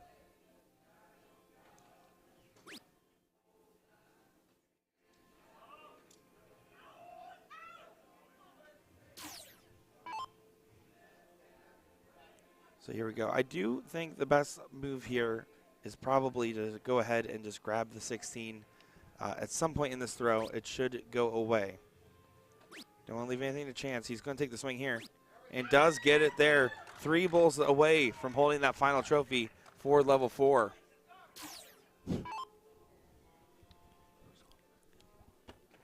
So Bill now going to try to mount the defense by finding the bowls and attacking here.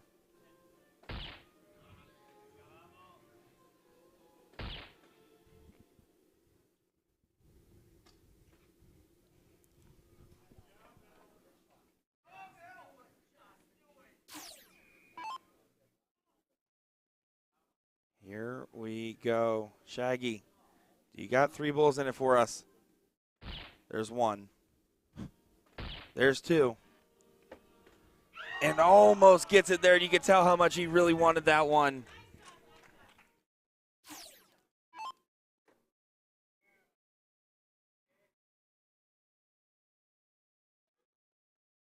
Bill, as he needs to find something here on the Bulls. He needs to find a couple more. And 1 more at least. That's a good hat trick there. 42 points in his favor now.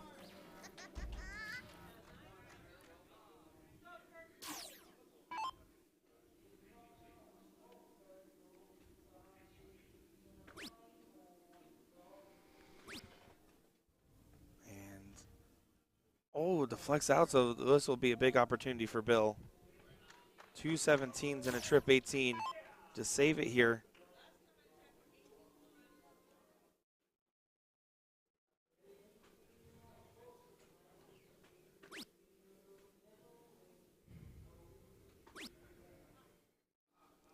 Trip 18 taking this extra moment, trying to focus in.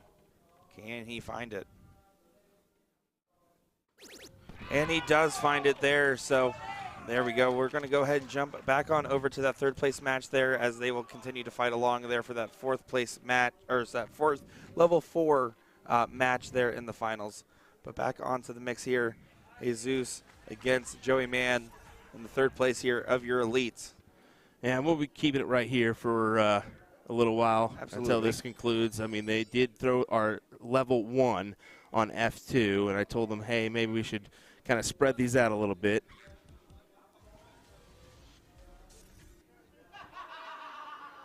As we will get a little bit crowded in our streaming area here. That's okay. I think that's a good thing, personally.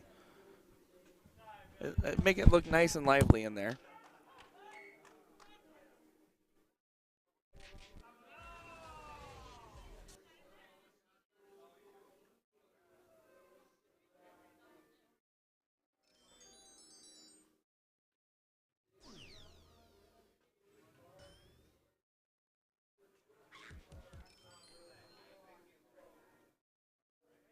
Good last start there on the 15, but just not going to be enough in this leg, it seems.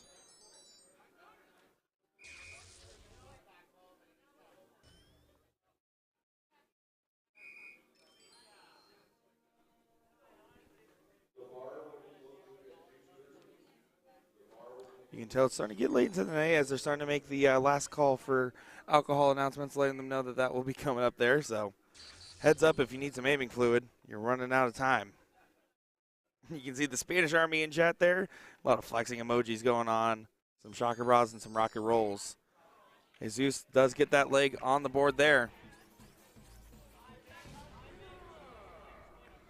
They're going to be moving on to the next one.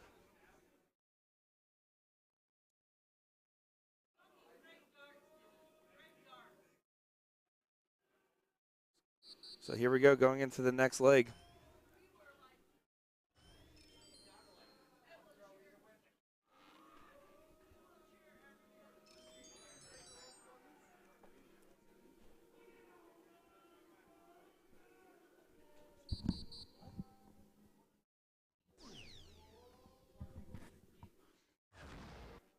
So here we go. Jesus continuing to find the triples with easy. I mean, he's really making it look easy. Both of the Spaniards are really making it look easy, if you ask me. They've just been doing some good stuff overall.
So you can see here, Jesus coming up with the point advantage. Will he go on the attack here? Gets the first start into the points.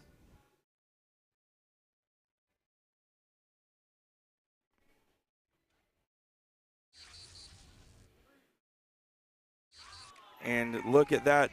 Finding a big 9 mark in there. Got the point lead and then went right into the big numbers there, 20s and 18s. What a good shot there from Jesus. And good answer there from Joey Mann, finding a 3 in the bed on the 16s, getting that point lead back. This is a back and forth affair. You can see both of them giving some respect on the big shots there. That's a huge back-to-back 9 marks there. And Jesus find another one and make it 3 in a row.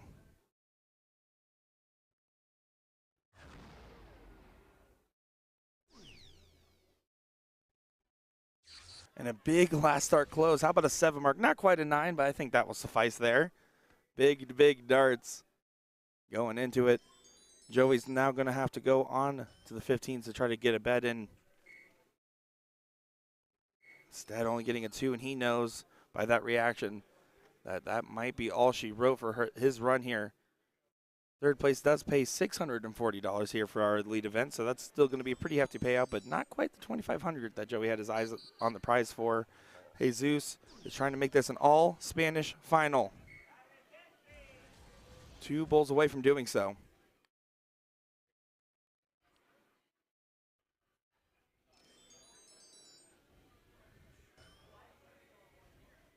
And he's frustrated.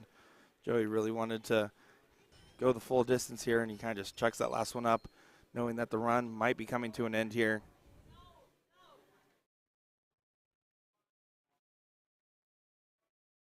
Jesus to face Ricardo. Needs 2 bowls. 1 more now.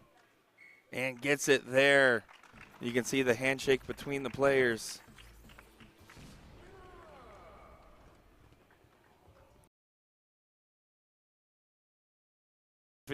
Big smile from him there, knowing that he has a good final coming up in front of him.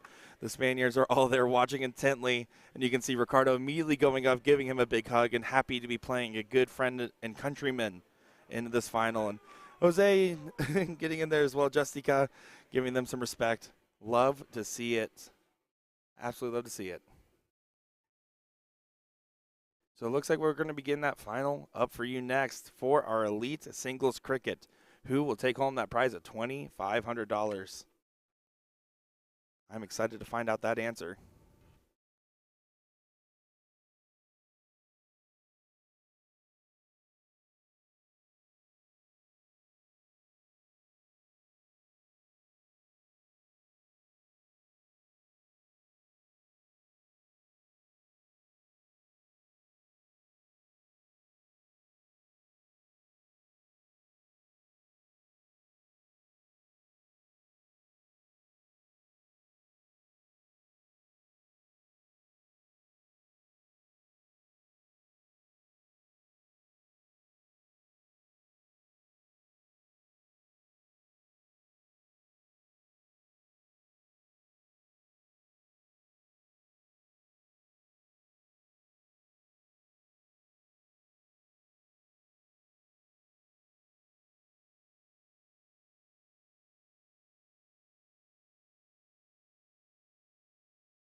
Okay, while we're waiting for our finals to be called, we're going to go ahead and jump on over to board number 2.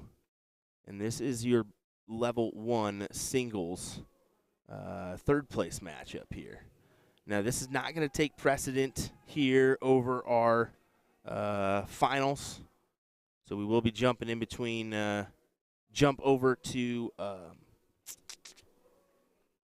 the elite singles once that happens. So be prepared for that one, as we will do that once that gets underway.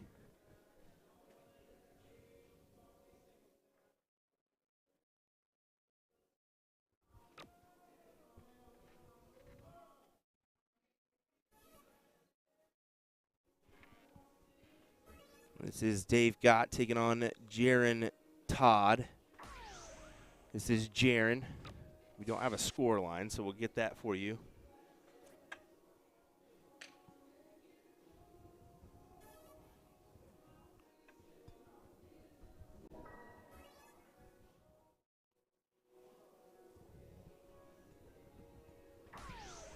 I know Dave is from the Kenosha, Wisconsin area. For Jaron, it's Illinois. Now, what park to be exact, I am not sure.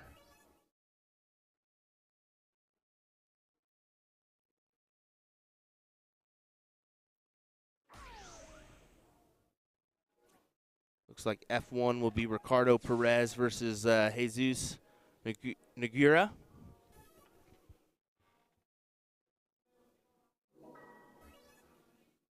So I will keep an eye on that one in the background. It's going to be a little bit difficult because this is your player cam for that one. So we'll do that.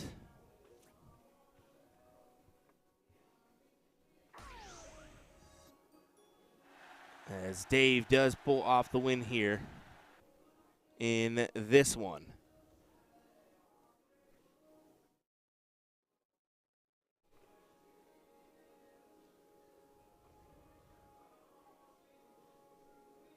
So Dave will continue on in this bracket.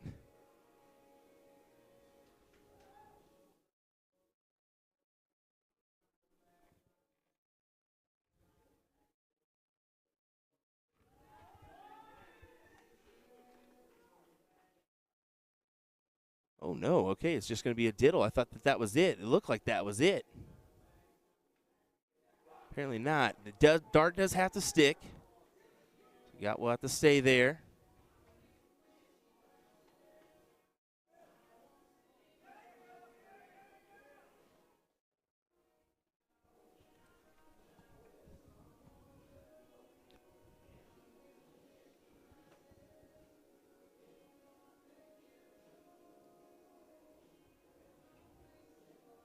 This is a decider, so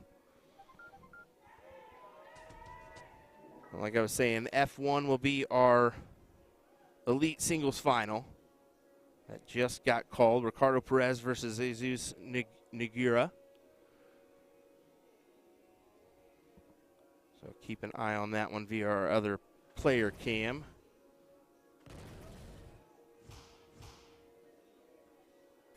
Those guys, usually they'll take about 12 before they get underway. So we should have time here.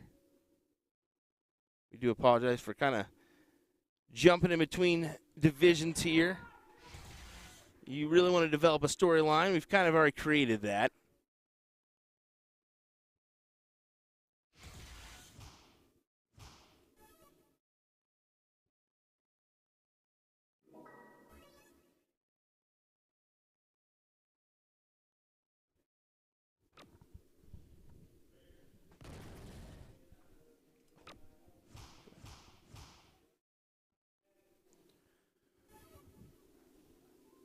This is going to be a interesting turn for David here. Seeing when he's going to try to take that attack on the 20s, right? He wants to try to add a couple more points in here and try to at least close the gap first and then cross the bridge when he gets there. He seems inclined to get there, but that dart going on the right side, unfortunately, falling into the 3.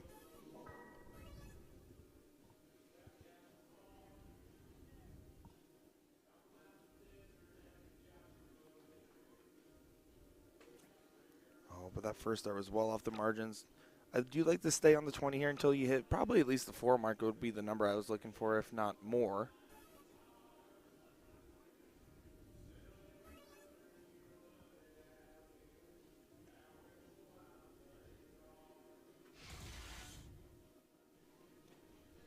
Big triple there. Does pull him out in front, but he'll stay for the 5 mark.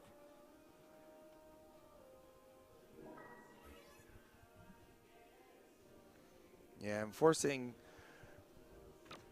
him to go ahead and go back up on the 20s here and add as many points as he can. And does take the look downstairs on the 3rd dart and finding the trip on the last there. Good shot.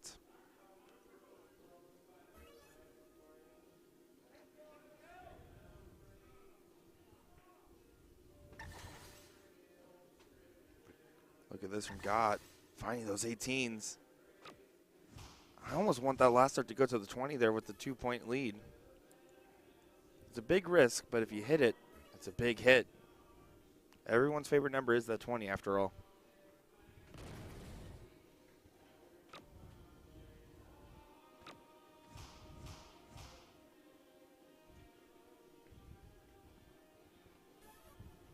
Dave with work to do on the 18s.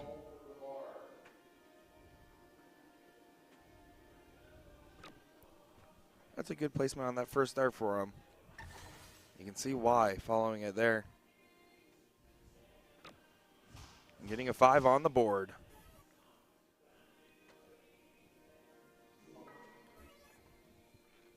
.30 difference in throw. Expect the 20s to be defended here.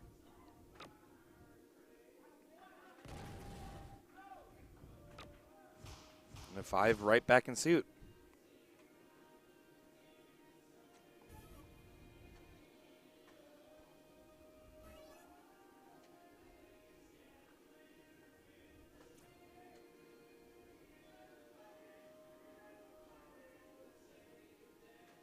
Taking that moment of getting the composure here. And a big last start there. That's a tough spot to get it in, just underneath those flights. He almost pushed it in there, guided it in there, it seemed like. Yeah, absolutely. Couldn't agree more.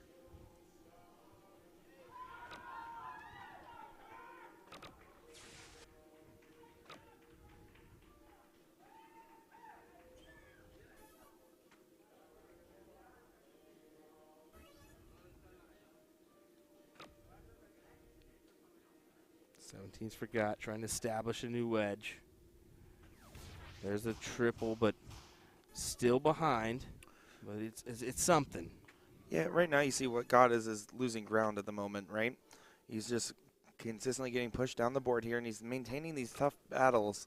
But the longer this goes on, the smaller the numbers will be, and the harder the challenge will be to overcome.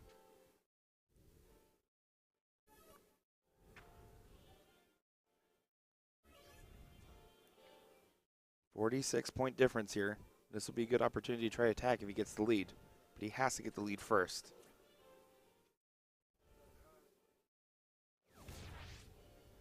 He's looking up. But there, he not happy with how that dart left his hand.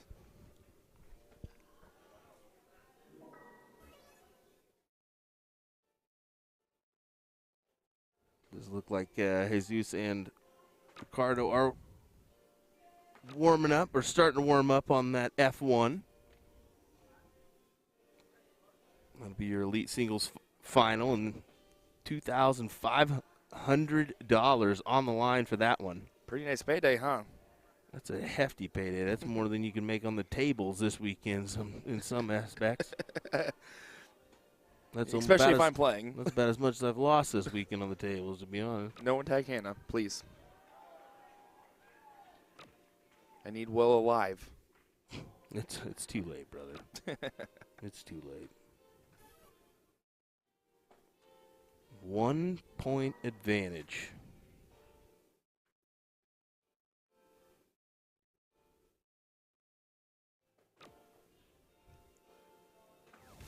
Oh, aggressive look there. That's a very interesting dart there. And it challenges David. It challenges David to have to hit 2 big darts here before he gets to look at the 20. Has to open up, But again, 19 points down, I would consider this move pretty early on to go to the 20s. Like there, he got the close in the 16. I almost wondered if he was going to take the shot upstairs. Staying down. 29-point lead.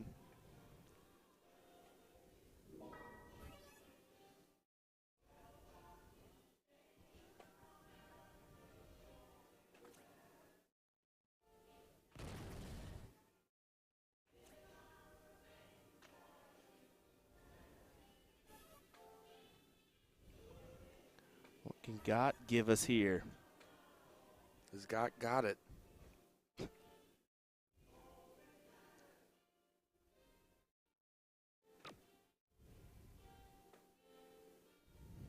question has been answered. We will see. He does not got it.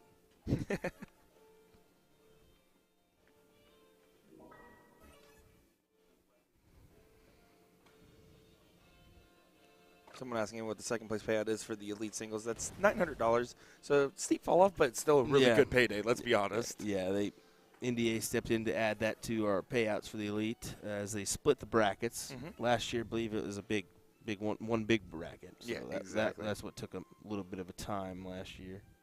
And so far, it's shown effective as a way to keep things moving forward faster.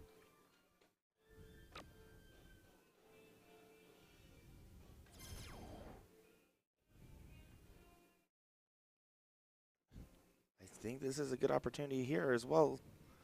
Single 20. Yeah. At some point you have to do, because, I mean, that battle's been going on, and David's just been slowly getting kicked to lower and lower numbers. Eventually you have to take that. Usually you prefer to be ahead, but it's now a challenge here. Will the 6 mark be hit? It might be. And it is, so that's the challenge there. But he still left himself a game shot now. Double-double for Tripp. It's a tough shot, but it is still a game shot.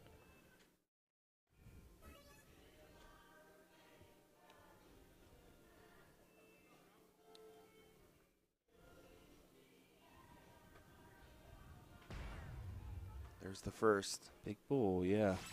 Oh, what a change. Oh, my God, and he hit the shot for the game winner. And he gave a big fist punt. Oh, my goodness. Wow, he left himself the opportunity, and he found a good shot there from David Gott. Wow, that was that was something. That was impressive, and Gott's it now. He's going to be happy that we got that one on the video. Yeah, I expect to see that clipped on Spanky 41G. And here we go. This is your finals. As Ricardo saw that camera flip around to them, he said, "Okay, I think we're ready now." He did give a heart to the camera earlier after one of his matches. He's a little hyper-conscious of him. We promise we won't move it to you too much, if at all, anymore, so don't worry about that, Ricardo.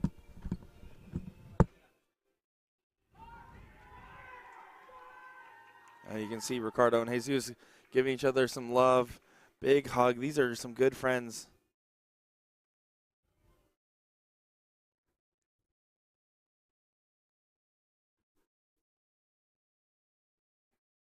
Here we go. Off to the races. Ricardo showed first. And that's a good one, too. Okay, Nick. Well, before we get going, this is an all-Spaniard final. So I want to give someone a moment to say something. The one, the only, Jose Justica. So here we go. Jose, what do you got to say? Hello, everyone is watching this final, but I would like to say something in Spanish because half country now is watching the final. Gracias por estar ahí viéndonos y algunos tendréis preferencia entre Jesús, otros entre Ricardo, pero que sepáis que esto ya es un triunfo para él, para los dos, para mí y para toda España. Así que voy a mandar un mensaje a los familiares más allegados, Yamila, Milena, Alma, y a don Jesús Noguera y Inmaculada, la Isma, que le debo un feliz cumpleaños. Así que suerte para todos. Y gracias a USA Darts y seguirlos por todas las redes, tanto en Instagram, Facebook, YouTube, que tienen aquí un currazo espectacular. O sea, estoy aquí ahora mismo dentro y tienen aquí como si fuera la televisión o la PDC el backstage.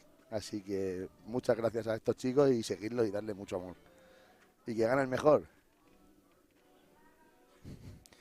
Perfect, and thank you for coming on there and saying that and talking with everybody. Sorry if you don't understand Some don't happy understand the birthdays Spanish, and that, some hellos as well. for support, and the more close family of them, the wife of Ricardo, the parents of Jesus, is watching now the final for this. I told you if it's interesting for say hello to Spain. So absolutely. Thank you very much for inviting me here. Okay. Thank you for coming in and talking with us. I mean, we've been loving watching you and watching everybody from Spain represent the country very well. I mean, you guys should be very proud of how well you guys have been doing out here. Thank you very much. Really appreciate it.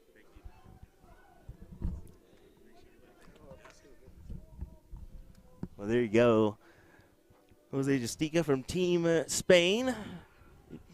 He just said, hey, if it's okay, I want to say something to some of these supporters. And I said, well, say less, man. We can definitely do that for you for Team Spain. So hopefully you all that probably had that are frequent flyers at USA probably had no idea what he said there. But, yeah, he kind of reiterated in the background some happy birthdays, some family watching for both these individuals. So welcome to the stream, and hopefully you're enjoying the coverage here. He did also say to follow us on Facebook and YouTube as well. I have a decent understanding of that. There you go. He said a lot of kind words to us there, and kind words to everyone. But now into the action here, and we are excited to be seeing this one, Well, Randy says, Telemundo for a second. Yes. I know there's quite a few people that were confused there, but Ricardo Perez is your king seat holder. He has been playing phenomenally well throughout the bracket. We saw some very good matchups with him today. Yeah, both these guys have really just every time they've been on the stream, every time they played a match anywhere near us, and I assume off the stream as well, they've just been performing. Yeah. They haven't really shown any dips in their game. I mean, the worst games I think we've seen out of them have maybe been into the 5-1s, and that's the worst case scenario. That's going to be a whole task for either one of these guys to beat the other. They're not going to want to give an edge, and knowing their close relationship with each other and their friendship, it's going to be a little bit more relaxing for them to play each other in the finals. They're going to want to get the best of the best against each other, and I think we're going to see some of their best games.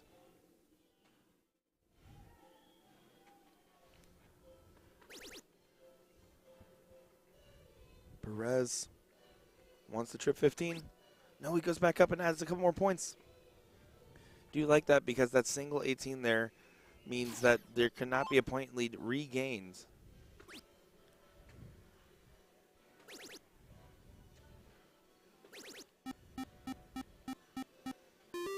Great shot there from Jesus. But Ricardo's leg here, 15s and bowls to go.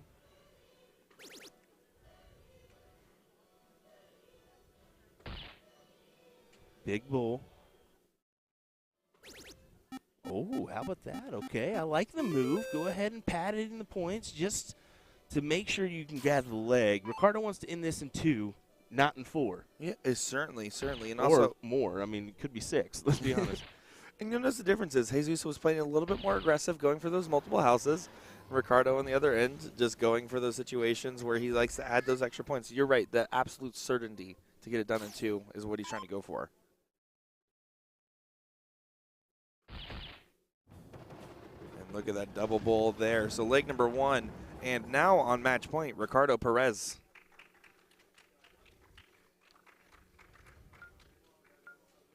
Some support there from a few of the Spaniards in the room. There's a few.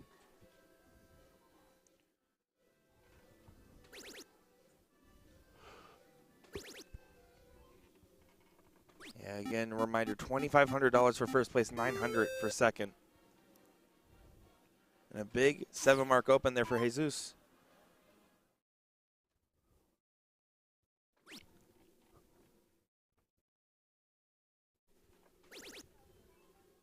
Ricardo on the attack as well. Finding a 5 there, so not as much as he would have liked to see, huh? Yeah, I would like some more, but Jesus should attack the 19s here. He will.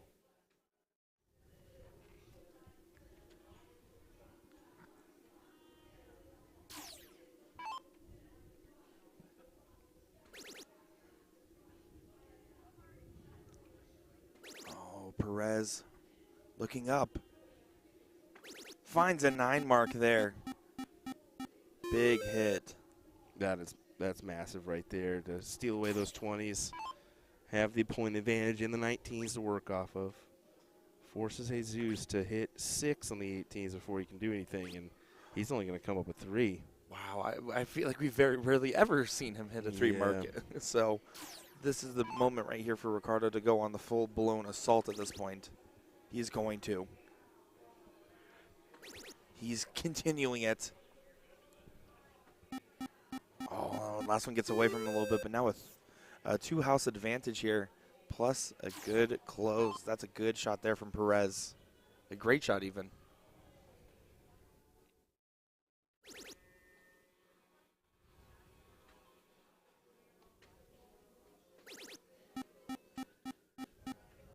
Point lead regained by Jesus. It's a 6, so it's just enough to get him out in front. I think that this will go from Ricardo here.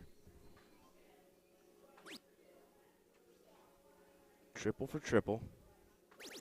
Yep. And yep. You just almost expect it, right? I felt like it was going to go. I feel the same way. I mean, just both these guys, every time they're at the board, they just can't seem to miss usually. It's it's ridiculous, the talent. And we're used to seeing, I mean, elite level talent, but just seeing some good stuff from him today. I think just the level of, or how long they've stayed in that top upmost gear is what's most impressive. Triple. And big double. Wow. Wow. We're getting in sync, buddy. That's not good.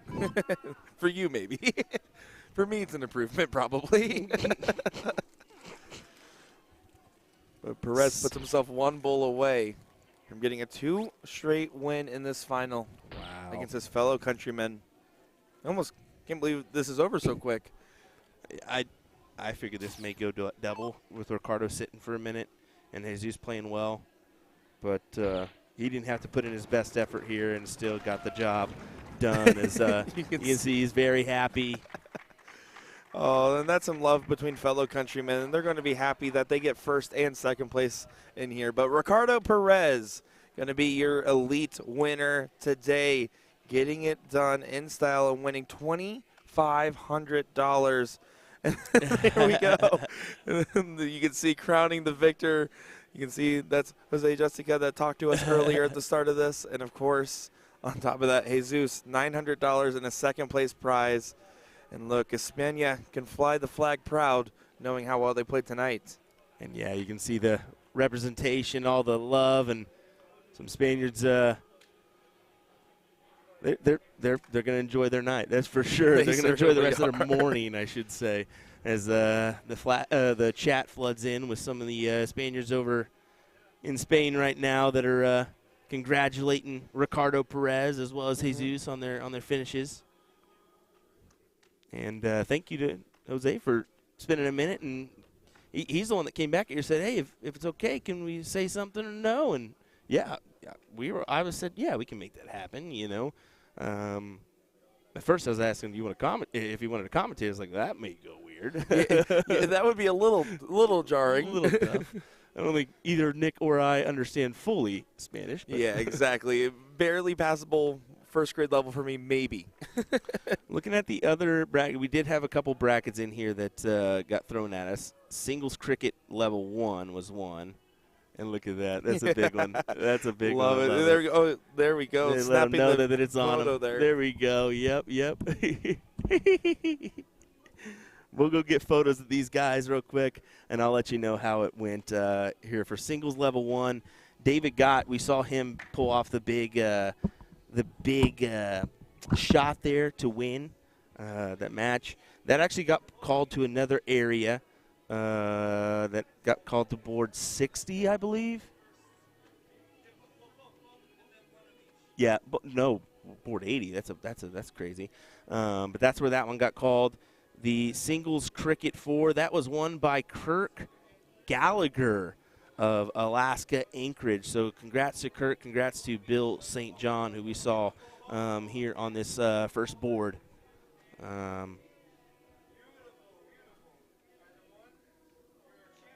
Let's go ahead and get a shot of Ricardo. There we go. Yeah, so we do want to acknowledge Kirk. We do want to acknowledge Bill for their for their wins.